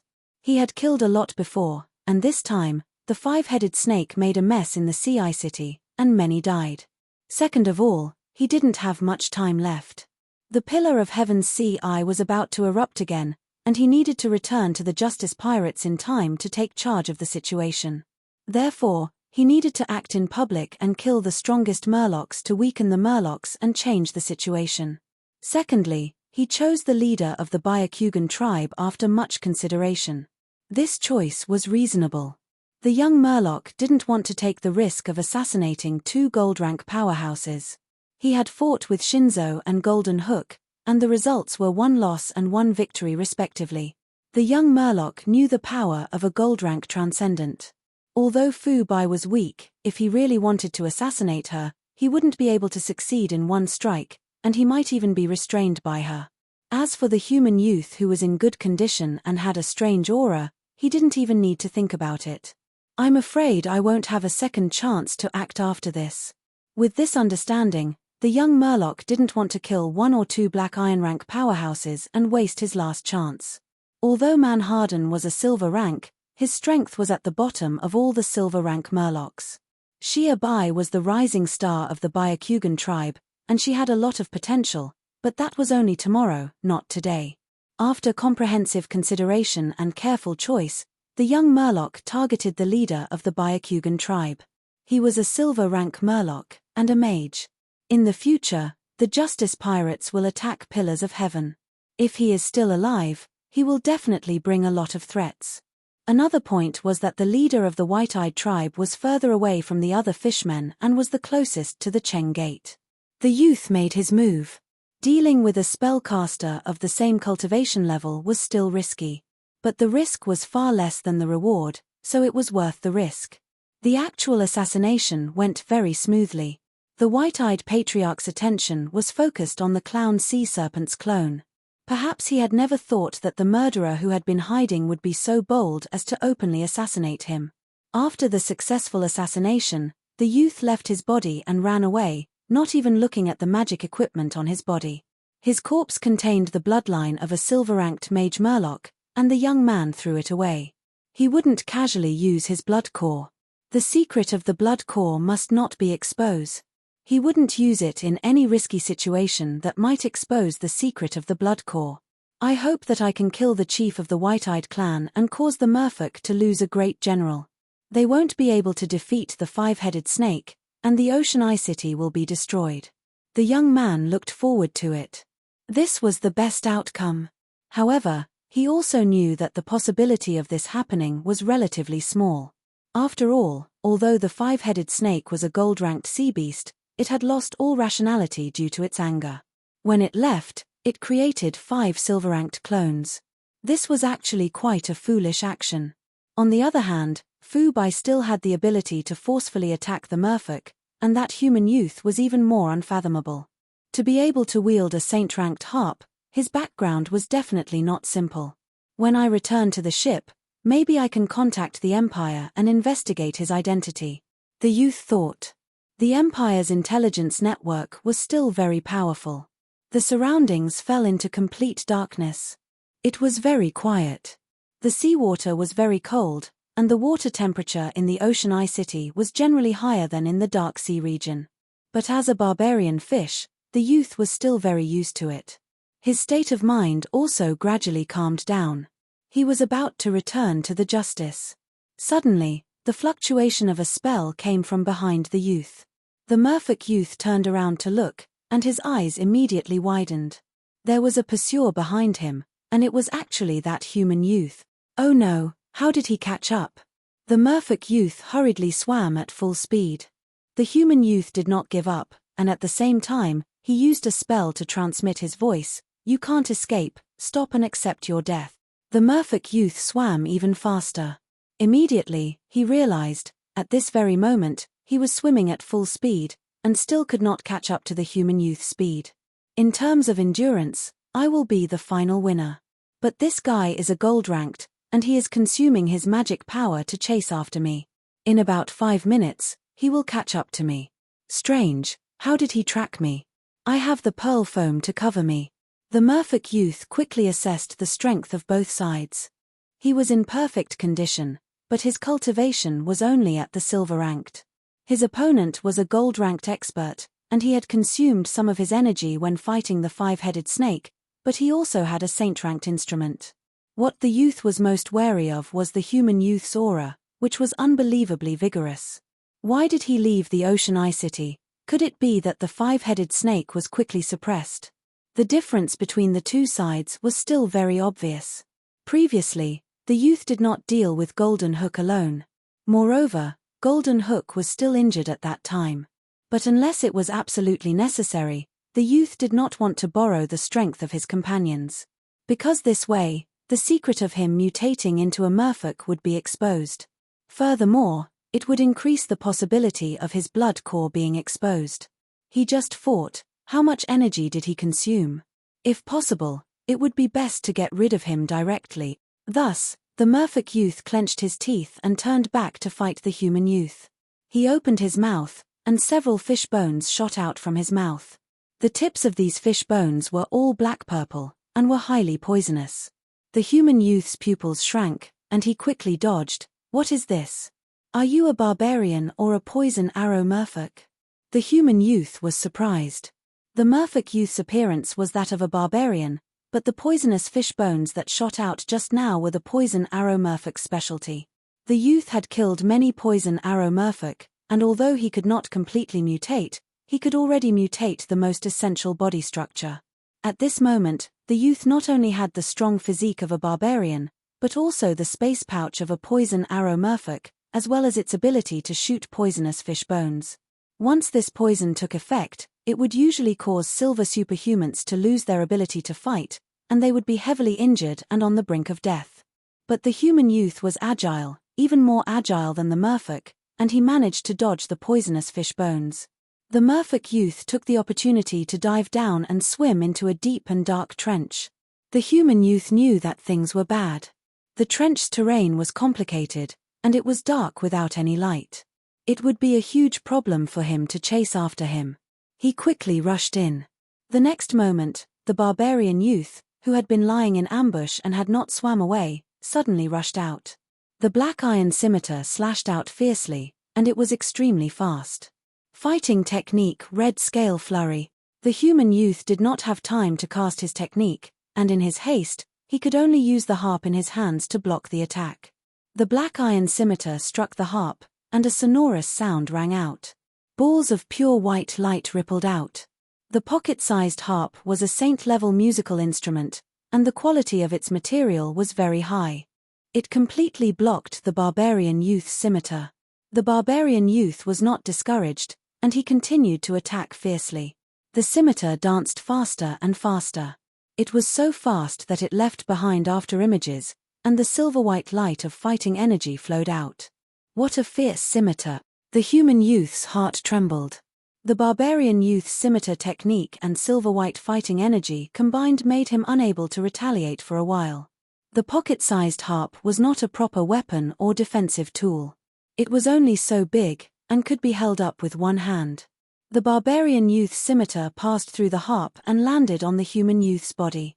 Wounds quickly appeared on the human youth's body, and blood quickly spread out in the sea. Boom! The human youth, who had been tightly entangled, finally cast his technique. An invisible force spread out in all directions with him at the center of the sphere. The force was very strong, and the barbarian youth was unable to resist it.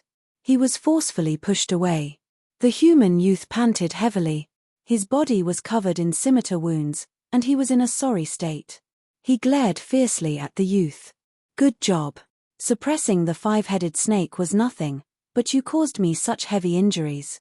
You are much more dangerous than that stupid snake. Now, die." He held the harp with one hand, and the fingers of the other moved rhythmically, stroking the strings. Spells burst forth with the sound of the harp, and the barbarian youth retreated without hesitation. Spells bombarded him one after another. The barbarian youth was extremely agile. He scurried around in the trench, widening the distance between them again. This murloc is so sneaky. The human youth widened his eyes in surprise. He had thought that the murlocs in CI City should be the most intelligent murlocs in the world. He did not expect this unknown murloc, who was very likely an outsider, to be so slippery. From the beginning, the young murloc had decisively retreated when he discovered that the human youth was chasing after him. After diving into the trench, he had actually set up an ambush and launched a sneak attack. The outcome of the battle was great, but he did not linger. Instead, he decisively fled. Under the bombardment of spells, he was very calm. He displayed insight that made the human youth gasp in amazement, and suffered minimal injuries.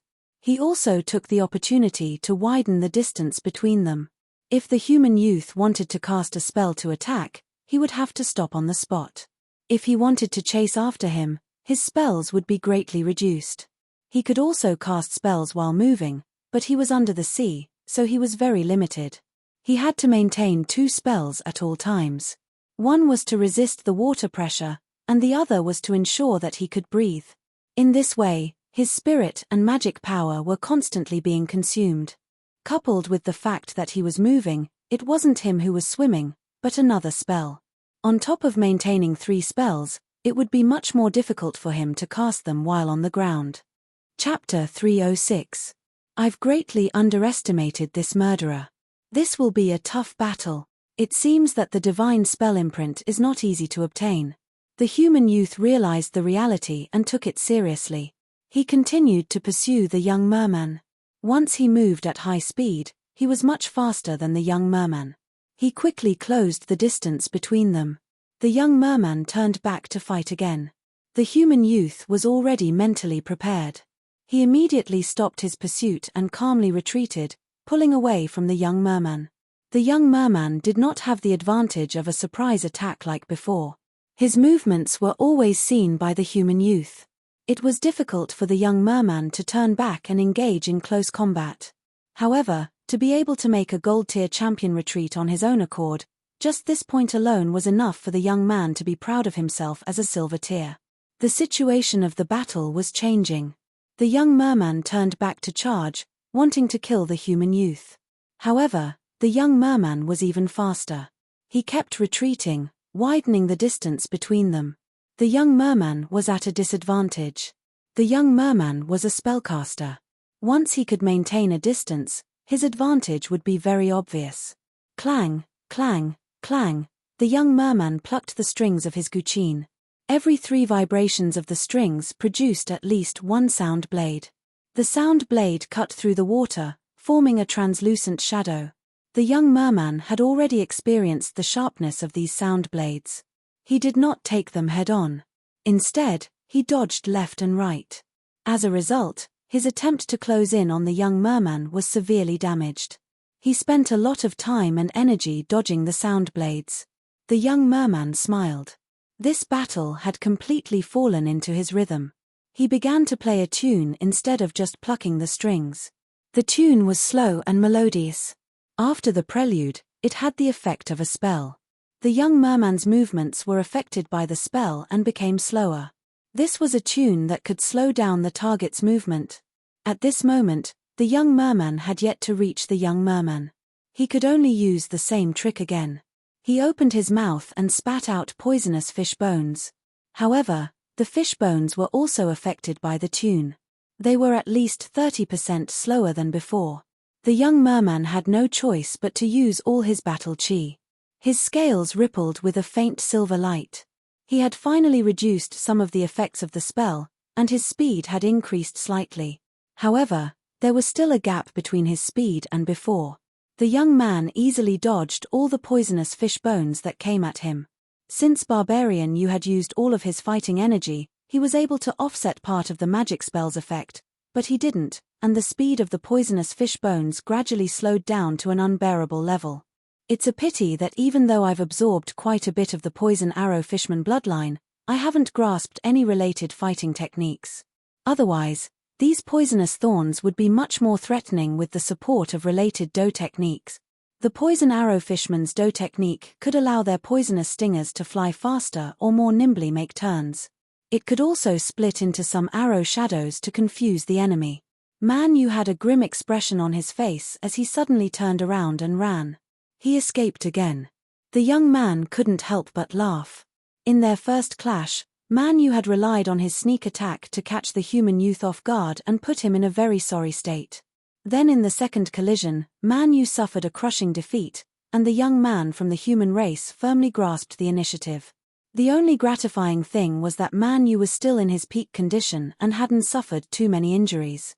When the enemy advances, I retreat. When the enemy retreats, I advance. The human youth firmly grasped the essence of guerrilla warfare and continued to chase after Barbarian Yu. Under the influence of the spell, Barbarian Fish's condition kept deteriorating, and his speed became slower and slower. The human youth, on the other hand, was becoming more and more relaxed. As he pursued, he cast all kinds of spells one after another. Whoosh, whoosh. Man Yu turned around and shot out poisonous stingers, but the human youth dodged them one by one or used spells to easily block them. You have quite a lot of poisonous stingers. Are you a hybrid of Barbarian Yu and Poison Arrow Fishmen? Strange. These two bloodlines are of the same grade, but you don't suffer from a conflict between them.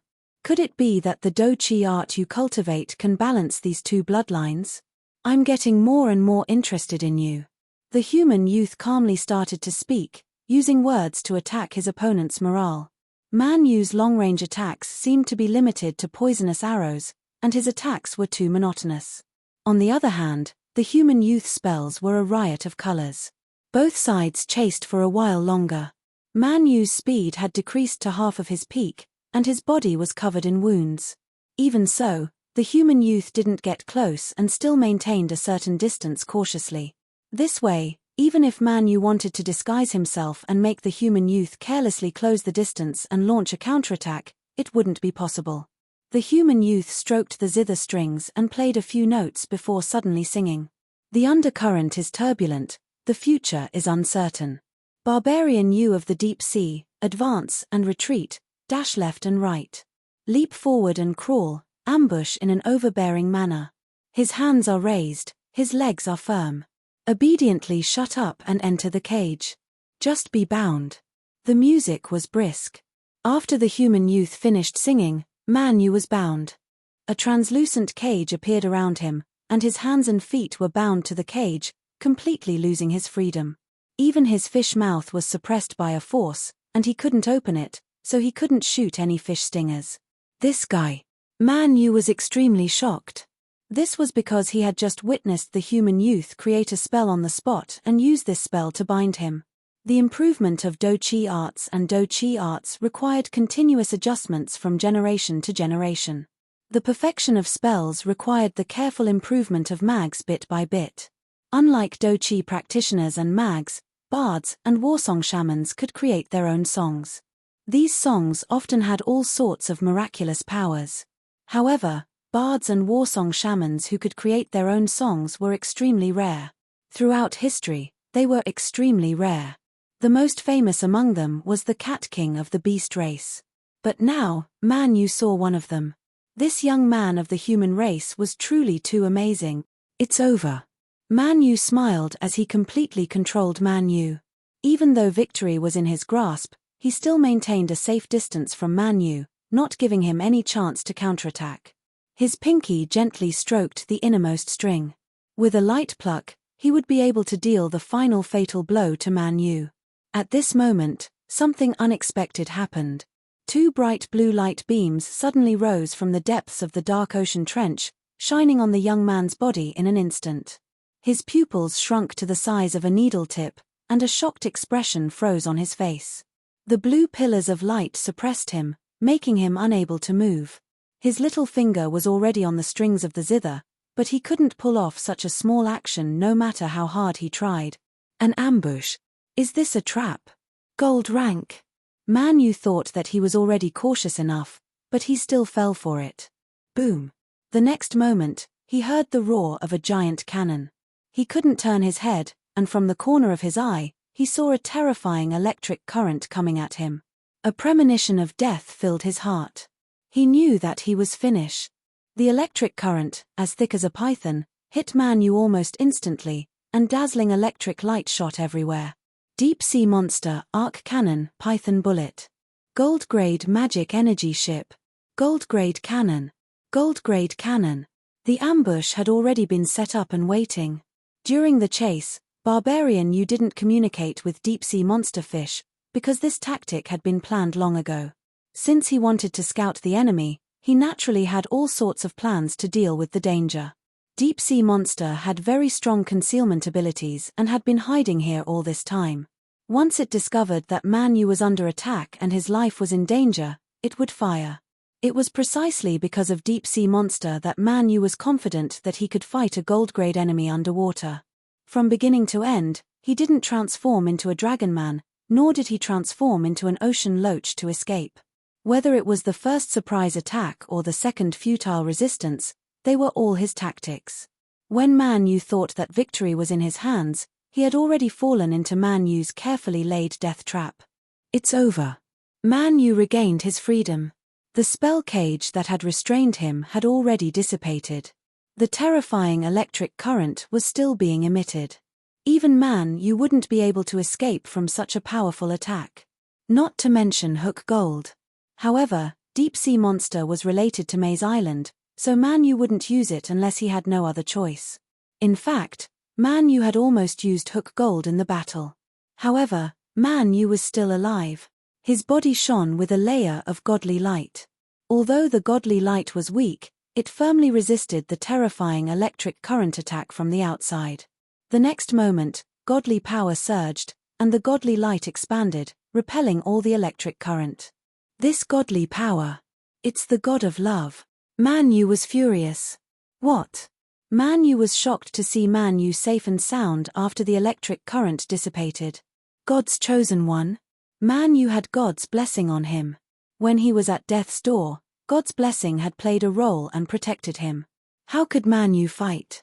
As long as God's blessing doesn't disappear, Man Yu is immortal. Man Yu no longer had the will to fight and retreated. He didn't rendezvous with deep-sea monster. This magic ship wasn't fast, about the same speed as ship Justice. Once it was exposed, it would be attacked by Man Yu. Deep-sea monster was huge and far less agile than Gold Transcendence.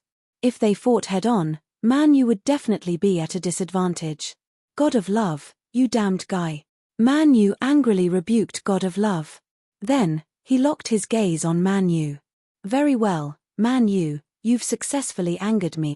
Man Yu pounced on Man Yu again. Man Yu was shocked when he heard Man Yu's words. Did God of Love bless and protect him? Why does he have such an attitude toward God of Love? His hatred is as deep as the sea. Wait, a thought flashed through Man Yu's mind. He immediately changed his plan of retreat. Instead of diving deeper into the trench, he swam toward the surface. Man Yu began to close the distance. Fighting technique Wave Treader. Water spurted out from Man Yu's feet, propelling him up rapidly. Man Yu was stunned. This Murloc clearly had a fighting technique to increase his speed, but he didn't use it at all. Everything he did before was a deliberate act. Was he still a Murloc? Too sinister and cunning. Man Yu's anger soared as he chased after him. However, the distance between them couldn't be shortened as easily as before. On the other hand, Man Yu was still worried about deep-sea monster. Man Yu was wise not to let deep-sea monster come out to fight. If it didn't come out, it would be more effective. Man Yu's vision grew brighter and brighter. Both parties were quickly rising to the surface. Man Yu activated his Bloodcore and transformed into Dragonman form. The young man was once again taken aback by this strange sight. What the hell are you? Hey, there's a fleet above. Pu. Waves surged as Man Yu leaped out and landed on the deck of Ship Justice. The pirates on Ship Justice were already on standby. The scouting magic device had already detected the situation of the chase at the bottom of the sea. Zhong Ji and Kang Shu immediately stood beside Man Yu. Be careful, he's a gold bard, Man Yu said. The next moment, Man Yu broke through the surface of the sea and soared into the sky, looking down at the Justice Pirates fleet. Justice. Pirates. Man Yu narrowed his eyes and was about to strum the strings when he suddenly saw a figure on the deck. His movements stopped abruptly. Covered in dust. The man covered in dust raised his head and saw the human youth. He exclaimed, Third Master? Chapter 307. The third leader of the Flamebeard Pirates, Feng Yao. A saint-level bard, recognized by the world as extremely talented. He was once hailed as the genius most likely to become a legend. And it was precisely because of his stunning talent that the goddess of love was tempted. The love god expressed her feelings to Feng Yao. However, Feng Yao rejected the love god's advances. In a fit of anger, the goddess of love cursed him. This was the famous love god's curse. Handsome man, how could you be so heartless? I curse you, you heartless person. You will fall in love with a woman you can never get. You will be whipped by love and pursue her wholeheartedly, only to be rejected by her again and again. When you're rejected, you'll feel the hurt I'm feeling right now, the sorrow and pain in my heart right now. You'll be rejected once, twice, thrice. You'll be rejected endlessly. Your pain will never end. Feng Yao was cursed and became the most romantic pirate on the sea. He always fell in love with someone he shouldn't have, such as the queen, the wife of a legend, or the fierce female pirate. He was blinded by love and pursued her impulsively. He was attacked again and again, not only in his heart, but also in his body. He was injured again and fell into a desperate situation. If not for Flamebeard protecting him in time, he would have died. Feng Yarrow also fell into deep guilt and self-blame. He didn't want to implicate his companions, so he took the initiative to leave the Flamebeard pirates and acted alone. A banquet was held on the Justice. A grey man poured the best wine for Feng Yarrow. Third leader, aren't you a saint level? Feng Yarrow drank the wine in one gulp. Sigh, I entered the half-plane in the eye of the sea and confessed my love to the blue charm god, but I was rejected. I was sealed and my strength dropped to gold level. The others looked at each other. Confessing his love to a goddess? This bard was too daring. Wait, blue charm god? Kang Shu frowned and asked deliberately. Feng Yarrow said honestly, when the eye of the sea erupts, the hidden half-plane will open a crack and connect with the main world. Inside is the main temple of the blue charm god. I have been there. My courtship failed. After I was sealed by blue charm god, I was injured by the sacred beast. However, the goddess did not execute me. Instead, she stopped the sacred beast when it was about to kill me. I was heavily injured and was saved by the merpeople. They thought I was a blasphemer, but blue charm god did not kill me. Instead, they imprisoned me. Their attitude towards me is very complicated. On the one hand, it's because blue charm god's attitude towards me is unclear. On the other hand, I'm the third leader of the Firebeard pirates. They don't want to provoke Firebeard. As for blue charm god, she has many identities, such as Calm Lake god, Fish god, Wave Breaker god, and so on. Then why did you come after our captain? Lan Zhao asked. Although he was only bronze-ranked, he fanatically worshipped and respected the Draconid youth. Therefore, his tone towards Feng Yarrow was very bad and his expression was fierce. Feng Yarrow took a deep look at the Draconid youth. Misunderstanding. He smiled bitterly. The dragon captain caused havoc in Ci City. I did not know his true identity. I thought he was a merperson. The reason I want to kill him is because the 3 high races have promised me that I can inherit the dragon captain's god skill mark. With the qualification to participate in the fish gods test, I can successfully enter the demiplane again. Ahem. The Draconid youth coughed twice and explained, after I dived into the sea, I turned myself into a merperson and snuck into Ci City to investigate the enemy. So, the captain can turn into a merperson? The experience on the Island of Confusion allowed Lan Zhao and the others to understand the secret of the youth's werbeast transformation. Feng Yarrow stared deeply at the Draconid youth. You're not just simply investigating the enemy. You've turned Ci City upside down. At least 20 black iron fishmen have died at your hands, and a silver-level spellcaster as well. You caused a huge explosion and blew up the most important temple in Ci City. You made 5-headed snake furious, causing countless lives and property losses. You almost destroyed Ci City. There was such a thing. Captain, what exactly did you do? Everyone was shocked. The Draconid youth coughed again. I was thinking about the future. When the Sky Pillar Ci erupts, the Justice Pirates will have to fight with the forces of Ci City. If there is a chance, I will try my best to weaken the enemy. Unfortunately, if you did not suppress 5-headed snake, Ci City would have already been destroyed. Feng Yarrow laughed. To be honest, although I am under house arrest, it is quite comfortable in prison. I have good food and wine all day long. Most importantly, I am close to my goddess. I am willing to do that. Therefore, the merpeople asked me for help. I did not want the goddess to be sad because of the loss of too many believers. After all, Blue Charm God is not in a good state. She has been sleeping and needs the believers to provide her with faith and power. So, whose side are you on now? Kang Shu stared coldly at Feng Yarrow. Feng Yarrow shrugged. I have the curse of the goddess of love on me, and also her blessing.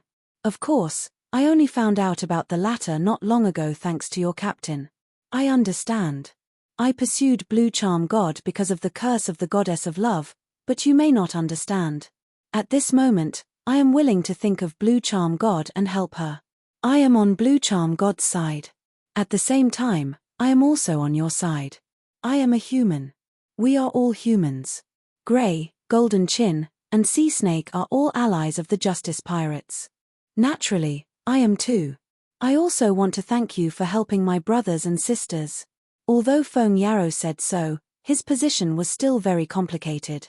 He did not know that the grey-clothed man, the golden-jawed man, the sea snake woman, and the others had secretly sided with the dynasty. The Draconid youth changed the topic. Let's talk about that half-plane. We came here. I sneaked into Ci City to investigate the enemy's situation in order to enter and search for the treasure. Feng Yarrow laughed out loud. So you're saying that you've also obtained clues to the treasure and came over? My original intention was the same as yours. But when I saw Blue Charm God, I was completely attracted to her. I fell in love with her at first sight. Grey could not help but cough. Third Master, you fell in love at first sight too many times. Clues to the treasure? The Draconid youth, Zhong Ge, and Kang Shu were focused on another point and could not help but frown. The Draconid youth then asked another key question. How did you track me? Chapter 308. Feng Yarrow's expression darkened. This is the power of the god of love. His curse is not simple. It will guide me. I fell in love with the Blue Charm God, but he chased me away and imprisoned me by the Murlocs. After suppressing the five-headed snake, the curse of the god of love guided me and allowed me to track you down. I understand the meaning of guidance. Dragon Suit Captain, you killed so many Murlocs and have a large number of divine spell imprints on you. If I kill you, I can obtain these imprints and enter the half-plane again to see the Blue Charm God. At this point, Feng Yarrow sighed deeply. I hate the god of love and know that it is a curse. But the power of the god is so strong. I know that I have been toyed with by the god of love, and I know that this pursuit will result in failure. But every time, I can't help but follow the guidance and do my best. Seeing the helplessness and bleak expression of the former saint-level expert, the historical genius bard, everyone was even more fearful of the god. The Draconid youth was deep in thought.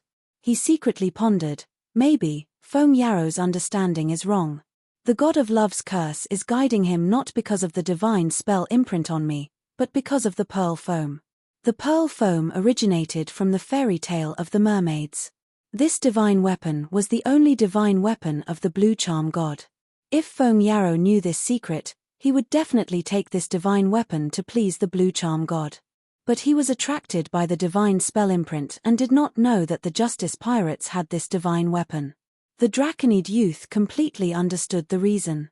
The pearl foam did not guard against the power of the god of love. Because the god of love was much stronger than the Blue Charm God, the strength of a god had a lot to do with their divine role. Love was a very broad concept. It included family, friendship, love, doting, benevolence, love, care, and so on. Of course, the human god of love was more inclined toward love. As long as it was a living being, there would be love. The Blue Charm God's divine role was deception and disguise. In terms of concept, its scope was much narrower than love. It also leaned toward the negative. This kind of negative concept was hard to like, and it was naturally unfavorable for the development of believers. After all, Blue Charm God was a foreign god. What was even more fatal was that the clergy involved deception and disguise, as well as the god of theft, god of plunder, god of war, and so on. With so many powerful gods around, Blue Charm God had no room to grow as a latecomer. In addition to the strength of the gods, there was another reason. That is, the use of pearl foam by the Justice Pirates is too simple and shallow. If there was a priest who could use this divine artifact with Blue Charm God's permission, the pearl foam would be able to unleash the true power of a divine artifact. It would not be as useless as it was now. The Draconid youth pondered for a moment. Is there any way to transfer the divine artmark to you? Feng Yarrow shook his head, a look of helplessness on his face. Unless it's a priest of the Blue Charm religion or above, there's no other way. However, even without the divine spell imprint, we can still enter the demiplane. As far as I know, there are at least 3 ways to enter the demiplane. Feng Yarrow began to explain his information to everyone. The first way to enter was with the divine spell imprint. With the divine spell imprint, one could be directly sucked into the demiplane when the Pillar of Heaven erupted to participate in the fish god's test. This method had a 100% chance of success. It was the safest method. The second way was to learn from the Thulhuism followers. For example, the followers who lived in the temples would pray or hold a ceremony when the pillar of heaven rose. If they were happy with the gods, they might also be pulled into the demiplane. This method was not reliable and had no pattern. Sometimes, 50 or 60 followers would be pulled in during the eruption. Other times, none would be pulled in. The third way, which was also the most straightforward way, was to break through directly. Feng Yarrow slowly explained, the pillar of heaven eruption is divided into 3 stages. The first stage is the rising stage, where the fountain goes from low to high. The second stage is the maintenance stage, where the giant fountain is maintained at a certain height. The third stage is the descent stage, where the fountain goes from high to low, slowly descending until it disappears. In the second stage, the demiplane will be connected to the main world, forming a large gap that ships can pass through. After breaking through this gap, we will be able to reach the demiplane. However, this is also the most dangerous way. Whenever this happens, the holy beast of the blue charm god religion will personally guard the gap and block the door inside the demiplane. When I broke in, it also took a lot of effort. The faces of the pirates of the Justice Pirates suddenly turned white. Holy beast. As the name suggested, this was a holy domain magic beast. According to the information in the CI city, it should be the mother of the Penta, the holy domain 6-headed snake. The 6-headed snake did not only have one child, the Justice Pirates had to deal with the deep-sea Hydra family.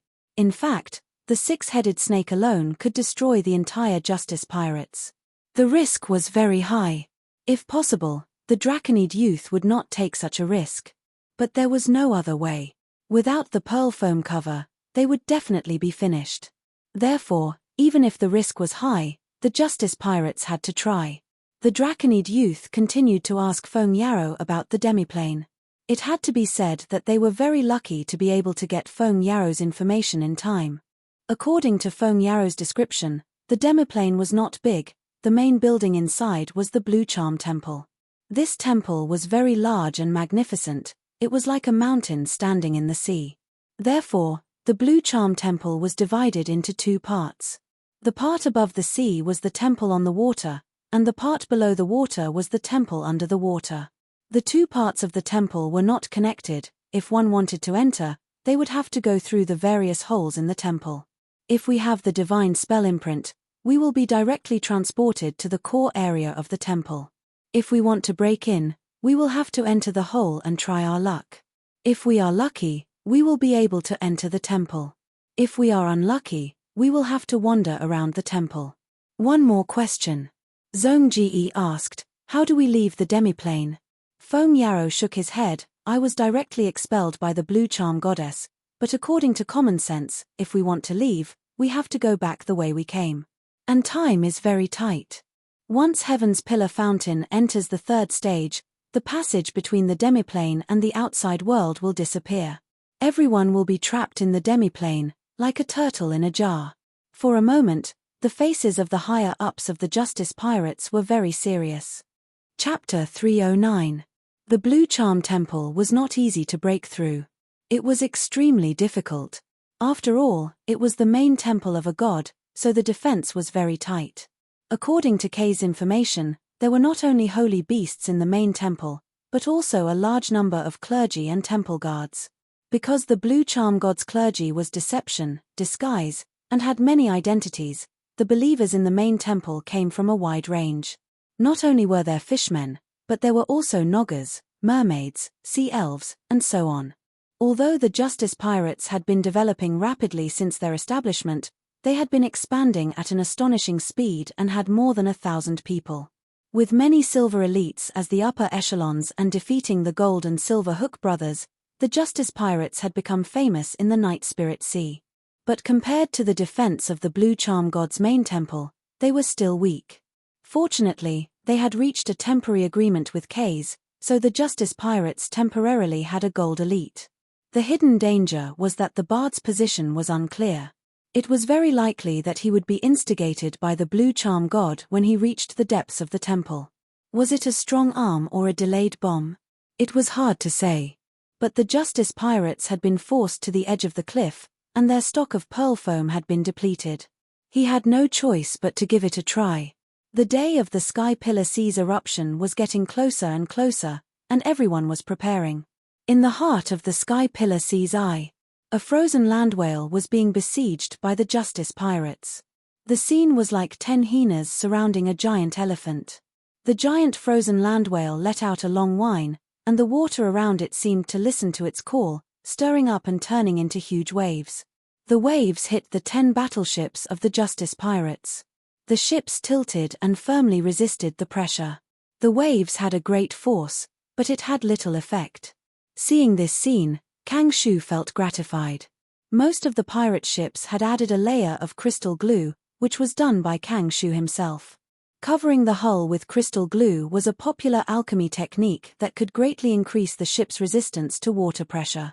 The hull of the Justice Pirates has become tougher. Of course, not all ships were covered with a layer of crystal glue. The Justice ship was an exception. This was because the Justice was the Empire's newest ship model, and it used the alchemy technology of metal coating. This technique was even better than the crystal face glue. Swish swish swish, wave after wave of giant waves came crashing down, seemingly endless. Although the Justice Pirates can resist the waves, the shells fired will be weakened by the layers of waves. Ships that wanted to approach the frozen land whale would also be pushed away by the huge waves. The frozen land whale's magic crystal grew on its forehead. It was sparkling and translucent, just like a dark blue crystal that was exposed. At this moment, the magical crystal was shining brightly, consuming a vast amount of mana to maintain this innate ability that he was born with.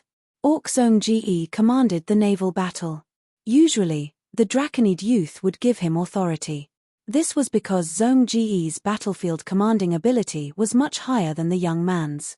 Zong Ge saw the endless waves. He decisively ordered all combat ships, dive into the sea. The order was immediately transmitted to all the ships through the magical device, followed by the same flag signal. Thus, there were shouts from all the pirate ships. Prepare to dive. On the deck, the pirates quickly ran, people moved, and the miscellaneous people all entered the cabin.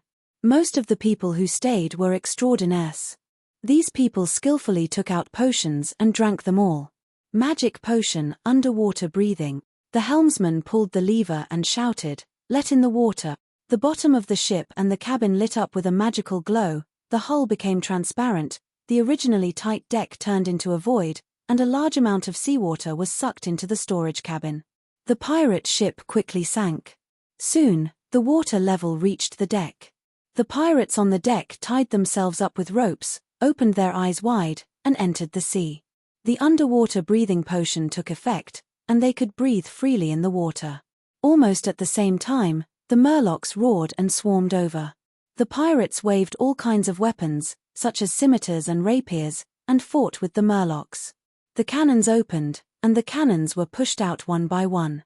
The turbulent seawater could do nothing to these cannons, because the surface of the cannons was also coated with a thick layer of crystal glue. Even between the cannons and the muzzles, there was glue that isolated the seawater. The cannoneers were already ready, and at this moment, they heard the order and fired. The magic power in the magic power pool was injected into the bronze, black, and silver cannons. Boom boom boom. The cannons fired, stirring up a terrifying whirlpool. All kinds of fireworks exploded in the seawater, and the Murlocs screamed in the plasma. The scattered iron thorns shot them to death, and they died like hedgehogs. After a few breaths, the Murlocs and sea beasts on the pirate ship were almost completely cleared. Only a small part of the deck was still stubbornly resisting. Zong Ge ordered again, and the cannons were aimed at the frozen land whale. The frozen land whale stopped its natural ability, dived into the sea, and confronted the Justice Pirates. Soon, this silver-level sea beast was hit by a lot of cannons, and became riddled with wounds. Zong Ge watched the battle with full concentration through the magic device. His eyes flashed. Order, all silver-level cannons to be replaced with drill bullet. The drill bullet was shaped like a long spear, and the bullet head was in a spiral shape. Once fired, it would spin rapidly, drill through the seawater, and pierce deep into the frozen land whale's body. Then, the frozen land whale's blood would spurt out along the hollow barrel. In this way, the frozen land whale gradually fell into a disadvantage. Foam Yarrow had been watching the battle on the Justice pirates. He was quite surprised by the endless amount of ammunition in the Justice pirates. I didn't expect that half-beast to have such a commanding talent. The 10 pirate ships under his command advanced and retreated according to the rules, working together to form a seemingly thin encirclement, but in fact, it's very tenacious, firmly trapping the frozen land whale. His aura is very close to the gold level. Once he succeeds, I'm afraid he'll be a headache for the Dragon King. Hehe, this battle has been decided. The frozen land whale seemed to have a premonition of its own ending, and it launched its final counterattack. Icicles were like a torrential rain, with it as the center, indiscriminately attacking in all directions. The first to suffer were its vassals, the Murlocs. Then, a large number of icicles pierced through the crystal glue and shot into the hull. The icicles were so fierce that even the metal-coated Justice pirates were injured. On the gun position, YA was burying his head in the cannonball, trying to fill the muzzle. Suddenly, an icicle attacked, almost piercing his head. The crystal glue was broken, and seawater poured in. YA didn't panic. He had already drunk a bottle of underwater breathing potion. But the next moment, a Murloc suddenly drilled in through the hole in the crystal glue. His harpoon directly hit YA's face. YA's pupils shrank. Death suddenly came, but he had no power to resist. The harpoon finally stopped in front of YA's eyes. The Murloc in front of YA also showed a look of horror. Soon after, the fishman was dragged out with a whoosh. With a crisp crack, the bronze-level Murloc warrior was broken in the opposite direction, dying tragically on the spot. Roar. Guru guru guru guru. YA heard the big guys roar again, but the roar stopped abruptly. Then came the sound of the latter being filled with seawater. "He's the one who saved me." YA instantly understood who her savior was. This was only a corner of the battlefield. The real decisive battle had begun. Kang Shu, Zhong Ge, Foam Yarrow, and the others' gazes were all focused on the young Murloc. Since the secret of him being able to mutate into a Murloc was exposed, the young man might as well mutate in front of everyone and kill his way to the frozen land whale in his Murloc form. The young man held 2 swords in his hands, used Dance of the Red Scales, and stepped on the waves, making him extraordinarily agile. The frozen land whale had low intelligence and a huge body. Its flesh and blood were torn apart by his swords, and it kept howling. So the dragon suit captain's true identity isn't a dragon man. He's actually a druil. The dragon man is just one of his forms. The captain is a dual cultivator. No wonder the lion flag submitted to him. Under the young man's secret arrangement, the answer and truth quickly spread among the pirates. Foam Yarrow's gaze was focused on the young Murloc. He deeply felt the power of the young man's swordsmanship. It's just that the gold-level sea monster never appeared.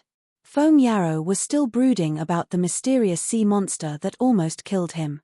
But during these days in the Justice Pirates, he still couldn't find any information about the sea monster. He understood that this should be the dragon suit's hidden trump card. This guy is very shrewd. The identity of the druil is really exposed now. No, maybe he's not a druil.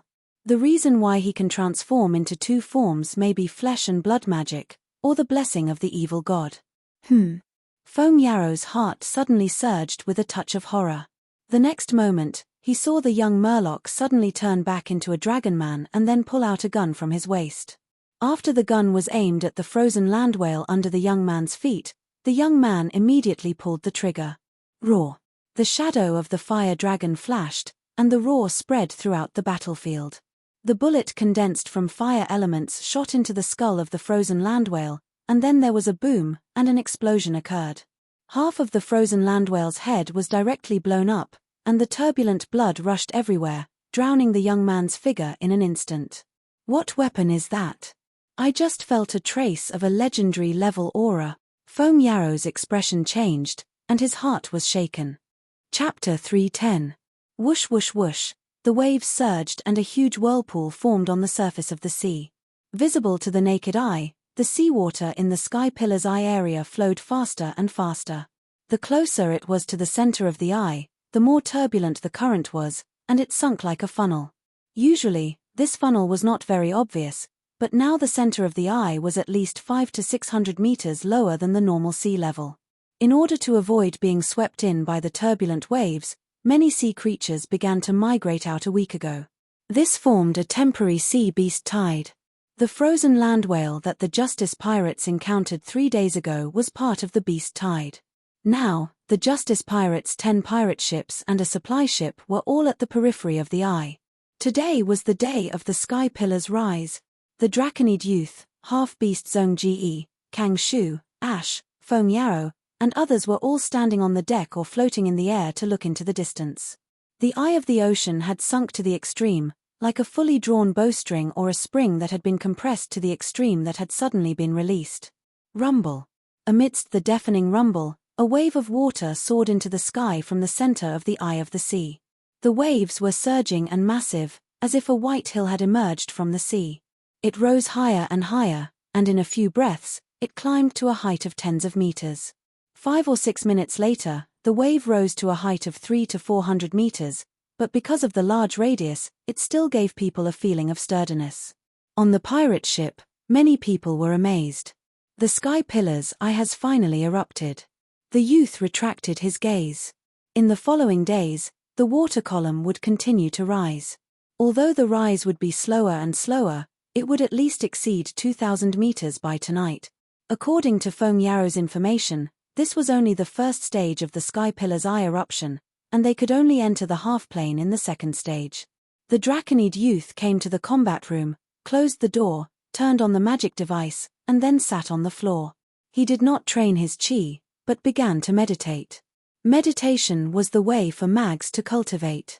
The meditation technique that the youth was cultivating now was from Kang Shu, and was very ordinary. As a mage, Kang Shu not only had the meditation technique of the undead school, but also collected many meditation techniques of other schools. This was his third time cultivating. Quantitative change led to qualitative change. A subtle change occurred in the youth's body. The mana pool was finally opened. The young man closed his eyes and the corners of his mouth curled up slightly. At this moment, a faint feeling of joy spread through his heart. In this way, his mage cultivation could be considered to have been initiated, and he had his own personal mana pool. Of course, the capacity of this mana pool was very small. Although he had a silver life rating, he had only just begun to cultivate as a mage. The next step was to accumulate magic power. His spirit spread out and filled the entire combat training room, capturing the fire elements in the air. Under the control of his mind, the fire elements slowly entered his body. Finally, little by little, like fireflies, they converged into the mana pool. Little by little, a thin layer of fire magic power gradually appeared in his magic power pool. This had something to do with his Fire Dragon King bloodline, as well as his fire-type meditation technique. The Draconid youth's aura gradually changed. On the basis of battle chi, a trace of magic power was added. As time passed, the aura of this strand of magic power became more and more obvious until it reached its limit. The mana pool is full. The Draconid youth slowly opened his eyes and ended his meditation. Although the youth had always focused on battle chi, he knew from experience that the speed at which his magic power was accumulated was already quite fast. The meditation technique is very ordinary, and the cultivation environment is also very poor. It's mainly because of the Fire Dragon King bloodline. The youth wanted to collect fire elements and convert them into magic power, but the sea was filled with water elements, and fire elements were relatively rare. This was also a combat training room, not a meditation training room. Although there was a magic device, it only blocked the movements in the room from the outside. Generally speaking, when mags meditated, they would actively adjust the external environment. The higher the concentration of the corresponding elements in the external environment, the more beneficial it would be for cultivation. Therefore, mags would often use elemental crystals to set up formations to actively increase the concentration of the elements in the surrounding environment. The efficiency of a mage's cultivation in a mage tower was more than 10 times that without a tower. The Fire Dragon King bloodline was indeed a legendary bloodline. Whether it was cultivating battle chi or magic, it had great potential. In fact, the Fire Dragon royal bloodline in the Bloodcore is not complete, it's only in an incomplete state. In this world, aptitude was the most important factor in cultivation.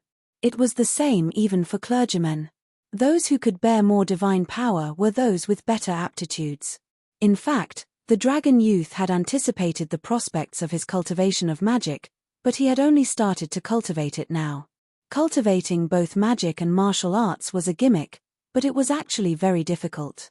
For example, balancing battle chi and magic power so that they could coexist harmoniously. Another example was adjusting energy and time, and how to allocate resources for both aspects of cultivation. If possible, the dragon youth did not want to cultivate both magic and martial arts. Because he knew that his time, energy, and resources were limited, and the external environment was not good either. It was better to focus on battle chi than to cultivate magic. But the situation forced him to start cultivating magic. The main reason was to protect the Bloodcore. Being misunderstood as Druil was the situation that the youth wanted to see. Druil was a magic type, it was impossible for the youth not to have magic waves. Secondly, in the long run, cultivating both magic and martial arts would be the best way to bring out the advantages of the Bloodcore. Finally, there was another reason, and that was this gun, Dragon's Kiss. This gun had been appraised by Kang Shu, Fat Tongue, and the others, and confirmed that it was the real deal. It was a legendary short-handle gun. This made Fat Tongue sigh at the youth's foresight. Legendary weapons were very rare, he did not expect the youth to pick one up so casually. Speaking of which, this gun was the greatest reward of the dragon youth's exploration of the seabed. But the Dragon's Kiss gun was not undamaged. All equipment needed maintenance, and for legendary weapons, maintenance was sometimes even more demanding and expensive. Currently, the Dragon's Kiss gun could only unleash gold-level attacks. The dragon youth had already tested it when he was dealing with the frozen land whale.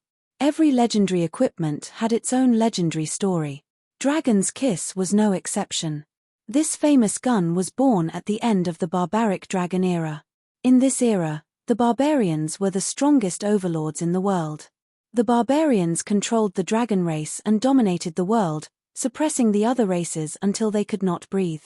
The barbarian warships wreaked havoc on the coastlines of every continent, dealing a heavy blow to the people of every race. No one could stop them. The first pirate throne was created by the barbarians. At the end of the barbaric dragon era, the conflict between the barbarians and the dragon race was irreconcilable, and the alliance between the two sides was torn apart. The legendary barbarian hero, Blood Ash, was a hybrid between the barbarians and the dragon race.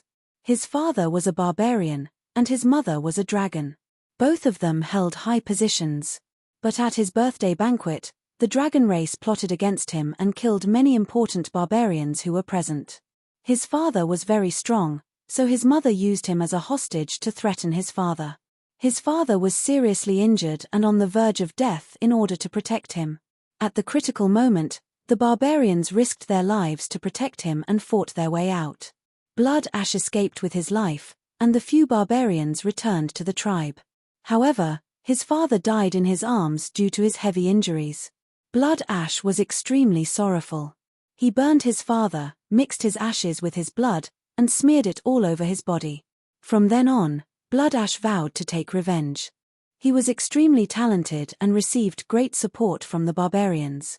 He lived up to everyone's expectations and grew into a powerful extraordinaire, cultivating both magic and martial arts.